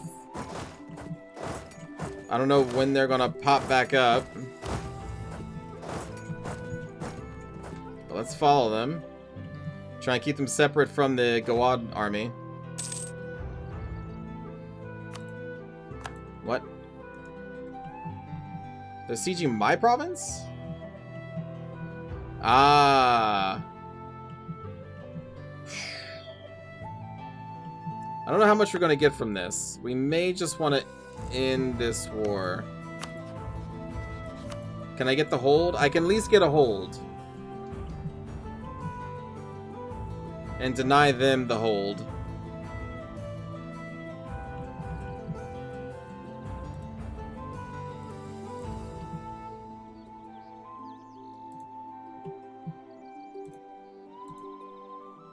Then we can get this entire side tunnel. Or...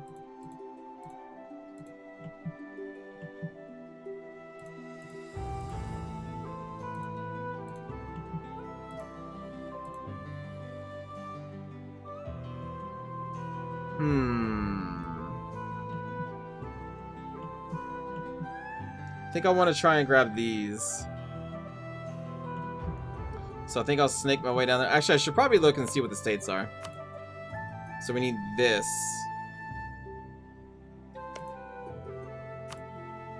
I'm not too worried about what goods they have right now.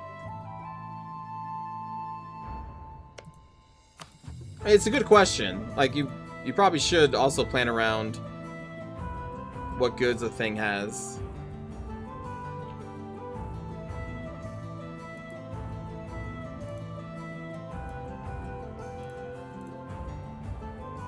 That's gonna be too expensive. We can take it like that. Man, all that fighting and dying for just a little bit of provinces. It's just because their allies are too big.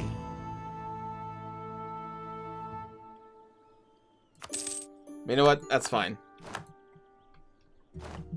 That is fine. Alright, armies. You can be disbanded. Thank you very much. Thank you very much.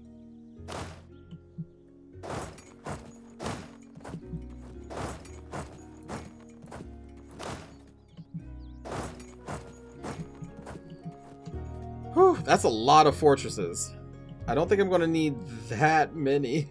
Having a fortress on the star hold, on the main holds, makes sense. I don't think we're going to need this. Or at the very least, I guess we can mothball. So hold on, let's do it this way. We'll make it so that the holds never mothball. Which is a good button. I'm glad they added that button at some point.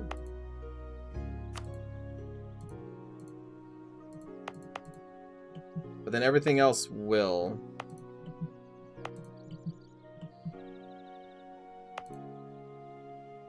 Just checking. And then you? Okay. So now we can just go in here to the military screen, hit mothball, and then the hold forts will still remain up. But we'll save a little bit of money there. Whew. Oh, whew. That's the new hold. Dowry from another hold arrive. Can core all of that shit. Perfect. Now we gotta recover manpower. Military access? I accept, buddy. Do what you gotta do. We get improved relations. Alright. We're improving relations with the centaurs right now. Beautiful cavern. Upon first inspection, the cavern appears to be like any other. A small opening within the mountain filled with air rather than earth, but only upon first inspection. For once you enter the cavern, its truly wondrous properties become apparent. The walls seem to be entirely encrusted with crystals. When light is shown upon them, they reflect light in such a way as to create a complete tapestry of light. It's a lot of light. Winding, twirling, and shifting as the light sources move. This may be the closest that we ever get to true beauty. Gain 6,000 space bucks, or until the end of game, our capital province gets monthly splendor +1. I don't even know if we need that. So splendor is on this screen. Yeah, we're already in prosperity. So we take the 6,000 space bucks and then we put that, I think, to a project. We could pay loans off, but I want to say there is some kind of project that we want to do, like centralize hold operations is 12,000. We want to do this one. We need to have at least 200 admin power.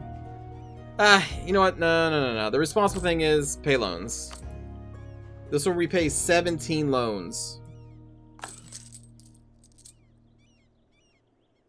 That's it. That's the rest of our loans. We still have 1,000.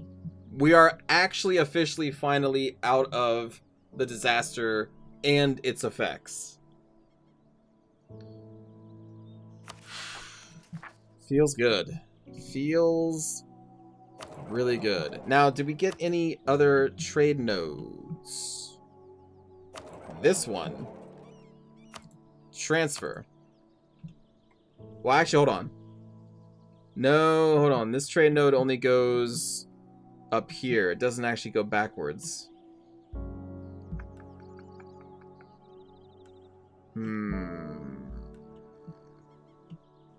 So that would do nothing for me.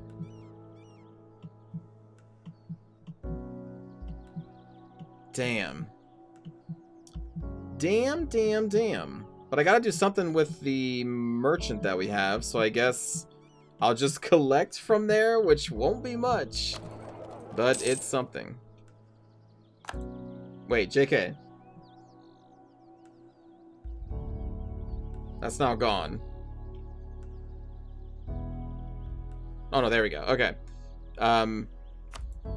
Collect instead. So when the month ticks over, or maybe like a week or something, we should see this change.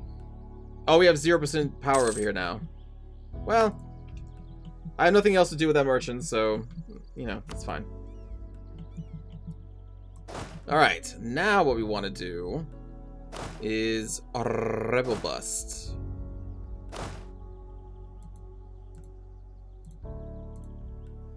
in those new territories.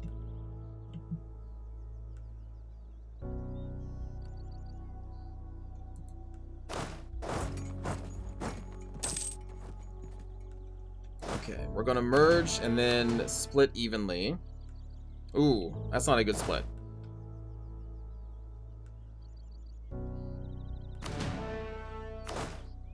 Too many cannons.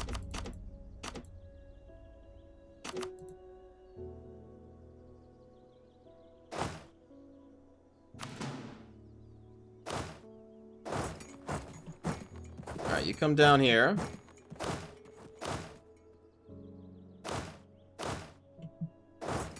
You come down there. And we're going to want to drill. You will do the busting. What buildings are in the new hold? Oh yeah, let's check out the new hold. We got the hold of Lazam Az Deer. This is a damaged hold, right? But it's a level 3. Kobolds.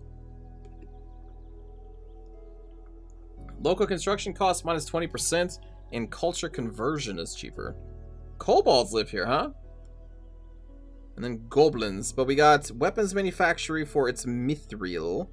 University, trade depot, training fields. Yep. Basically everything that I would make too.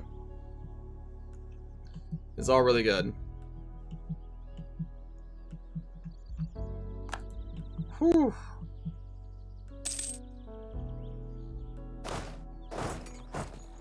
Can this place support this many? Yes. Okay. You want as many dwarves drilling as possible. Mithril is sweet. Did we get goblins to be integrated? We should have. Yeah. Yeah, they're integrated. They are fully integrated. Merge and drill. Feels good. We still need to grab this research, so I'm always tempted to hit this button. Okay, what can we make? You want to probably make a whole bunch of courthouses wherever we can. Star forts. We want to upgrade our current hold forts to star forts. I guess maybe all of our forts in general. But let's do that.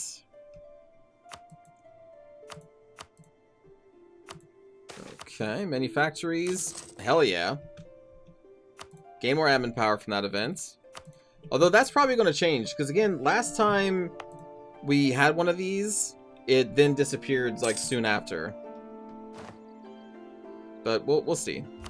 Hey, we actually got an age thingy. Very nice. What do we have here? We've got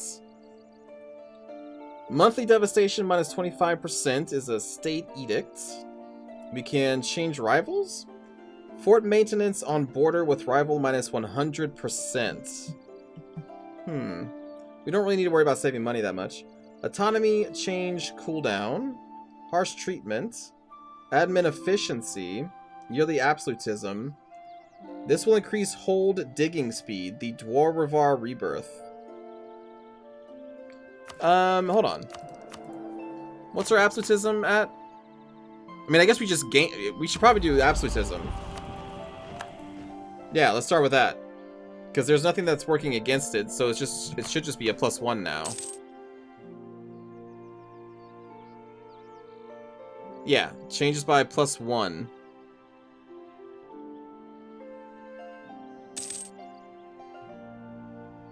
So now we're actually going to start ticking absolutism. Which is a good thing. It's a very good thing. Whew. Another successful war, chat. And we're on the other side of the bad times. We're taking more holds away from the Kugdi here. We are getting a dry dock. Love to see dry docks. Absolutely love to see it. Those mountainous dry docks we've got. We can also take a look at our cultures. So we have Chronium Dwarves. We would need 90 diplomatic power to promote them. We probably should. We have 5 cultures we can promote. Can you dry the land around my capital? That will take us to... Actually, yeah, we can soon. Yeah, when we get a little bit more money. We should see the mission pop up when we get 1,500? Let's see.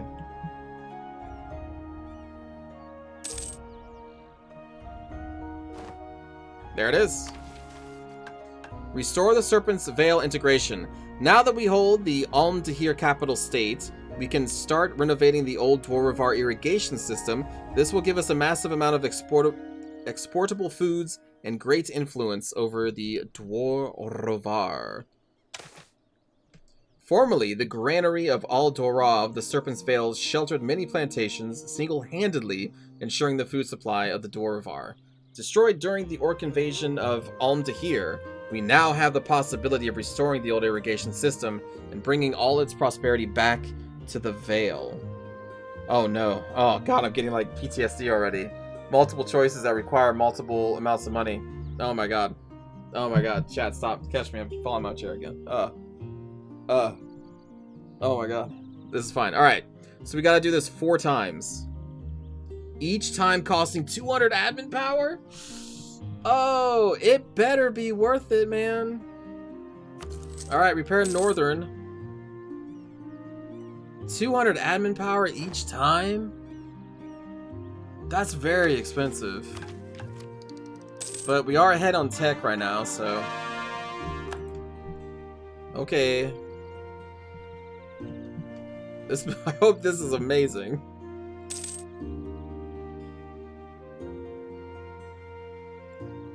Good God.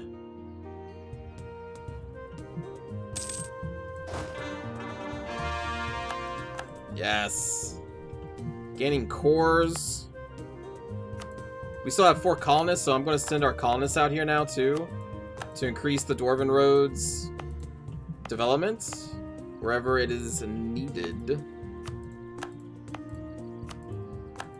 There we go. There's our 4 colonists. Now they're going to be working. No! Muffins has had enough! Muffins, no! You served us well, Muffins.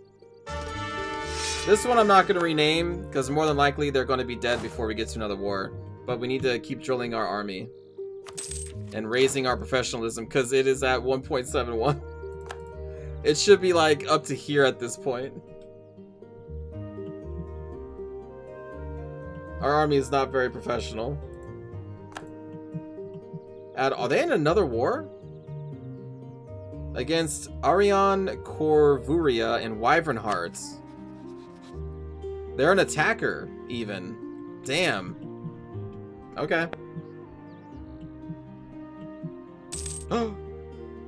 Wait a minute. We need to take out the Counts League. But I can't get any CBs against them. Because they have one of our Droven holds. What's going on here? Okay, our army will handle that when it pops. Glorious claims. Fantastic. Love to see it.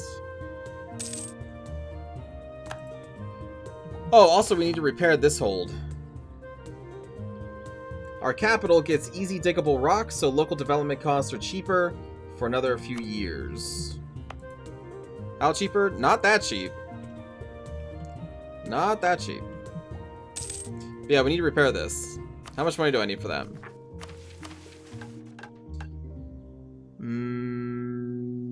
Start hold restoration. Oh, it needs to be a core. I don't think it's a core yet. That's what it is. Nice! Free base production. And now we want to... The University of our capital has attracted a new strand of teachers and students who are eager to modernize the institution. They are asking for funding to open a new college where they can further develop what they call new science with a more experimental outlook and what they claim to be a less dogmatic approach to the world. Of course, within the existing academy, there is some resistance to these would-be reformers. They argue that the money could be better spent supporting the existing institution, as new ideas are not necessarily better ideas. Oh my god. Wow, 4.5 in innovativeness? Damn, we would be above 50%, which cheapens all power costs. Yeah, let's unpause so we don't have to take a loan here. Okay, we lose 50 Diplo to trade wars. Unfortunate. Free base for Are you actually excited, or are you just like... Are you being sarcastic? I mean, it is exciting. It's free. Any kind of production is exciting because I don't have to spend my points on it. There we go. Now we can do this. Another goblin ambush. Okay. Well, stop drilling. Free base equals crack? Oh, it does? I'm so out of tune with drugs. I didn't even know that's what it's called.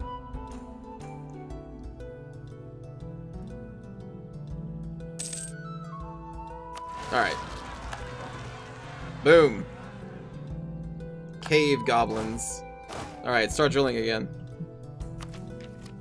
We are still ahead by 3 years. So we're not going to spend those military points there.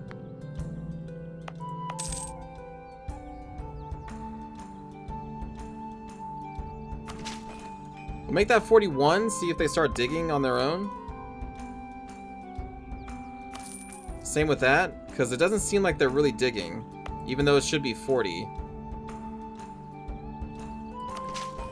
So let's increase all those holds. This one's at 70, and they're still not digging, so let's bring it up to 71. And then this one needs, well, this one needs 60, so we're not there yet. Hello, Akon. Yeah, I do. I'm really enjoying this mod a lot. Some cool, you know, like lore bits happening.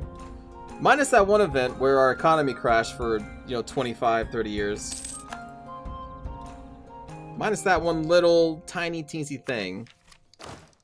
I've been really enjoying this a lot. Oh, we can have 217,000 dwarves coming out of the mountains.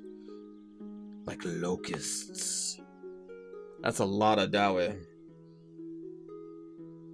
That's a whole lot of Dawe. Nice. Free development. Well, not free. We are paying money for it, but... Let us recruit another army of the Grand Republic. Boom. The Grand... Oh, shit. The hobgoblins are, They're expanding.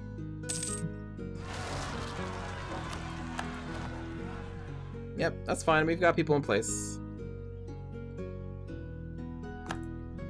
I think the next big thing we want to do is actually take out Grombar. I know they're our ally.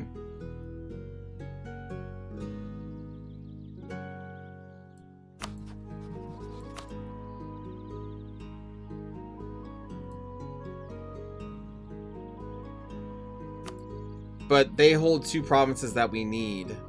Actually, no, they only hold 1 now. But I still need the Horn River for all of our missions starting back up to here. We need Horn River and North Vale.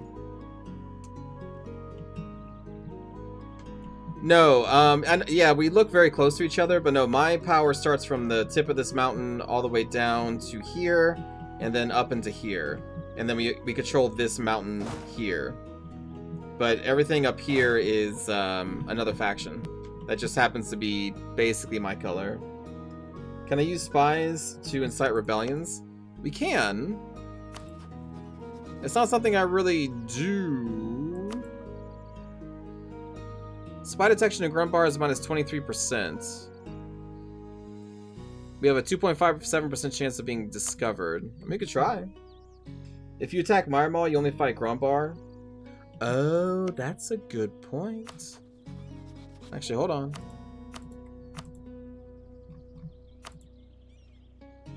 Oh. No, and we would also be fighting these guys again? Wait, are you allied with... So why would I be... Are you guaranteeing them?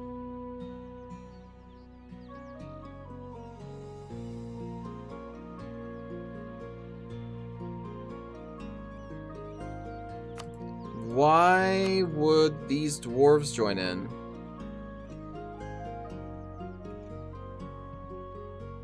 Also, I didn't realize that Myrmal was allied with Korentar.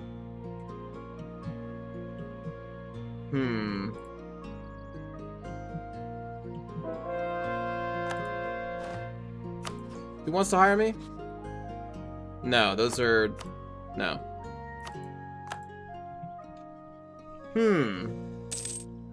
That's a tricky situation. Less tricky when we have our full 200,000 and an economy to run multiple mercenaries, though. Gets a little less tricky. A call to arms from the Wood Elves. They are doing a conquest against these guys. I think these are orcs or goblins, or maybe black orcs. They started this war. We would join as a regular ally. I will help, I suppose. But I'm not going to send everybody. Well, what's the manpower? What's going on? The enemy only has 33,000 infantry, 5,000 cav, 11,000 cannons. So like, yeah, we're already winning. So like, we could still just drill.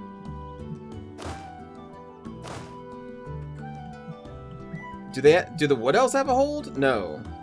These guys probably do, but I'm not going to be able to take any territory in this one. And also, chat, I think we're going to end it there for the night. At the start of a new war that's honestly not very exciting. It's going to be pretty easy. But thanks for watching, everyone. Hope you all enjoyed some more of Dwarves Get Out of Debt Simulator. And I'll be back again most likely tomorrow for some more streams. I'll look into Bannerlord, see what mods are updated for its release version.